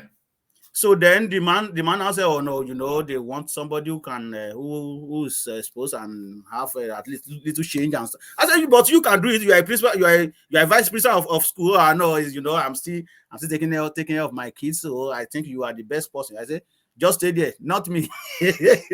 I will support you. You just go and take it. I will support you. He said, no, it is you they want. I said, okay, you guys just stay there. Babakure, hold on now. Okay, go on, what please? Yeah. Babakure, when you are getting chieftaincy title, is it bid they send? Is it bid they send to you? Sorry. Yeah, chieftaincy title in your. No, if I want to do it, I have to go home and. No. You're not getting the question. You're not getting the question. Sorry, you're not getting the question. The question I'm saying is that if they want to notify you about your chieftaincy title, is it bid they will send for you from the palace? Is it bid they will send to you? The chieftaincy bid they'll send to you. But no. I get your point now. Yeah. Not bid. No, I think I get what he's saying. That the palace will send bids to you to come to the palace. Is that what you are saying? Yeah, to say they'll send you a bid to let you know that. No. What King usually does is that they will call that family and he will call them to the palace, and he will say, okay, this chieftaincy title is in your house, so you have to bring somebody who's educated and well to do in your family and bring that person to my palace. So you have so time to deliberate within yourself and provide me that person. So that is what they've done. Then we now came back to our own house now, and we deliberate, okay, this is the person that we are going to give this chieftaincy to. So once that person agreed, then they will now go back to the king. I said, okay, well, so person has agreed to take that chieftaincy title. Then they will summon you to come to the palace. Now, then you will tell them when you want to do your chieftaincy ceremony. You know, if there's anybody that looks like a chief, Babakure, it is you. you just have chief written all over you. You look see like one a chief man. already. You see one man. You see one man. You have two mouth, man. You said to me that you think I can be a politician. Then you also say now I can be a chief. No. Yeah, well, yes. Now I like the doctor Sekiru Ali, the anyway, professor. you are very right. You are very right. Now, anyway, politicians they're supposed to take care of their community. Chief in the community also need to take care of their community. So it's still the same. I'm just making sure it's still the same line. Yeah. Can I ask Chief a question? Chief, yes, sure. Chief. Let me ask you. No, let me refer to Akpelua. That's the title. Akpelua. Yes, I remember. Akpelua. Yes. Let me ask you. Do you believe that the Constitution, if we are to come together to revise the Constitution, do you believe that we should integrate chiefs, the House of Chiefs, the way it was in the old Oyo Empire, into our politics, where they have influence and impact in what goes on, not just the office holders? So should the House of Chiefs be brought back? Well, to me, I would really prefer that, because even now, there are some certain things that usually take place in the community, which make community more livable, right? I'm going to start an example. There was a particular time that thieves usually terrorizing our village, but they eventually caught them. It happens they are from the same town, and we know them. And the king, what I'm talking about is still about 20 years ago. And the king banished them, and the community banished them from that community, to the extent that everybody came together and they said, you cannot come to this community unless if your father died or your mother died. Then when you bury them, you have to go back to the SI. And it happens up to date. It is still there, right there. Those who cannot even come back to the community. So it might be somehow harsh, but I think if we have something like that in Nigeria, I think our community will be much more better. I may not live during Oyo Empire, but at least before everything turned upside down in Nigeria, I know a little bit about the actions that king and his chief usually take within the community. Okay, now I'm going to cite an example. My father is in charge of his own street. So if anything happens in that street, they will come to my father, and my father will have to settle that matter for those individuals. Now, if it's beyond my father's control, then we have to refer them to king. And I think with this, it makes our community much more better, and people take responsibility of their misdeed. And because we don't have that now, we scrape that completely, and our kings now chasing after dollar or after naira. So that is why we find ourselves in this situation, because we are not really, I don't see Nigeria to be for this issue of so-called democracy, because it takes power from the king, take power from the chief. And you can imagine if local government chairman is even higher than king in one community, what do you say? Yeah, that one I had issues with that one, because even if the king wants to leave the palace, or not to many people, he has the right to the local government chairman to yes, before he exactly. Which is exactly. Imagine a whole Alake writing one riffraff, one small boy somewhere about local government. Yeah, like somebody that they even graduated from high school. Yeah, that one, even Oni, as powerful as he is, he still to his local government, local council. So that one, exactly. That one is there. Yeah, exactly. Was it not Babangida that brought that in? It was under Babangida that came in. Oh, really? I thought it was the British that brought it. I didn't know it was Babangida. I don't think the British did. One man is not Babangida, is the British. Oh, is it? Oh, I beg your pardon. I thought it was. All right. So Nigeria had the opportunity to reverse it during. Sorry, Nigeria had the opportunity to reverse it. Sorry to Babati. Nigeria had the opportunity to reverse it during the independence, just like Asikuruma did. But then we were embedded in politics again, campaign. So they saw, because then our king was still powerful. So every politician then, the Azig, apart from Sultan, the Azig and the Awolowo, they felt threatened about the chiefs, the kings in their area. So they needed that authority to oppress them. So they let it continue. Now this is where we are today. All right, you learn every day, but because I always thought it was Babangida that brought it in, but there it is. But you're from you're from Oyo now, so I know that chief thing kind of means a lot to you guys because that came from you guys, right? The House of Chiefs came from you for yes, the Oyo Maces. Oyo And by the way, I have a title too. That I can take. Odofin. That's my title. If I wanted to take it. Once you become Odofin, that means you are officially an Ogboni man. Look, I have the beads upstairs. I showed it once. Forgive me. I have my title beads. This why everything I said, don't go and do anything. There's a particular stone on my bead. If you cross the line and I touch that stone, but you will land on my table now. And you, Anyway, it's like Yoruba chieftaincy system is a wrap around with the Ogboni, which is I think is normal. But is we? Who told you that? Why you tell you? Ogboni is not even a Yoruba word, is it? It's an Edo word. Yeah. Wait now. Your Ogbonis are from Edo now. I didn't know. I know the history. I know why they call it Reform Ogboni. I know the history. But what I'm just saying is people that's outside West that see it as a big thing. Actually, people in West don't see Ogboni as a big thing. It's just a normal thing to them. Just like in Benin, there are certain things that is just normal. But when you're outside Benin, you see it as a big thing. But we inside there, we don't see it as anything.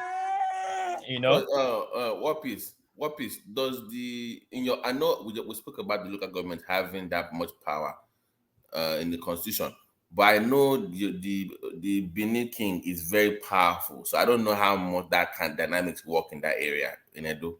See, it is every king, it goes up to Sultan of Sokoto is under local government law, but it depends how you people, the people of that state, respect their king.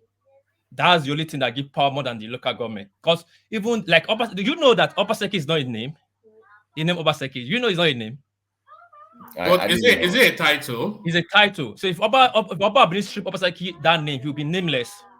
In American passport, everything will be retrieved. Nigerian passport will be retrieved. So most names in Benin, they are titled. Like my grandfather is a Amaizem of Benin Kingdom. So all the children on that line bear that name. When they give you that title, you bear that name. Obaseki, his father was once, sorry, Ida, you are disturbing me. Stop calling my name 100 times. Papa, I'm talking. What? Let the children. No, their mother banned them from game and phone for 1 week. I'm the one always breaking the law. When So what have they done? Have they been naughty? Yeah, they've been naughty. So their mother banned them for phone for 1 week. Now then, when I'm not leaving, they'll jump on me, and me, I have pity heart for them. I will give them. You know that's always the case. You want a quiet life, and anything to keep the noise down. You just do it, and then you just hope that your wife doesn't catch you. That's just the thing, because so you just say, okay, go and do that. But somebody look out for mommy. That's because you just want to go on your computer and just let them get out of your way. Yeah, my wife caught me 2 days ago, and she warned me badly. So I don't want that to catch me again. No, children they know how to wrap you around especially the daddies. They know you want a quiet life, so they just come and and attack you. So anyway, as I was saying, so that's just that's the law, because the people respect the king so much, and the names are titled. Most names in Benin are titled. Obaseki and all that, they are titles in Benin. Like Iya said, when they give Obaseki to Obaseki now, any of the first son of the Aro, he'll become Obaseki. Then his children will bear that name, Obaseki, but not his brother's children.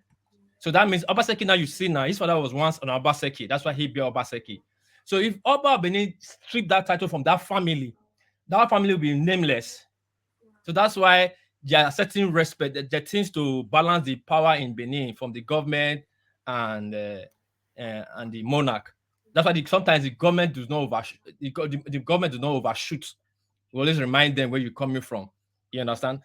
If not that, those people, all those positions, they are mean, they would have do undo. Where they really fear the Oba Benin is when Oyerogbole,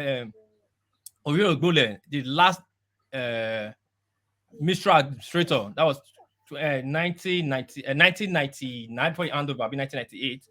And I don't know what he was feeling like, and he thought that because he didn't, soon, I don't know, like strip some ballet that tried to, and I don't know what was going on, and he felt like he wants to suspend the monarch. He was saying that he wants to suspend the monarch. The rest monarch in Benin, like 100, they came on TV and said, please, we don't even need the title. You cannot strip our father of the title. Before he could hang up the call came from Abuja that if you are saying this, you're ready to leave that position as a administrator and come to Abuja. He apologized immediately before 24 hours. And what happened? The guy died miserable. His wife was pregnant. His wife was barren for years. When he came to Benin, his wife got pregnant. Everybody celebrated it because he did fine for the first 1-2 years. 3 days after, his wife miscarried and lost that child. They have to operate the baby, and he lost the wife and the baby. After he handed over the power, 3 months, after 4 months, after power, 6 months, 4 months time, 5 months time, the guy died. So Benin, this thing is not what people joke with, because everybody's connected to the Benin title. All the families are connected to the Benin title with name or blood. So that's why the governor, or to Aunchio, or to Akoko Edo, the royal fathers that they are related, all related by their cousins, or you understand. So we're all related by blood. So you cannot, if the governor there is trying to mess with the palace, as you are messing with yourself, there's somebody that must call you to order in your family. So that's why the local government does not exercise that power they have in Benin. Not that they cannot do it, but they just have to not cross the line.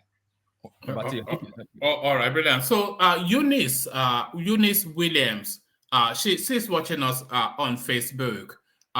Because we don't highlight the Facebook followers enough. We have a strong following on Facebook as well, by the way.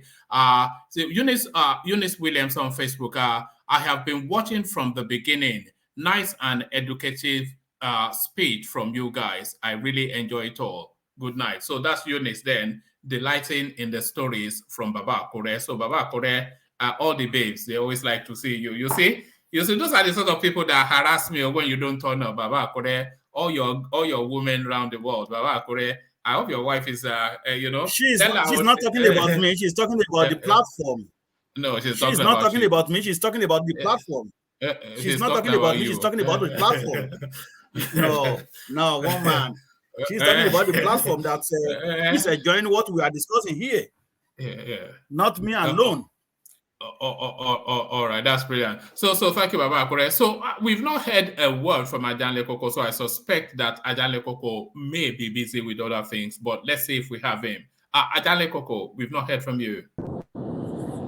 Okay, he's driving. You're driving, Yeah. Ajan Lekoko. He's a lie, Baba Ajan Lekoko, the man of the day. You've been there. Look at I've been listening. I'm enjoying it. So because I'm out of state, so I'm just going back. How many hours of the day do you think you spend on the motorway, Ajan Lekoko? How many hours of the day do you spend on the motorway? No, not really, not all the time. Sometimes when I'm on my way home and I have to be on the platform, that's why you hear me. Okay. Yeah, but today I went out of town, and that's why I've been driving on the highway for the past 5 hours. So wow. Yeah, so it's straight to bed when you get home. Straight to bed. Yeah, straight to bed. So that's why I've been listening and just enjoying everybody. All right. So let's come to you then. APC's Muslim ticket, only solution to Nigeria's political problems. This is the wife of the APC flag bearer, Remi Tinubu. So she's saying then that the only solution to Nigeria's problem is a Muslim ticket. Why would you say such a thing, Ajanle Koko? Yeah, thank you, Woman. Greetings to our listener around the world. Click on the like button, share, and subscribe if you haven't done so. Well, she's the wife of the candidate of APC. She's a politician, and she's a mobilizer. She's a woman mobilizer.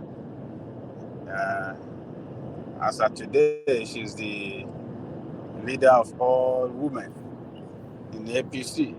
So, uh, so we can understand from where she's coming from, and she's just trying to market his husband. I mean, her husband rather. But the statement she made that Muslim ticket is good, and that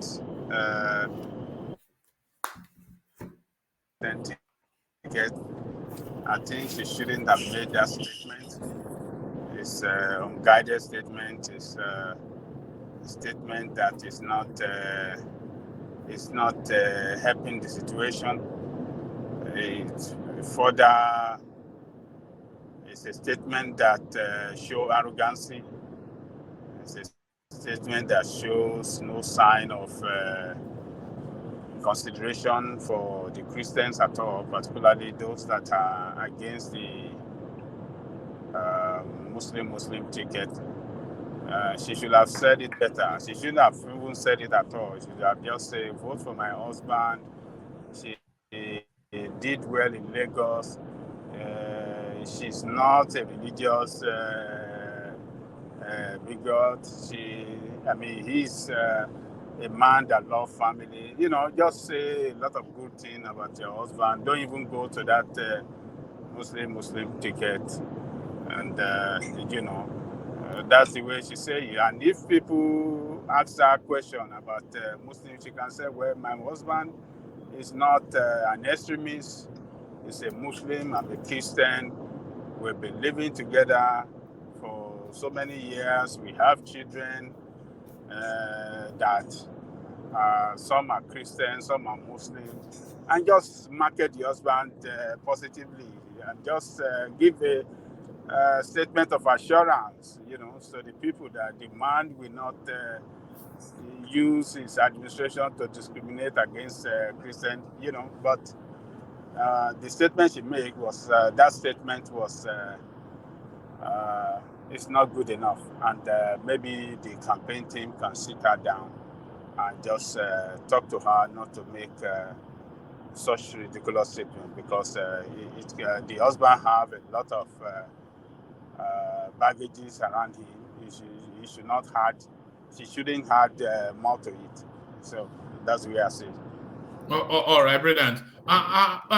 Before I take you to the next talking point, let me acknowledge Buchi Okafor super chat, which he has super chatted a while ago, but just to recognize it, it says, keep underrating Obi at your own risk. He will win. So that's what Buchi thinks. So keep underrating Obi at your own risk. He will win. So thank you for the super chat, Buchi. I was going to report the buy the coffee, but nothing to report there. So I think today might well be the day that we lose our 100% on that space. But Ajanle Koko, the second Niger bridge, it looks as though now is ready to be used and open for usage from the 15th of February, from the 15th rather of December, in a week's time. So now this is a project that was started and completed by the Buhari administration. And it's a project that has been long waited for nearly 40 years. So I don't think the history of the Southeast can ever be told again without the mention of Buhari. Ajanle Koko. Okay, can you hear me now? Yes, we can. Okay, so, well, it's a good, it's a project that will improve commercial activity along between both sides of the bridge. We open up a lot of economic activities, job opportunity, development in those areas. So it's quite commendable that, Jonathan is the one, was the one rather, that initiated that project. Buhari met it. Quite commendable.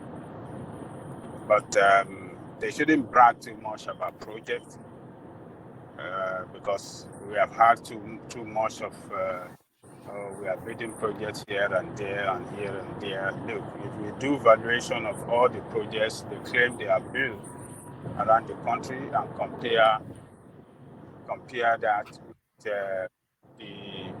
the amount of loan they borrow, you will see a wide difference, which will tell us that substantial amount of that loan has been looted and have not been spent. Have not been prudently spent. So, but for that particular project, I think it's commendable. What is good is good. We want to see more projects around the country. Our country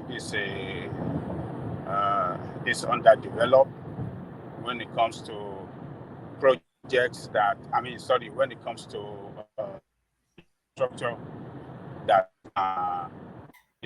drive economic activities.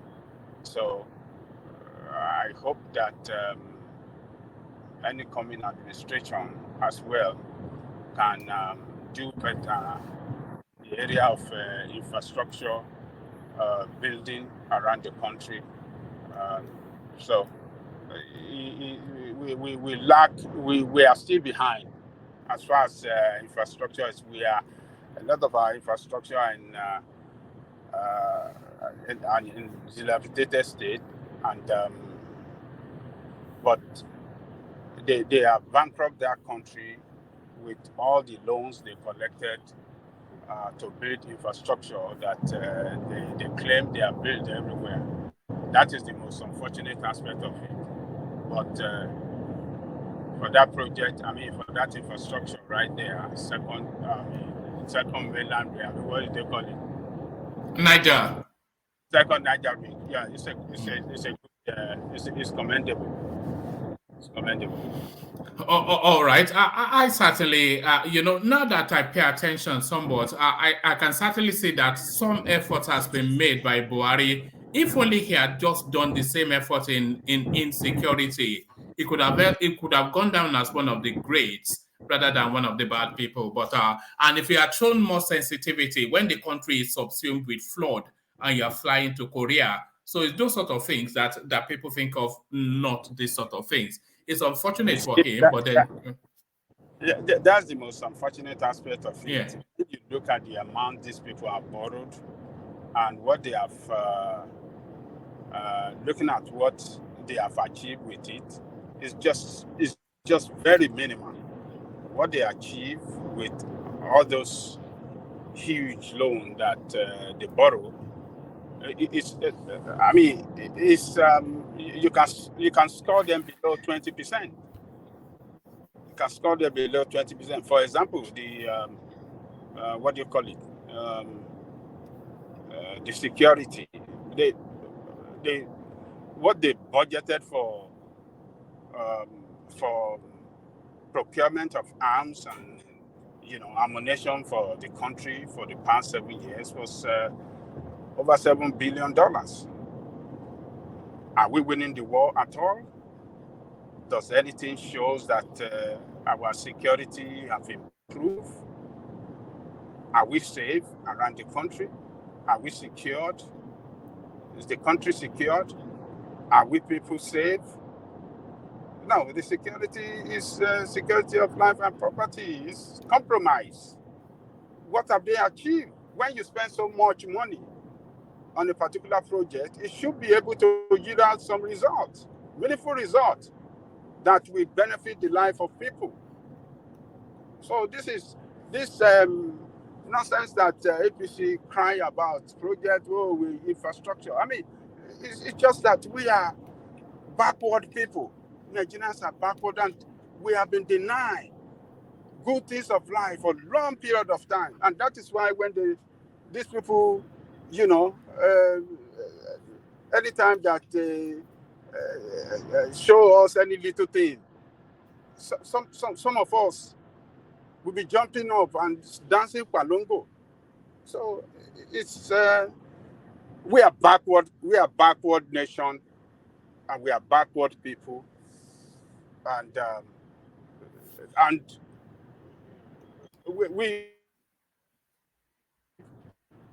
make us what we are, backward thinkers, people that couldn't see what is wrong in their leadership, and in their leadership.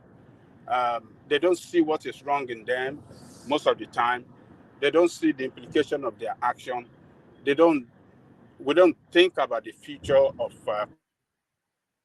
rather you see some of us championing some little things that these people will showcase as an achievement, which amount to nothing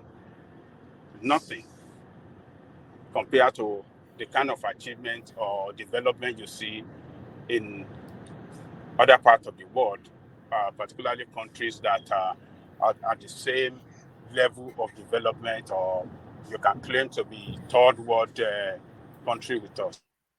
We are backward in terms of infrastructure development and other things like that. So corruption is killing that country. It's unfortunate. We are not doing good as a country at all, and it has put a lot of our people down below poverty line. Huge poverty in that country. Imagine recent report by National Bureau of Statistics, 133 million people out of 200 million people are living below poverty. That is unbelievable. It's actually quite frightening when you think about it. Where would it be? Where would we be in the next 3 to 5 years? You will see about 80 or 85% of the populace in serious poverty. It is frightening. It is frightening, man. So all this idea of all this cry and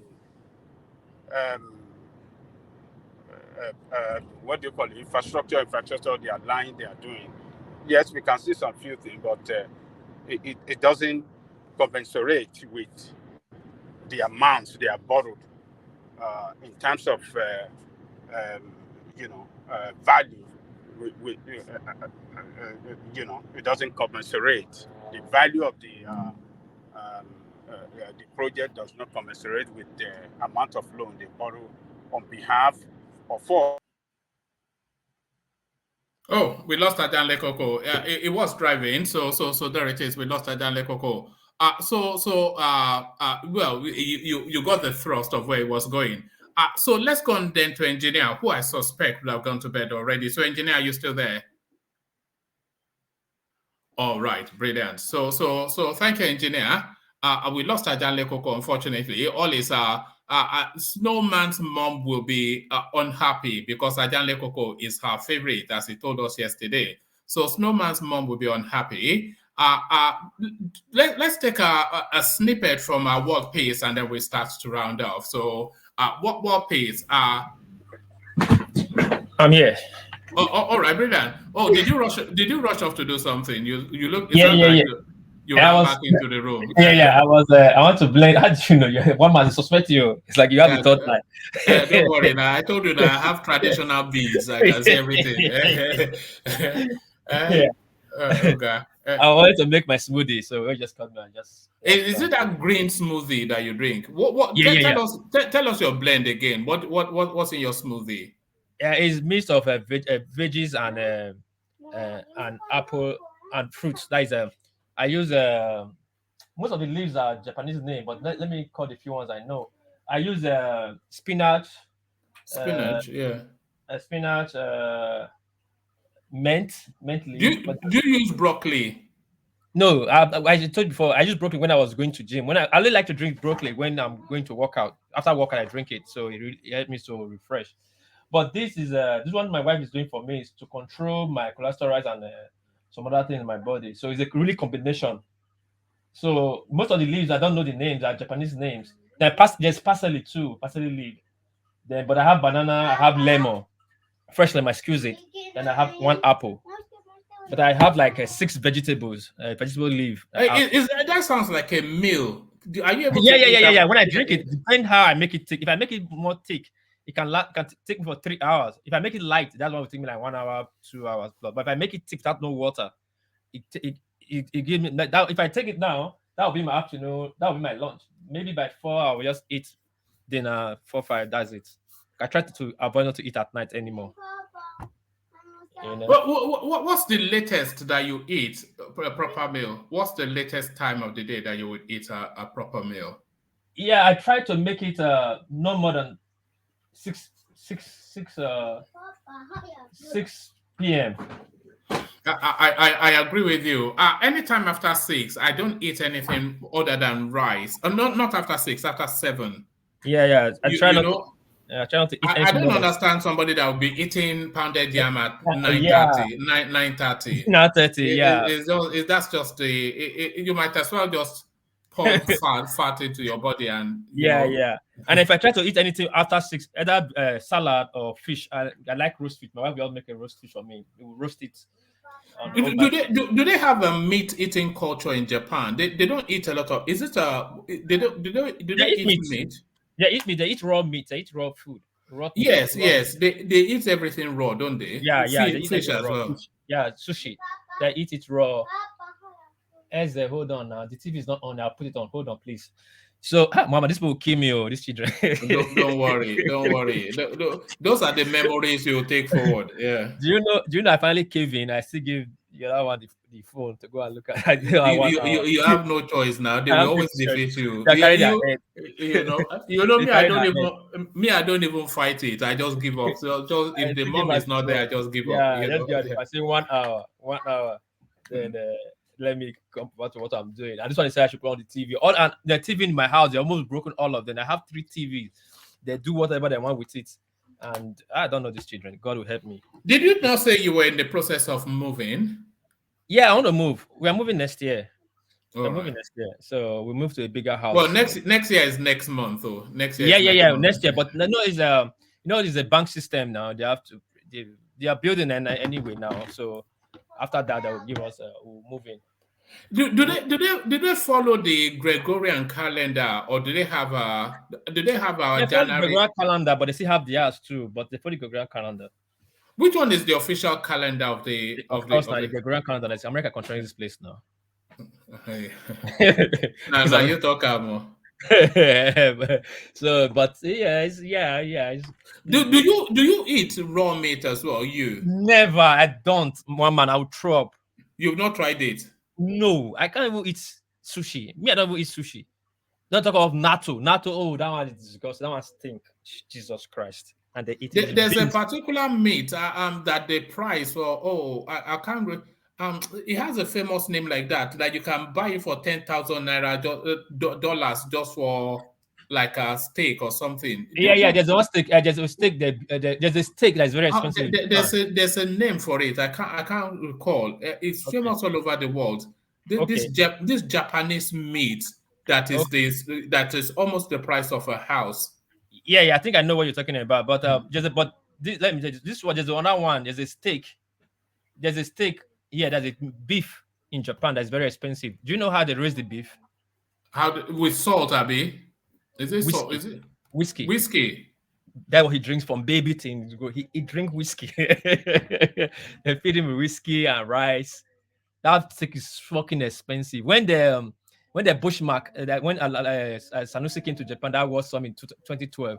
I took the, Bismarck now, that guy, that economic guy, that guy that in the banking sector, and then yeah, because my cousin was their PA. We took them there to go and eat. Expensive. Because me, I will not walk into that place in a normal day. Because since it was government money, I said, let's body go there. So they're the one paying. One man, they'll put little slice like this on a plate. They'll tell you $500. That slice, we cut it maybe not up to like 3. You won't get out like 3 dice from it.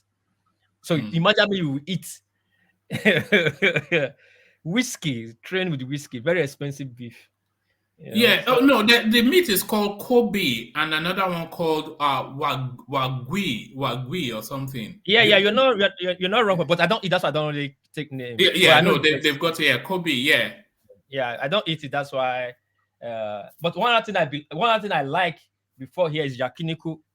That's when you eat roast food. You go there and roast your food. It's beef, different type of beef, But I stopped it because I stopped eating red meat. So, but they have expensive food here. Then they have fish that's expensive, tuna. They have some expensive fish that they will eat with their sushi. Very expensive. They have some poisonous fish like that you need a specialist to handle it. Yes. You are very vast. This there's a poisonous fish. It takes a specialist 10 years to practice how to make that fish. Yes. And if somebody else does it, you just kill people. You kill people, yeah. Yes. People will die. Yeah, people will die. So Japan, and they eat all this kind of raw. What's it called? Is it not octopus? The small one of it. What's it called? The smallest one inside. It's called. Is it squids? Squid, yeah. Raw squid with vinegar. Yes, Jesus I know. And they eat. Do they bury eggs as well in the ground and eat it?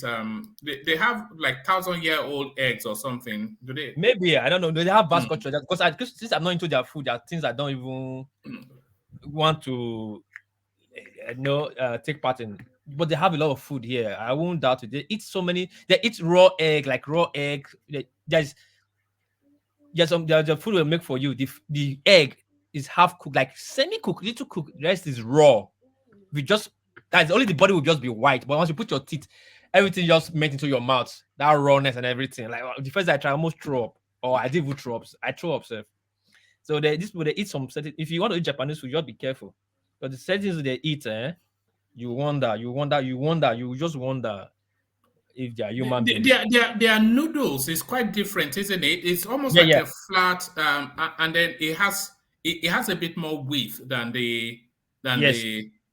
Do you know how to use a chopstick? You should know how to use a chopstick. I use chopstick a lot. Can you use it to eat rice? Of course, but their rice. You cannot use. Don't want people to understand. You cannot use Japanese chopstick to eat Thailand rice. Japanese rice is because their rice it meshes together, doesn't it? Yeah, Japanese rice is water rice meshed together, so it's easy for you to take it to chopstick. You have to take it with chopstick. It's just, but we want to eat our Nigerian Uncle Ben's. No, you would do it. I've never been able to master that chopstick. I try every time I go to. It's between your 3 fingers, between your big thumb, the middle finger, the upper finger that is between your middle finger and the big thumb is for you to control the motion of the chopstick, the grip. Do you understand it now?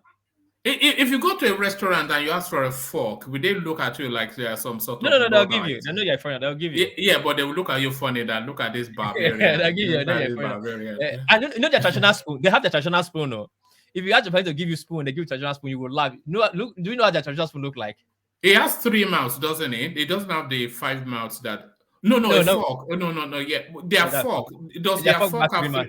Do you know Japanese? You know Japanese don't like the number 4. That's number 4. They don't like it. It's just recently Japanese houses buildings start having 4 number. The number like elevator say number 1, number 2, number 3, number 4. It's just recently. But they consider the number 7 lucky, don't they? Yeah, they consider number 4 evil, bad luck. So they see so their fork is 3 mouths. Then their spoon.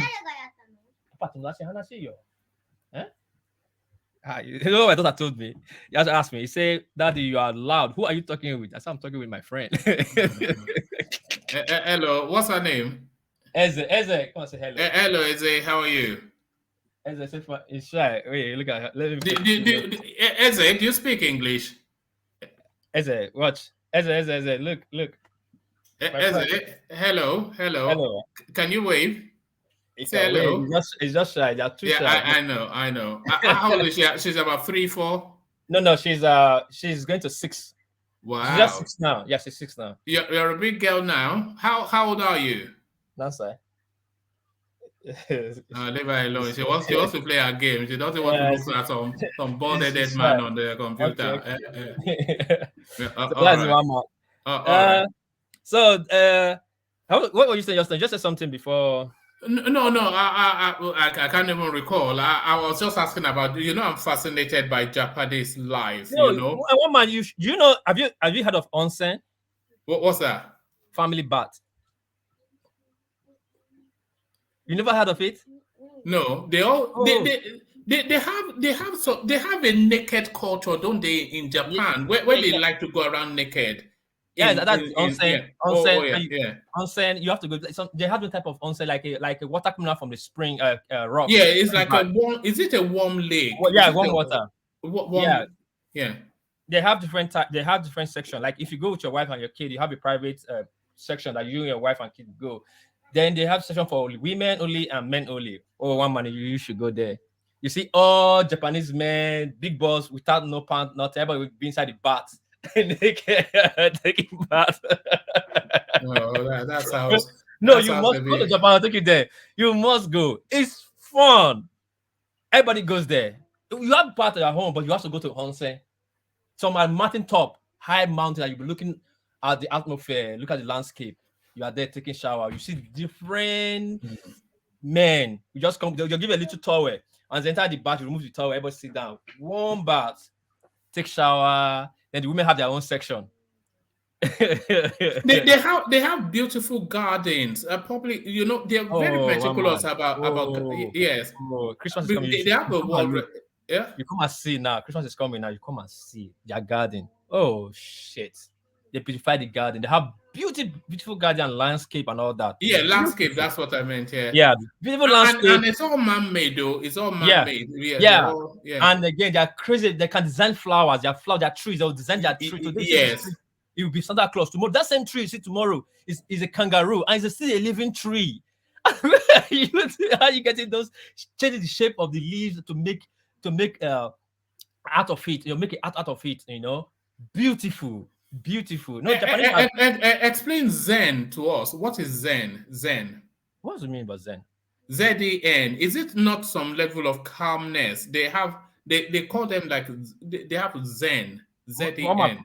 Probably you might know more about me, but I don't really. Yes. I don't really go deep into this Japanese culture. But I know they have what piece they call they call them like Zen masters. Like once you can master yourself, where you go into some kind of trance. But they often induce you with some kind of cannabis induced maybe. Yeah, I'm not into that. Maybe my elder brother or my wife will know more. Because me, I'm not like the Yopi Japanese now. No, I don't know all those. But let me ask you though, do you marvel at the architectural designs for buildings though? Like they have, I'm like, why don't we have? I love Japanese like design. About it, if not for this country is earthquake prone, what Japan would have turned their city to with all this architectural design would have been. Do they have skyscrapers? They have. The skyscraper is a shock observer stand. Okay. That is the shock observer. One of those that sways. It sways. Roppongi Hills is one of the. I think Roppongi Hills is one of the tallest in Tokyo. When there was a big earthquake, that 2011, that Roppongi Hills was dancing. It was swaying as big as that skyscraper. It was dancing. Japan, they have gone far in technology, So it's not earthquake. Because of the earthquake, that's why they are limited on society things they do. It's kind of structure they will put in their this thing. But you see their structure. Japan is so beautiful. Everything's like same. When I just newly moved to Japan, I was in one road for 4 hours. They had to come and find me. Everything was just same, just a normal road. Though. They sent me to my other brother sent me to a convenience store to get something. And I just walk. I went to convenience store and I bought it. And when I came out, I thought I'm following the road I followed before. That took me to that place. I was just going around the circle. Everything was just same one man. Everybody was same. I was just walking. My brother didn't see me. 3 hours, 1 hour, 2 hours. They started looking for me. I was just walking in circles. And where I was just closer to where I was going. Very close. But I was just walking in circles. Everything is just same. Do you understand? I walk. I said, no, it's not this house. No, not this one. I'll go back again. I'll go round.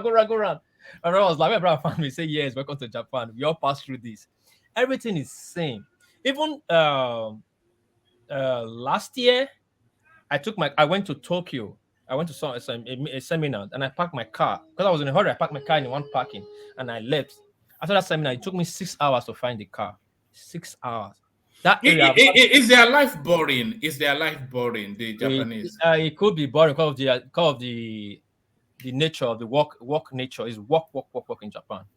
But what piece? Like, and to you, one man, do you think that if Nigeria decides to develop like this country, that we might have to sacrifice those very things that we find very valuable, those crazy stuff that for development we might have to sacrifice some part of our culture for development? No, Japan don't sacrifice anything for sacrifice any culture for their development. So Japan is very indebted in their culture, yo. Very, very. You know they have Dick Festival here. Have you heard of it? They have what? Dick Festival. Dick. Ochinchi Festival. Ochinchi is called Dick Festival. It's right in my, is it what we are thinking, or is it? Is what you are thinking. I will tell you the story behind it. They said there was a lady. So it's like a phallic something. Yeah, but the story is that there was a lady that was her vagina was so good that her vagina keep people. Her vagina keep people. That any man that go inside there, the vagina. Medusa. Vagina will beat up the penis. So one man a goldsmith have to come up with an idea, innovation to make a golden a steel penis.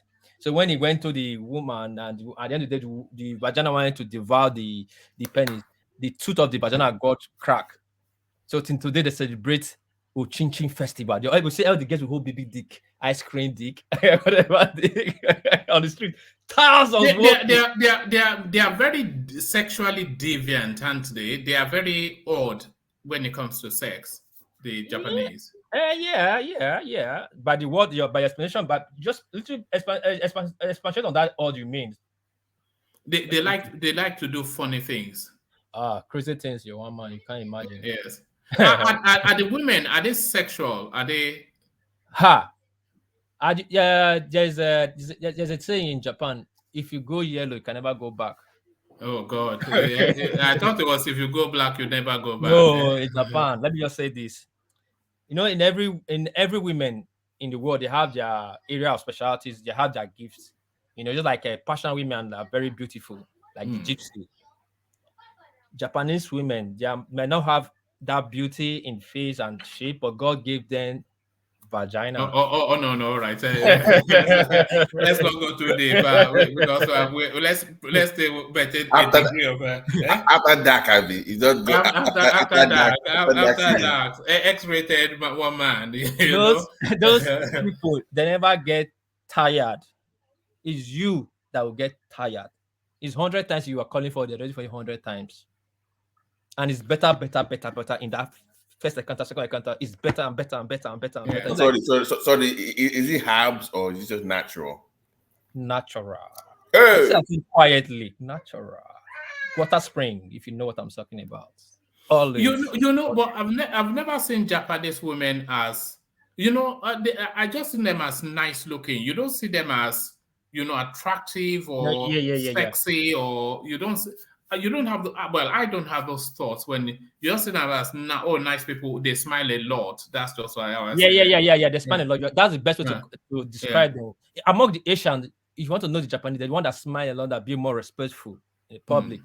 Hello, they will always smile a lot. Chinese don't really smile. Chinese don't really smile like that. Even the Koreans. No, Chinese are just they don't smile. The Koreans are just one people. But Japanese, when you see Asians smiling, be respectful, that's the Japanese for you. Apart from that, I don't think they really have other thing they can offer you if you are seeing them from outside. Except you're already inside, you start having this Stockholm syndrome. You start seeing the beauty in them. But they mainly build their house with wood, don't they? With wood. Wood. Everything's wood. Everything's wood because of the earthquake situation. Oh, is that what? Is that what it is? Yeah, because of earthquake situation. Now nobody going to stay in a brick house. Now brick house here are cheap. The person would die now. So they build everything with wood and melter. The body will be steel. The inner structure is wood, so that in case it's shaking and it's breaking, so that not Do, cost do much. they allow foreigners to own property? I know they don't in the Philippines, but No, do they they do. allow They do. Once you are to Japan, own it outrightly? Not yeah. You can own it outrightly. One the policy here in Japan is that once you have a resident, you can own a house. Then once you bring your cash, you can buy a house, but the government will come after you with tax and how the money where's the money coming from, and all that. But you can buy a house in Japan, you can own a property in Japan, but it's expensive in uh, in uh, in Japan. But you can own a house, no doubt about that, one man. They have would a you kind of policy. Go ahead. No, Go would ahead. you recommend a Nigerian living in Japan? Yeah, Would you spend the rest of your life there if you I wanted to?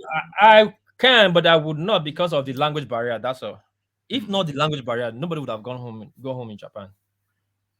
Because Japan had this tradition not to bother you. It's just their culture. They are very shy and they pretend a lot. You can never know what the Japanese is thinking. Even my wife, I can never know what he's thinking, even as long as I've known her. Because they have this tradition of you have to have three face. One you show to your friends outside, the second you show to your family, the third one that the one you know only. So if Japanese man is smiling to you, you can never know what No, but he that's everybody now. That's everybody. so that That's not just Japanese people now. so they hold on to We that all have culture. three faces. Yeah, but they hold on to that culture very well. Like you could see a Japanese guy now, you don't know him before, you just see him, you just smile to you, I greet you, konnichiwa, then you greet him back, konnichiwa. Now, if you have the opportunity to question him further why he does that, he'll tell you that when he saw you coming, your face looked scary, so he was scared that so that you will not kill him. So he want to greet you first, so appease you so that you don't kill him. Can you imagine that, one man? So do you have a Japanese friend? Yeah, I do. Male that you Yeah, go of for course. go Yeah, have I have friends. you go have a beer with. Yeah, I have friends. I have friends, but our friendship is different. I have Japanese friends. I have a lot, but our friendship is, I have friends like in my business now, my area of specialties. Now I have friends that supply. We talk about boats, or just call me their boat engines. They are my friends. We hang out. I have friends that bring my club friends. I really have friends in No, more. those are business associates now. I'm talking about Yeah. Bayo, No. That's what I'm going. are you Yeah. at home? Let's go have a beer. Let's I go. have. I'm going there. Yeah. Then I have friends that I wasn't born here. Those I met here my first few days, few year or working, doing a part-time job. Those I met, we became friends. Yeah, we still hang out, we still call each other. But Japan. Do you trust that friendship? Or is it just a friend No. for you don't trust the friendship? No. You have limitation to it. He doesn't even trust you. How do you know he trusts you? But if I smiling to, doesn't know he trusts you. So, but we are friends, so you limit how. Because I have English friends that would trust more than any Nigerian that's ever walked this planet. Because my best man at my wedding was an Englishman. But again, yeah. if a Japanese man stands for you, he stands for you. That's just it. Once he stands for you, stand behind you, and that's just it. But you cannot know why we say we cannot trust him, because you don't know what he's thinking. You don't know how he takes you in almost heart. He might just take it that he trusts you so much, but you will not know. He might not even show it to you. He might just be greeting you normally, but he trusts you a lot, but you might not know. I might take you so close and maybe he doesn't even trust you. You might not even know too. So the best thing, just keep it at 50-50 and let things roll. Much what you are doing with him is you're getting your result. It's okay. You just keep doing what you are doing. But do they have a beer drinking culture there? One man. No, not sake. I know they drink. Is it sake? Beer. I'm thinking of beer. Do you know Japan is one of the? I think apart from Russia and America, the second place beer are selling is Japan. Beer. Everywhere is beer spot. Do you know if you go to work, you are late, like you drive, you got late or train, you get penalty for it. But if you go to work the next day, you are late because you are drunk. I'll say, you kata. They'll say, it's okay, it's good because you are stressed, you're losing stress. They drink beer. And they like to sing when they are drinking, don't they? Yeah, when karaoke. It's the tradition. Once they got off work, close 6 o'clock, you see every of them moving in mass. You think they are going home? No, they are going to beer parlor, beer joint. They will drink beer till their last train. Oh, okay, so what happens in a beer joint in Japan? They just talk fun. Everybody gist. They just be talking. That's how they reduce. Is it like those American style bars, or is it different? What does the They have what is it? in the Corps of Development, they have Japanese traditional bar, which is called it's called what's it called izakaya. Then they have the Irish pub. They have hub. They have Irish pub. They have the English pub. They have the local beer. They have a standing bar. The bar you go, it's a beer bar. There's no seat, you stand, but it's cheap. They have 300 yen bar. They have different flavor of bars, but they have the traditional bar, the Japanese style. Then they have the English style. So if you go to like the Irish pub or the British pub, you see foreigners there mostly, and the Japanese you see there are the one that is are into foreigners. That are more free to foreigners. But if you go to Zakaya, you are going to see mainly Japanese that are just Japanese. Even the that beer spot, they are bound to the rules and regulation because they have rules here in Japan, traditions. They are bound to the culture and all that. So those that come to the foreign bar, they are trying to escape the rules and tradition for a minute. You understand, one man? They can come, drink, make noise, talk to girls. They want to act like foreigners. Yes, well, as a foreigner, talk to women, hold the girl hand. But in their traditional bar, they cannot do that. They don't. Everybody will sit down in a certain position. Who is behind the bar? Is it because traditionally what they do, at least in this country, is they put a pretty girl behind the bar so that you don't want to look cheap and then you buy more expensive than you. Yeah. Is that did they do that there? Yeah, they do that. That's just a strategy. But in Japan, they don't really care. They want to drink beer. They don't care who's behind there. What they care is that beer they drink. And funny enough, Japanese get drunk so quick, but they keep drinking. No, they don't look like they have the stamina for alcohol. They don't have the stamina. After a glass or two, they're already drunk, but they keep drinking. They just keep drinking, but they're already drunk, and no, they keep drinking. They'll get drunk in this bar. Who is the largest contingent of foreigners there? I'm talking about nationality, not race. Who is the largest contingent of foreigners in Japan? But by your understanding, apart from the Asians. No, I'm talking about country. No, apart from the Asians. So let's say Western or apart from the Asian. Apart from the Asian, let's move American base. I think Pakistanis. Pakistanis? Yeah. Pakistanis how to say Pakistan. Not Indians. No, India don't really. What do they do? Is it mainly restaurants? That's what they do. Restaurants. They're into this export. They dominate that's export section option.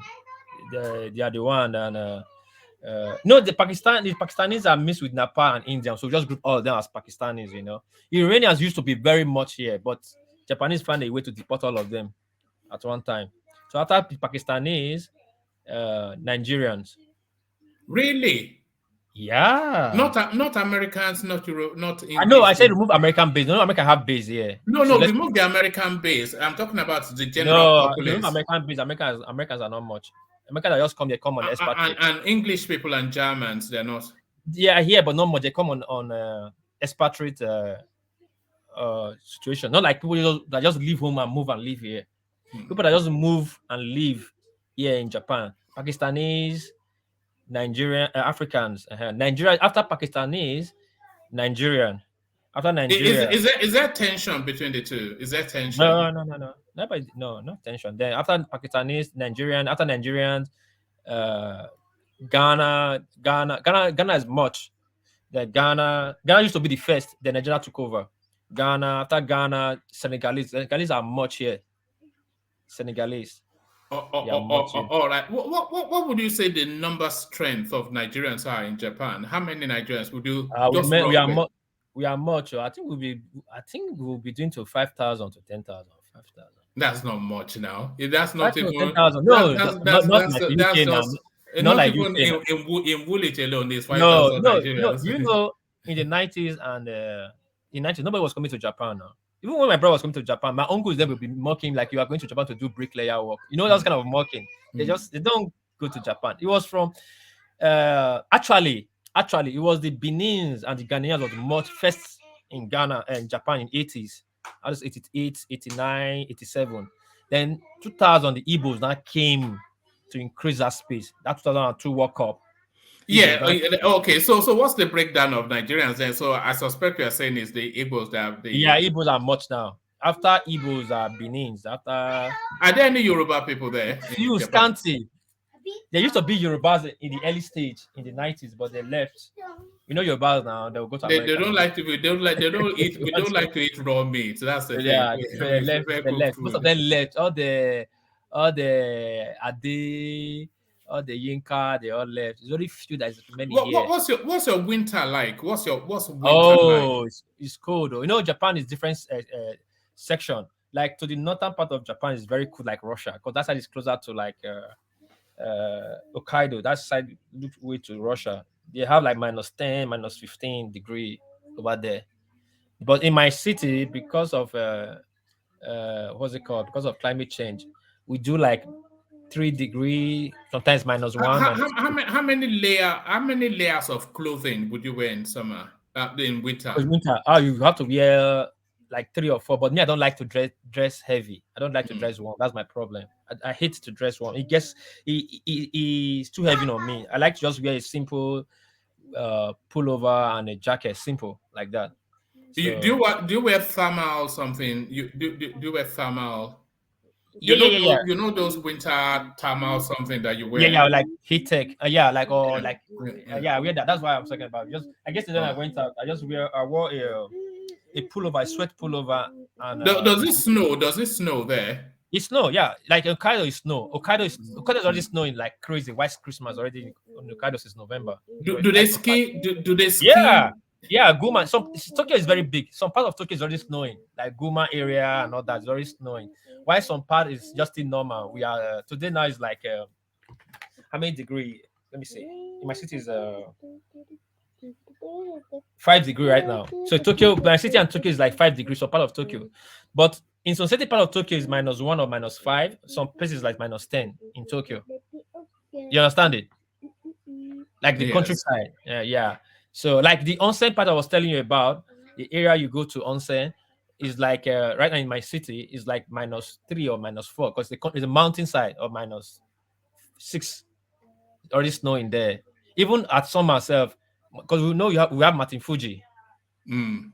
Around Martin Fuji, even in summer, some part of in summer, people climb to the mountain just to go see the snow. It's not at up because it's very high mountain, So, but Japan is a nice place to come, apart from just that language barrier. If not, one man, I would advise people to come. I'm surprised that maybe it's because it's so far. Nobody has ever given it consideration, except you're into manga and all that kind of stuff.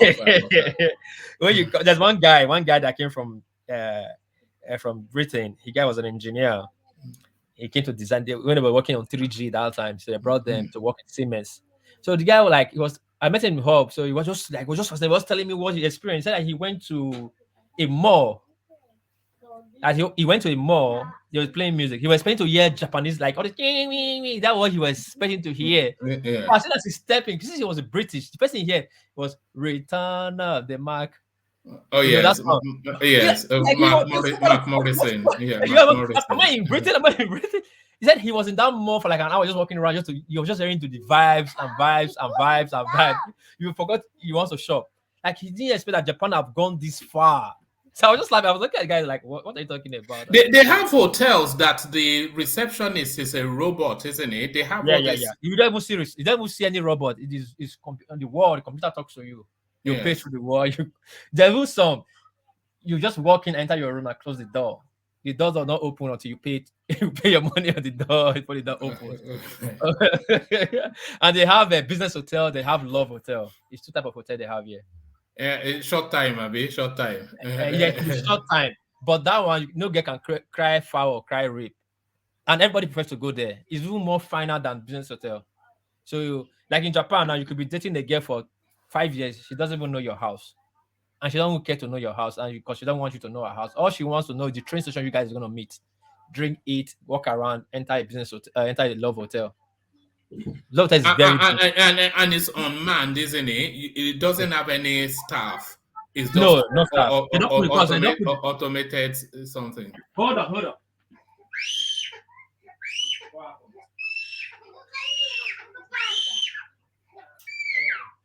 All right, that's it. So that's it. The final word goes to Babati. Let's just wait for. They play with him roughly. Stop tormenting those children Hold now. on. Hold on, sorry. All right. All right. Well, please, we'll leave you to go and do daddy duties, more priorities. So that's our, by the time the World Peace is done with us, we'll feel like we live in Japan. So thank you, World Peace. We seek to start to round off to land on the prince, not from Beleo, but from Abeokuta. So the mighty one from Abeokuta. Babati, the final word. Okay. One Piece. I've been enjoying your. I thought you were. I mean, the way you are going with this. Woman will still move to Japan very soon. I think we all want to move there. The way he's describing it. One man went to move in Japan. That's the next thing we'll be hearing. But don't forget to leave me that number. Maybe next time I come on. One Piece. Good session today. Thanks everybody for coming and joining us and sharing your thoughts and opinions on the issues. Nigeria, thank you for the cameo, Chief Gomez. And one man, thank you for it's a short session, and hopefully my dad gets home safely. 5 hours is no joke on the road. That's at night. I hate driving at night, so I can't do it because of my eyes. I have to try to drive during the day. So hopefully we wish him well, safe journey back home, and hopefully he's back here tomorrow to give us his opinions on Nigeria and the politics of it. Thanks to everybody in the comment section for contributing. Gerard, you need to come up. You need to come up one of these days. I've not seen Gerard come up before, and Mopego. I know those two always come up. Mopego is Ifeli. Oh, that's him. Yes, him. Yes. Oh, I know a lot, and it's a Bakari takes. You know, we will yet to resolve that, but it's okay. I've let him go on that one. RB come up one of these days as well. Quinn and Marcus the Great as well.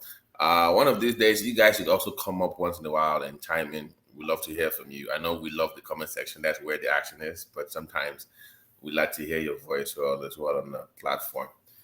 Thank you, woman, again. Next thumb up, like, subscribe, and hopefully we get to do this again tomorrow. One man, when is Tinubu will be here tomorrow, right? In the US, I believe. I suspect so. Yes. Are you live streaming any program of his, or are you? Well, I'll keep a lookout for where he makes. I suspect he'll probably settle in for a day and then go. But I'll keep a lookout for, and anybody that knows anything that Tinubu is doing in the United States or anywhere. If there is anything of importance going on politically, you all have my Instagram. Just DM me, and we'll be straight on it. You know, so let me just put my Instagram in the comment section again for the benefit of a lot of people. They do that. You know, that's how we get our stories. You know, a lot of people, they do that. So if you want, like, in fact, countless stories we do is just from the subscribers. That Baba Kuret sent me the story for Nigeria, the debt going to 100. So a lot of people send stuff. So just do that via the Instagram. So yeah, thank you, Baba T. So for saying that, yeah. What happened to the morning drive? Like, you only do one session now? I know yes, for reasons, yes, that will be reinstated, but you know, for reasons of domestic change around in my home, I'm not. Yeah, because you know, I missed the. Funny enough, I always joke about it. I say the morning drive was the VI and Ikoyi session, and in the evening we go to Oshodi. Yes.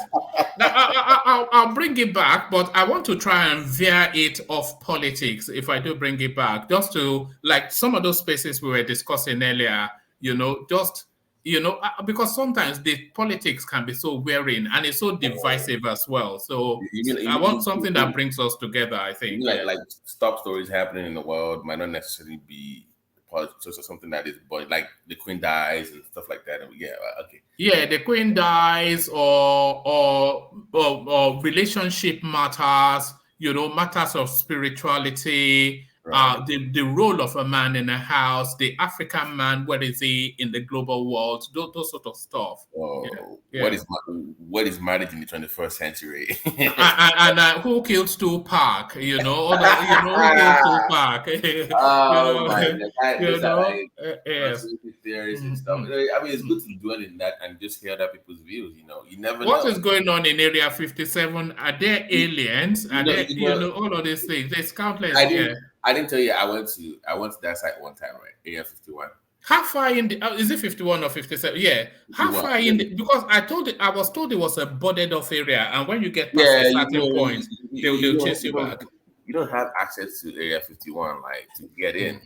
Because but you have like 3 miles in, you have where you can camp and look at it from afar. And people will run to the restricted area. Babati. Yes. Babati. Sorry to cut you short. Let me quickly tell you this. See, right now in Benin, the Oba is doing his festival now. All the bushes the forest is locked, and no burial in Benin. It's forbidden. So that's why I cannot give you a number now. That guy is one of the guys that is working with the. No, take your time. We have time. So because me, I need all that, but generally the guy will be available. So by then I'll give you the guy new number. All the forest is locked. Did they send a memo to the Fulani headsmen? No. The government locked the forest. Every time I lock the government of we declare the forest is locked. So no hunting.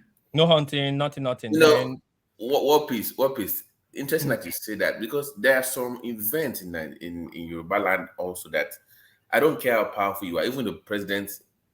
There's something they call in Ojugbele, where it's one of the biggest, longest stretches of roads in Songota. I don't care. Even churches locked down for that week. They don't burn anywhere. Even churches, nobody shows up on that street for 1 week on Ojugbele. Because it's the people fear the witches in Ota. They have the saying that Ajiota, there are different breed of witches. That's their week. So when they come out for that week, even the churches select, everybody closes down for that week.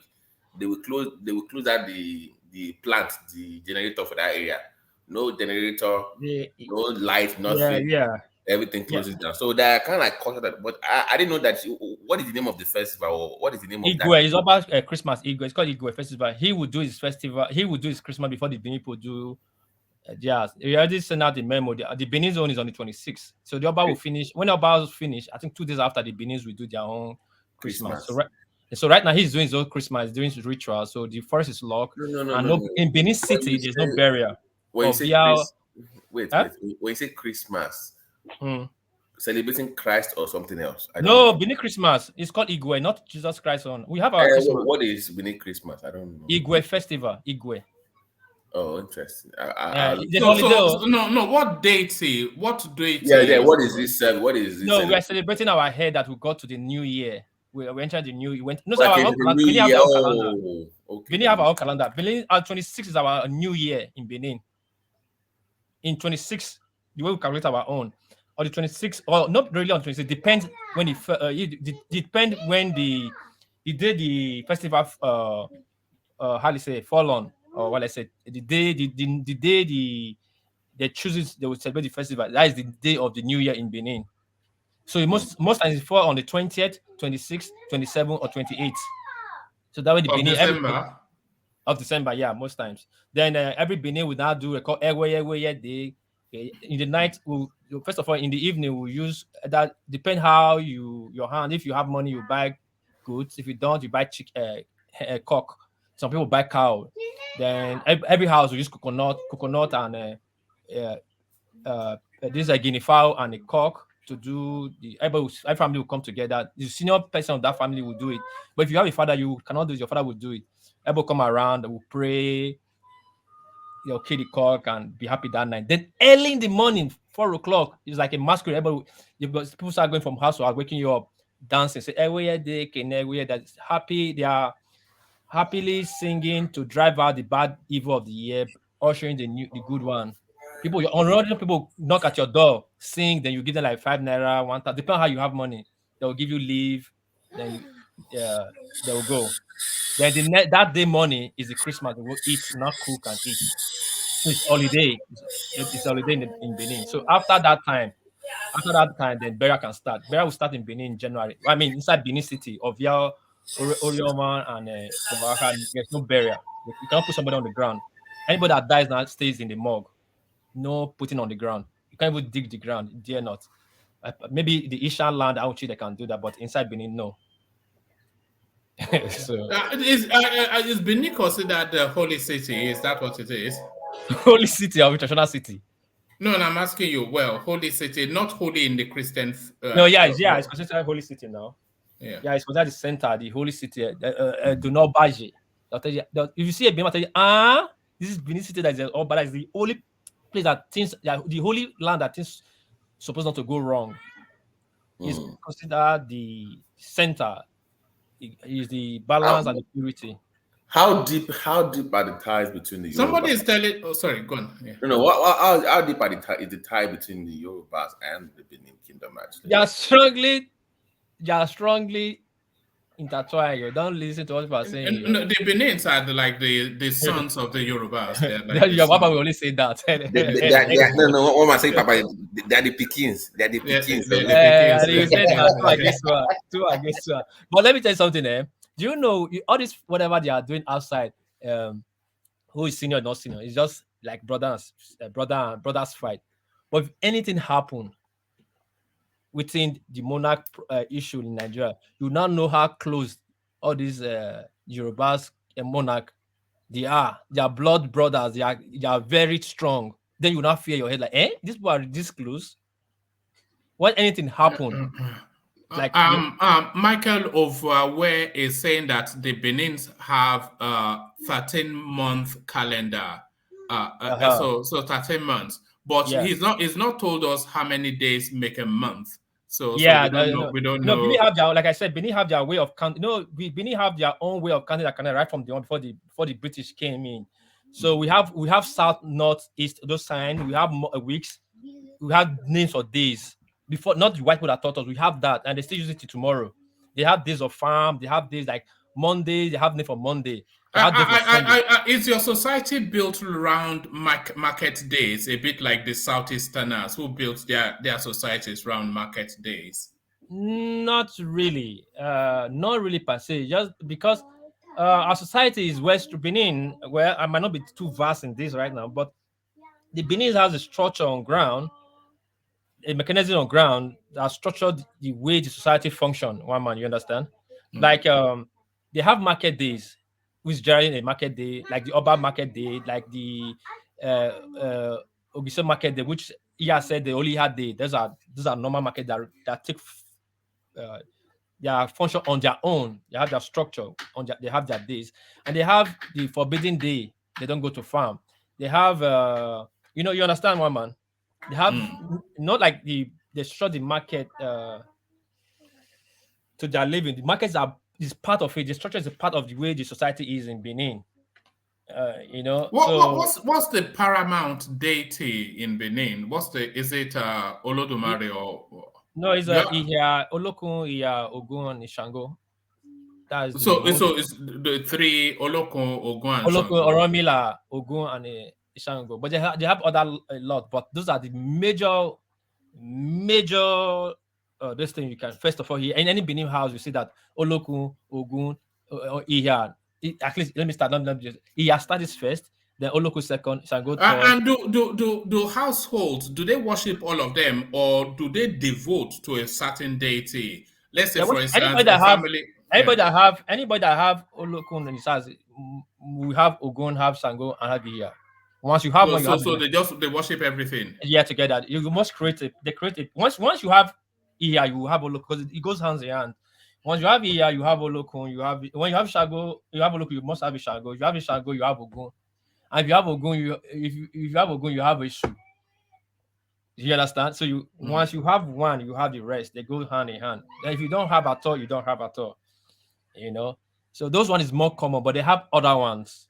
But those ones are more common in Benin family house. But Christianity is destroying it now. People are now shying away from it. Me, I'm very strong in it. I enjoy that soup, that ukbogi soup. that olokun soup. Oh yes, when they make when they make the dainty food. I enjoy that soup a lot and pounded yam. All right, brilliant. So Babati has had to rush off. So wrap it up for us. The final Okay. word to World Peace. Okay. Might use my normal signature. My country people, I thank you people. We don't reach the final hour for today. Make una click, like, share, and thumbs up. Make una buy coffee. Do what I say, not what I do. The day I'll do my own. Now, booyaka, it go be. So one man, I saw the talking point. It was nice talking point. Tinubu is going to America to deliver a speech. I hope you do it. Just do it a normal one and stop all this controversy that we are passing through. And I saw something about Muslim ticket. They should forget about that. If you don't like it, go vote against it. If you like it, vote for it. That's how I say it. And if you think how we're going to win, that of the bunch, I heard that the bunch that incident happened 2016. So let's hope he get out of it, but because that would not be good for his international reputation. Other than that, as our gala we say, I thank everybody that on this show, the panelists, Aga Jalikoko, Aga Ola Babati, Thomas, have a safe flight back. This other new guy, I'm not used to your name, Oga Patrick. One man, thank you. Mostly I send the greetings to your wife. He is the woman behind your back that giving all this strength to bring us together. Because I don't think any wife will allow such a husband will just be out for 6 hours talking to other people. So thank her for us, not for me. One man, I hope to see you tomorrow. I'll join you guys tomorrow, and I hope to give a good assertion by tomorrow. Thank you, one man. All right, brilliant. Thank you, World Peace. So thank you, World Peace. In the absence of the mighty Ajan Lekoko, World Peace steps to the bridge. So thank you, World Peace. So thank you, World Peace. So, and thank you, everybody. So we've been waiting for the day to come. So today is the day that we lost our 100% on the Buy the Coffee thing. It was a good run, but there it is. So thank you, one and all. Thank you to the super chatters and the non-coffee buyers and everybody in between. Thank you for the company. We know how much we delight in it. Like what Peace was just saying. How is it even normal for a full-grown man to be spending 5 hours on the computer? I only console myself that I'm also speaking to fellow fully grown people. So let's be fully grown but juvenile tomorrow again. We do it or later on today now, as is the case. So we do it all over again, of course. It never stops. Round about 9:45 p.m. UK time, that's usually where we slot ourselves in. Come slot in with us. Make sure you are thumbed up. Make sure you've clicked on the subscribe button. The bell notification alerts you. But even if you're not alerted by the bell notification or whatever it is, you should have diarized it by now, knowing that 9:45 p.m. UK time is one man went to more time. So we do it all over again. So I leave it here, carry the conversation on within the comment section, but here I say peace.